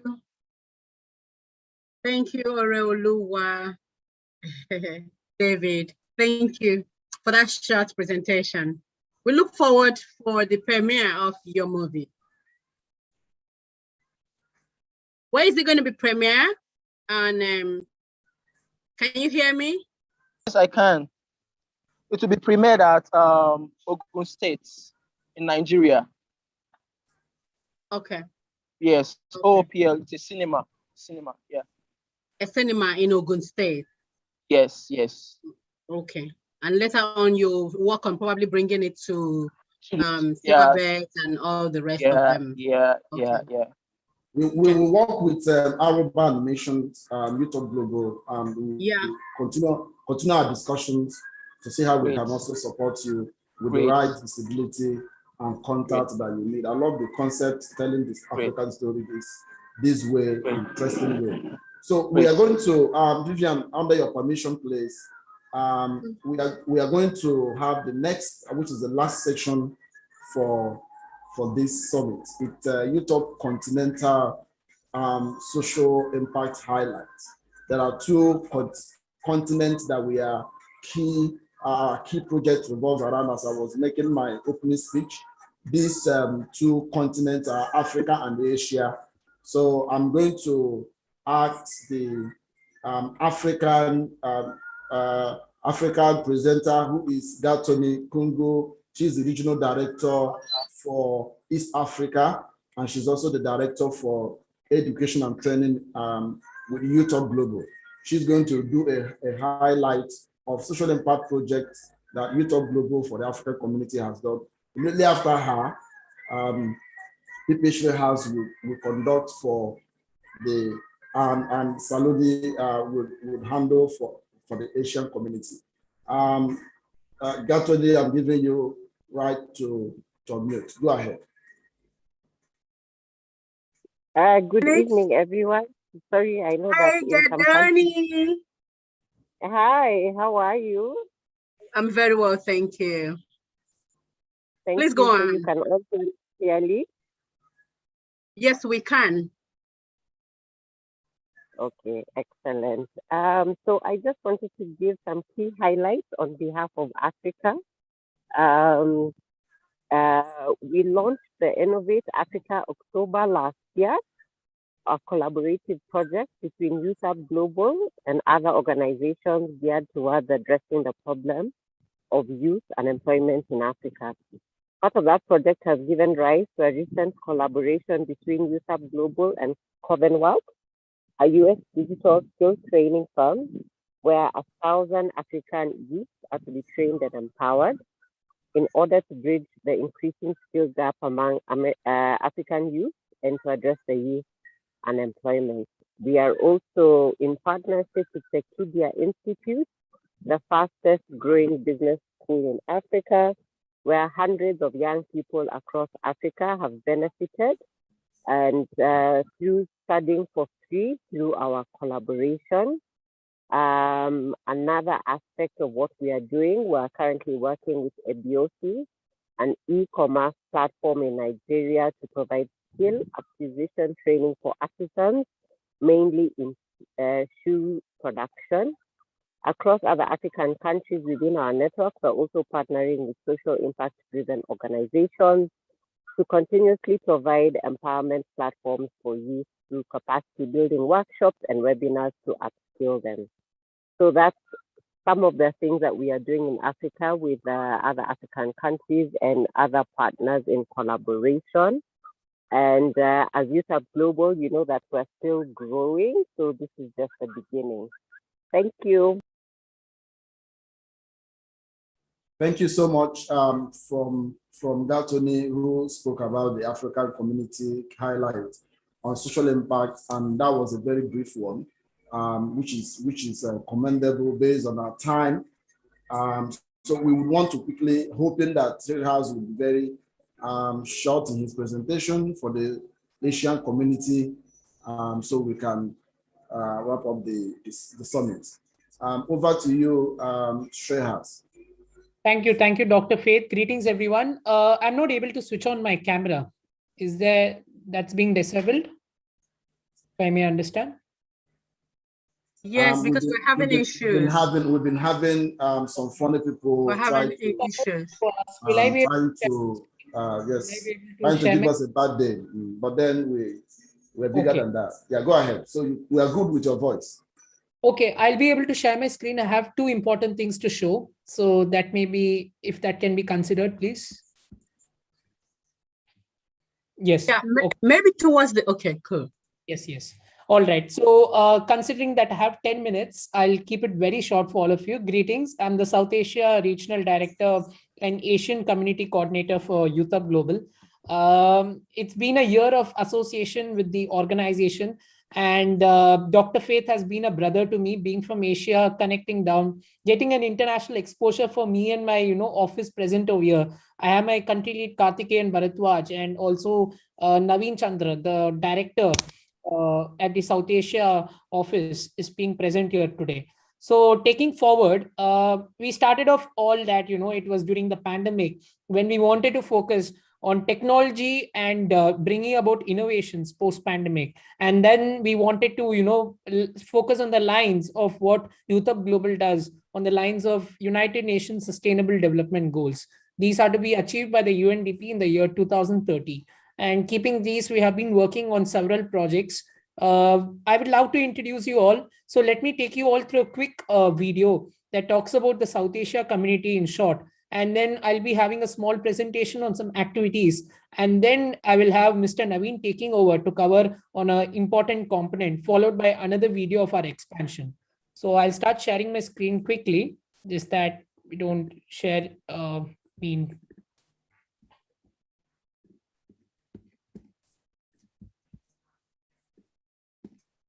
I hope the screen is visible and the audio is also visible. Is the screen and audio visible? Can I get a yes, please? Yes. Yes. Okay.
I hope you all got a small brief about what we do and how we've been connected and making a presence on the community of Instagram, which is, in the name of Youthup South Asia, when we got our encouragement by our beloved president, Dr. Fate, to go forward, apart from being on LinkedIn as well. So as I said, we have been doing some, rigorous projects, especially connecting with the youth in universities on the lines of technology, management, entrepreneurship, and sustainability. As we have some key projects and partnerships coming up, we have tied up with, Sairam Institution and also the Maharaja's Institute of Technology in the south of India. We have been working closely with the country lead, Mr. Karthikeyan Bharadwaj, who's being present over here in today's summit.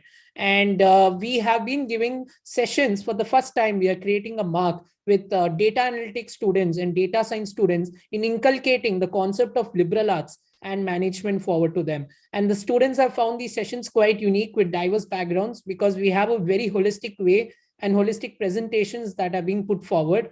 And moving on to the next, we are also having our Innovate Asia. We are preparing for that. Right after Innovate Africa, I'm expecting my dear brother, Dr. Faith, and all my African friends and friends from different countries over here to come down to India at Sadhana Forest in Orville to, come and see what we have been doing. We have been meeting several diplomats in various cities like Mr. Jayesh Ranjan, the IT secretary to the government of Telangana, and also Minister of 6 portfolios at a small city like Pondicherry, a union territory, which is more of a French community. So we have been creating, and enhancing a benchmark on the landmark of such universities forward. Before I take over several words and I go forward, I would like Mr. Naveen from my South Asia office to cover a little on what we are planning to tap on the Asian youth post-pandemic and how are we looking at this crystallization forward. Naveen, I would look forward to a presentation from you on a brief one. Yeah, sure. Thank you so much. I think again, I'm not able to come on a video. Please go ahead. It's fine. Yes. Okay. So good day, everyone. See, as we got it. Yes, I think I'm visible to everyone. I can see my face. Yeah. Yes, we can see you. Yeah. Hey, good day, everyone. See, COVID-19 has transformed life as we know it, impacting us personally, academically, as well as personally. So as the world begins the slow and steadiness process of learning how to reopen safely, the business and communities like us are looking to a leader for guidance to help navigate this pandemic with the success. While some may view some of things like these strains of coronavirus as a major roadblock, I see it as an opportunity for companies to have a fresh start, forcing to optimize their performance and their vision through progressive ideas as well as on an innovation.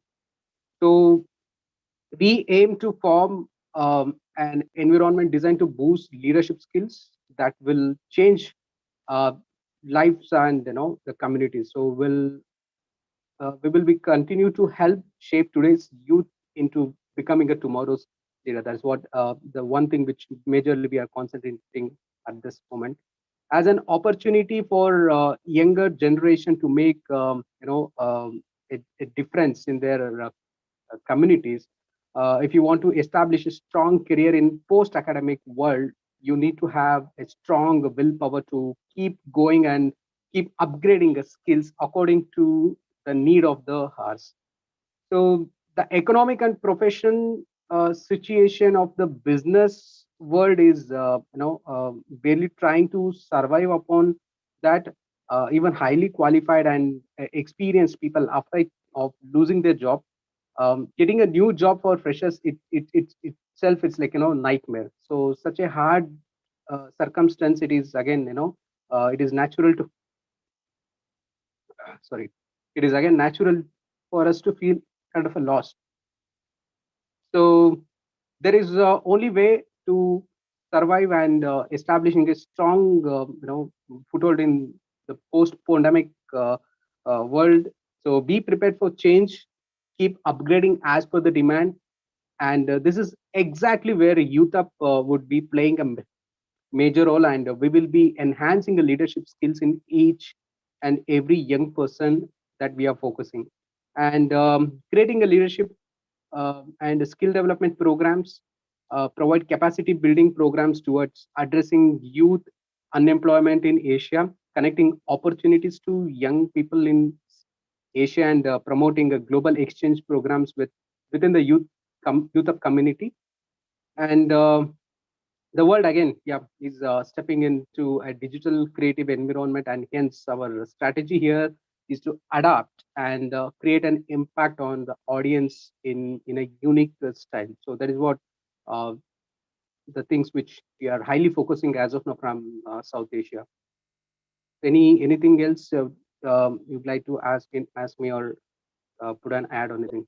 I'll be taking it forward from here and saying that I would like to present one video on our expansion. After 1 year of focus, that intense focus, what we have been doing on India right now, we have a next country where our train has reached, that is Nepal. I'd like to show my countries, India and Nepal, the rich heritage South Asia carries, and the Asian community does have something to depict at this global level today. So I'll be sharing my screen again for another video. That would be a quick one.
That would be the end of our video presentations. As a quick wrap up, I would like to say that, we have some events lined up and certain summits.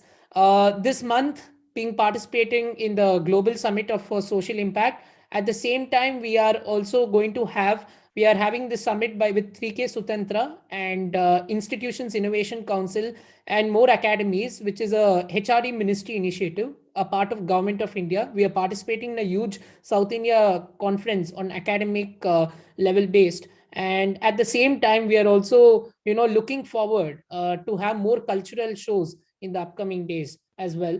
And I would love to share more about South Asia. Please do visit us, and I would love to get in touch for further collaborations on going about, and looking forward to see you all soon. And thank you so much for this opportunity, Dr. Faith, and a great moderation forward by Vivian and the team. Thank you so much, everyone. Thank you so much, GP Sherihas, for that presentation for the Asian community. I love your leadership. I love how you carry your team along. That's a very commendable quality of leadership. And we're also glad with the outcomes and your footprints in the Asian space. Gentlemen and ladies, we want to start by saying thank you. 22 participants stayed put till the end of our summit. Youthup Global Summit for Social Impact 2022, which is our second anniversary. We are grateful for all of you who have stayed put till the end of this session. This is a long hour section that started 11 a.m. West African time, ending almost 5 p.m. West African time. That's about 6-7 hours on stretch. For someone to sit down in a place for that number of hours is something that is commendable. Thank you so much for believing in what we are doing, for supporting us, for the collaboration, the team, the effort. Everybody, supported this, and we've been able to put this out today.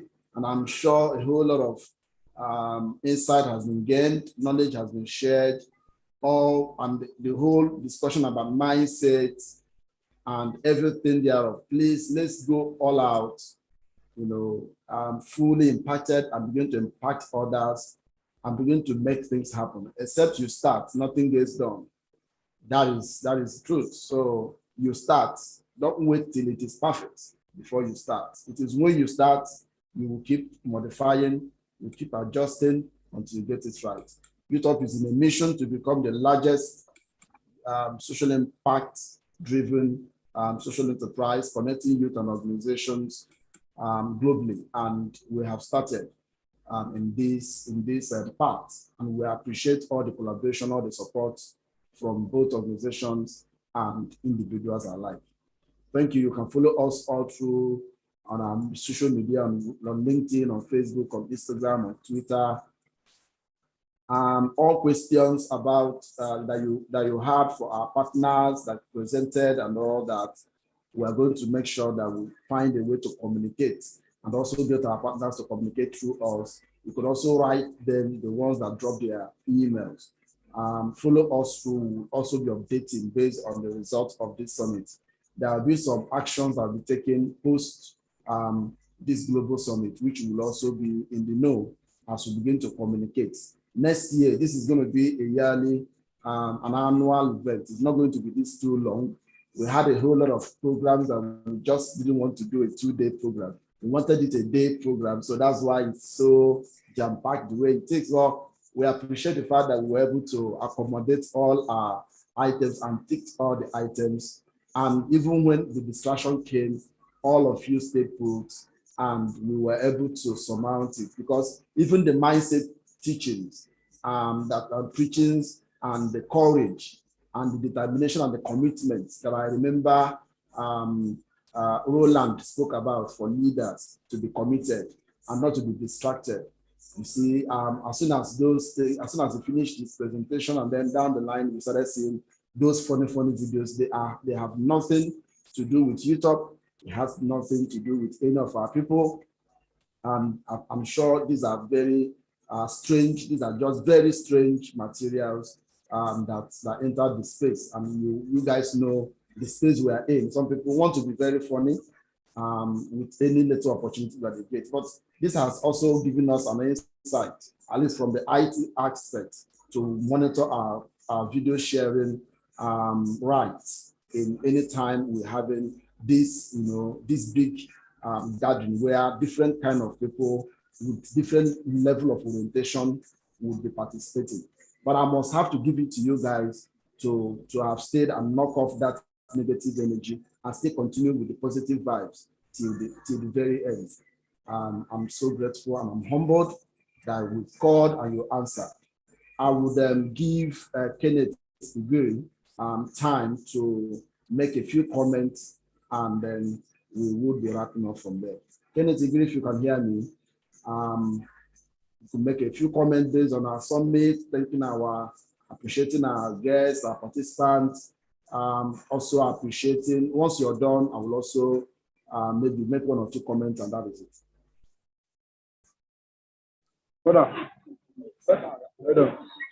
Larry, half an hour floor. Yes, Kenneth. Okay, Kenneth, I'm not able to hear. I don't know whether I'm the only one. but I'm not able to hear. If I want to start calling the names of people I see here, Roland, you stayed put. Thank you very much. Right from the beginning till now. Thank you. Thank you. Sutratra, thank you. House, thank you. Bethel Amadi, thank you. I remember you were here right from the beginning. Udaja Chukwubuka, well done. You are the guys that made it happen to talk about this summit that made it to be heard.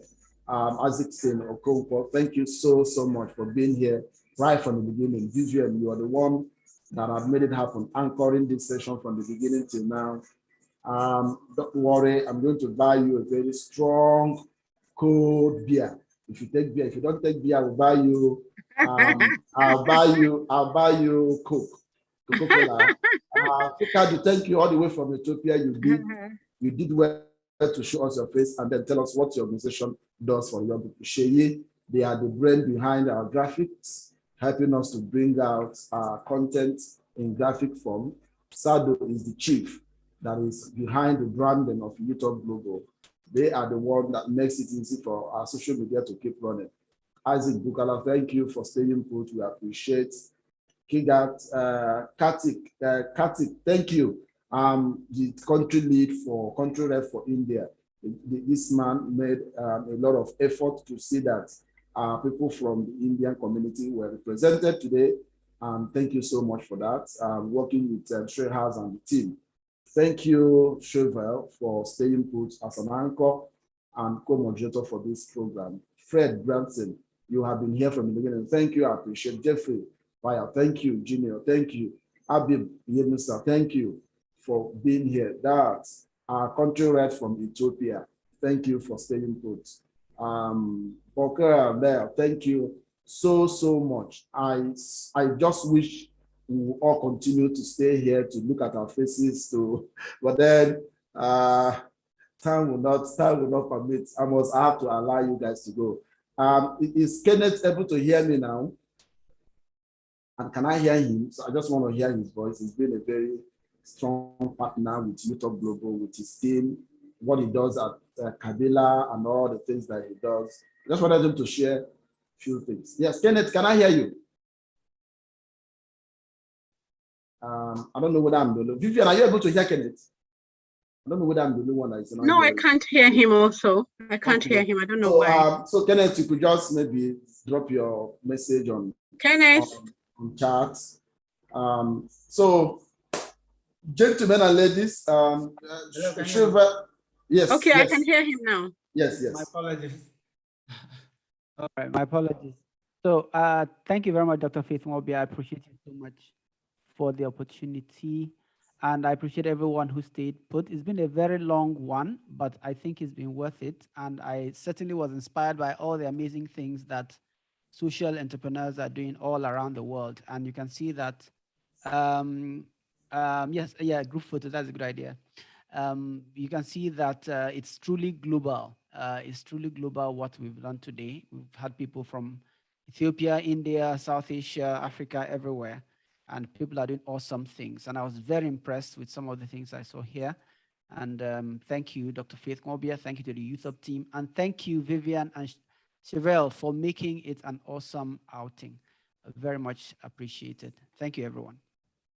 So, Dr. Faith, Sado requested that we take a Please, photo. let's do that. I'm opening my video. Let's all, those that stayed put to the end, let's open our video also to take a group picture. It's not a bad idea. So that Dr. we can. I'm unable to, keep my video on. It's been blocked. It says unable. I'm going to enable it very quickly. Enable it quickly so that people can just show their faces. And then, yes, these are heroes that stayed put to the end. I think someone is in the waiting room who wants to be a part of the group picture. Can that person let him in? It's not easy. Yes, I don't want to admit someone that will begin to give us trouble. Okay, let's see. Okay, I'm sure. Okay, good. I don't know the name of the other person that is in the waiting room. So have we taken the group picture now? Just 1 minute. So everybody, video on. Jeffrey, I don't see your video.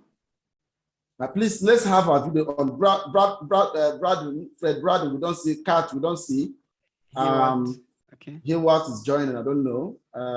Please, let's have our video on. Bethel, no, your video is not on. As it's in, your video is not on. Hi, Ebuka. I'm sorry, sir. Ebuka, how are you? Hi, Fred, Brandon. Now it's, yes. Oh, sorry about that. Yes. I don't have my video on. And the one taking the picture, I didn't have my video on. Okay. Oh, now you should show us your face. Yes. Sorry about that. Just a minute, guys. Okay, Isaacson is telling us a minute, guys. It's coming. Yeah, good to see your face. Good to see your face. 20 man standing. 20 man, woman standing. Women standing. Isaac's son. The name is get power. It's actually Isaacson. So. Isaacson. I love the name. I love the name. It carries vibe. My dad tend to overdose things. Oh my God, he gave you like that? Yeah. Wow. Awesome. Yeah, you're bright. Yeah, I'm sure you'll have a bright picture camera now. You can take the picture. Okay, there is okay, Ken. There is okay. Heyward, we can't see your face. Kartik, we cannot see your face. Better, Fred, are you guys okay the way it is so that we can move on and take a good picture? Okay, so it's as if they are good the way they are. Let's go. All right, I just took one. Let me just take one more. And then we'll be done. Okay. Yeah, Brad said, let's see his face finally. Thank you, guys. Thank you. Sorry, Doc. I would like to connect with you. So I've tried to like follow you on LinkedIn. You know, you already have enough. I don't think you can accept connections any longer. No, send me a connection, I will accept. Once I see Isaacson, I will follow. Okay. I like the name already. So let's put this hand. Let's put this hand. This is Youthup, right? Youthup. Yeah. So we do it this way, Youthup, right? So Youthup. Okay, so you take this picture, it just as your own hand. You're going to use one hand, Kenneth. Thank you, guys. Have you taken enough? Yes, I think. Okay, great, guys. I appreciate this. I appreciate you staying put. We had around 56, 57 or so, but at the end of the day, 20 persons were here at the end of the session for like 6 or 7 hours. It's not a joke anywhere. It's not a joke. Some people will be having like 5 remaining or 2 or 3 remaining. For us to have up to 20, which of course could make a summit even. 20 can also make a summit. So for us to have 20 seated till the end of the day, bravo. We're to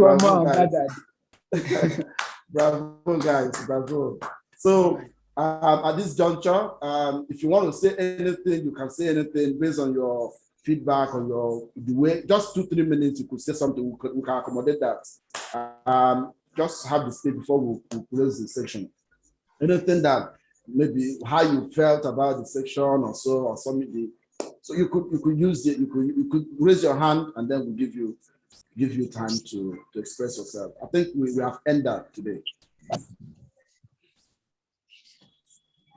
Anybody having anything to say, how they feel about the whole thing? That would be good. A healthy feedback. Yes, okay. I will take Isaacson. I will take Sheyi being the second after Isaacson. Isaacson, go ahead. Then after you, Sheyi. Okay. Hello, everybody. Thank you very much. I must say, I mean, this is just a mouth watering session. I saw myself being here since 11 a.m. and I haven't like taken my eyes off my phone, like to tell you how impactful and the authority that this conference carries. And I must say the most interesting part was having Professor Ndubusi. I've been a big fan of him on LinkedIn. I read almost all his articles that he posts on LinkedIn. I've never heard him speak before, but today was just amazing. It was just amazing. I want to really commend the people that put this summit together. I mean, great work, guys. Great work, guys. Great work, Madam Vivian. And I also like to connect with you on LinkedIn if you don't mind. So I really appreciate you guys. Keep doing what you are doing, and maybe we can keep the conversation going. And I'm also looking forward to some collaboration, because currently I'm with the Young African Leaders Initiative, YALI, in Abuja here, so which is really a youth hub where you have a lot of youth trying to, forge ahead and make certain decisions in life. So I look forward to connecting with you guys. Great work. Thank you. Yeah, as it's said, that was a great one. Thank you. We are all open for connection, and you can easily connect with us. I try to support as much as I can. I love to see young people improve and become better version of themselves. Share your turn. After Share, we'll take comment. Share, you go ahead. I'll decide who, please. Okay, I don't know how to raise your hand. Yeah. Good evening, everyone. Yes, Wow. Good evening. It's an amazing event. It's an amazing event. I really enjoyed every bit of it. So I must say, Mr. Faith, you are doing a fantastic job. Youthup is a fantastic platform. And secondly, Mrs. Vivian, wow, you are really amazing being the host for this program. I think you've been speaking for like 6 hours straight. That's really amazing. I would support Mr. Faith to buy you a bottle of Pepsi after the event. After I buy Pepsi, you buy Fanta, right? So that it will. So God continue to replenish you for the knowledge you are imparting on the youth. It's really amazing, Mr. Faith. Thank you, everybody that's actually done a lot in making this event a success. It was really a success. Like Mr. Faith said, having 20 participants after a 6 hours event is a really is an amazing thing. So thank you, everyone. Thank you for making this event a success, and we hope that what we are trying to achieve with the youths will come to pass in African countries and in Asian countries and in other countries beyond. Thank you very much. It's really an amazing. Thank you kindly. Please, any other person going to speak now, please keep it at 2-3 minutes so that we can leave. I don't want to keep us waiting anymore. Thank you. I know that we want to say as much as we can, but then let's keep it simple and short. So Shiva, what do you have for us? Shiva, you've been talking. Hold on, you've been talking. Yeah. I think, okay, Shiva, go ahead. I think any other, the remaining two hands off. Okay, hold on, Shiva. Roland and Gole. Jeffrey hasn't said anything. No, Roland presented today. He's our speaker. Star has also spoken. Thank you. Sutara has also spoken. So it's only Jeffrey that didn't say, I'll come back to the ones up there. Yes, Jeffrey, you have the floor. I'm not able to hear you. That's perfect. You hear me now? Clearly.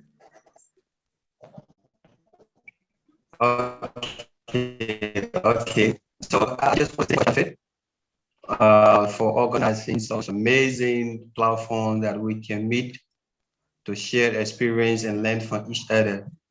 I want to say that we in Liberia, we are solely committed to making sure that we push the vision forward in Liberia, and I will make sure that we achieve collectively together. So again, I want to say thank you all so much. since this is our own pin now, I can say, maybe I will just put in a little advice, maybe to our RT department. We were actually observing some things, some funny things that were, actually not going well. But this is our own thing. We can try next time to better position ourselves, how to manage all our platform. Once again, thank you all so much, and we are open to work more. Thank you, Jeffrey. Back to you,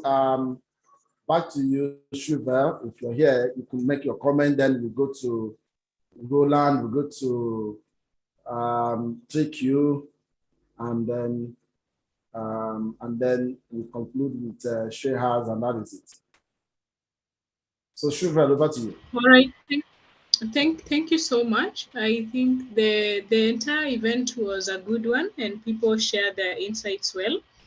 And I have a lot of critiques for the summit that will help improve the other meetings and even the social gatherings that Youthup Global is going to make. And I'll share the critiques and recommendations here with the Youthup Global team. So that is all I have. Thank you so much. Okay, great. That's okay. When we go back, we will take it up from there. We'll have to open that chance to get feedback so that we can get better next time. Roland, over to you. Yes, I'll be short, less than 2 minutes. So thank you very much, Dr. Faith, for this meeting, and thank you, Youthup Global team. And I just want to say that listening to all these presentations and all these different participants, I mean, what I got from Youthup Global, from LinkedIn and listening to you, Dr. Faith, the influence and impact you have is bigger than what I even thought. And I just wanna thank you for all what you're doing, and just say continue that good work. And in any form I can support, I am willing to support you, not just in Germany, anyhow I can support, because it is my joy to be part of something big and something that is making an impact at this scale. So thank you very much for what you're doing, and I'm really happy to be part of it. Thank you kindly.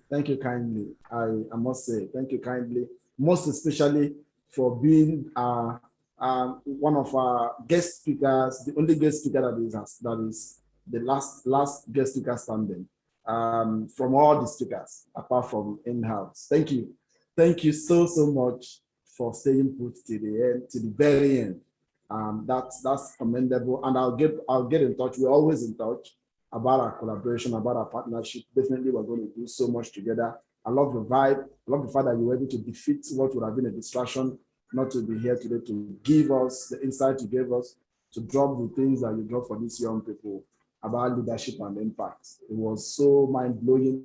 Thank you that the setbacks, the medical issues, the whatever did not stop you to do that. I'm sure that when you started speaking, even COVID ran away from your body, and you were healed completely. And he who healed you, your healing is permanent and complete. That is the prayer, and I back it in Jesus' name. Amen. Amen. Thank you. Amen. Amen. So thank you so much. And then I go back to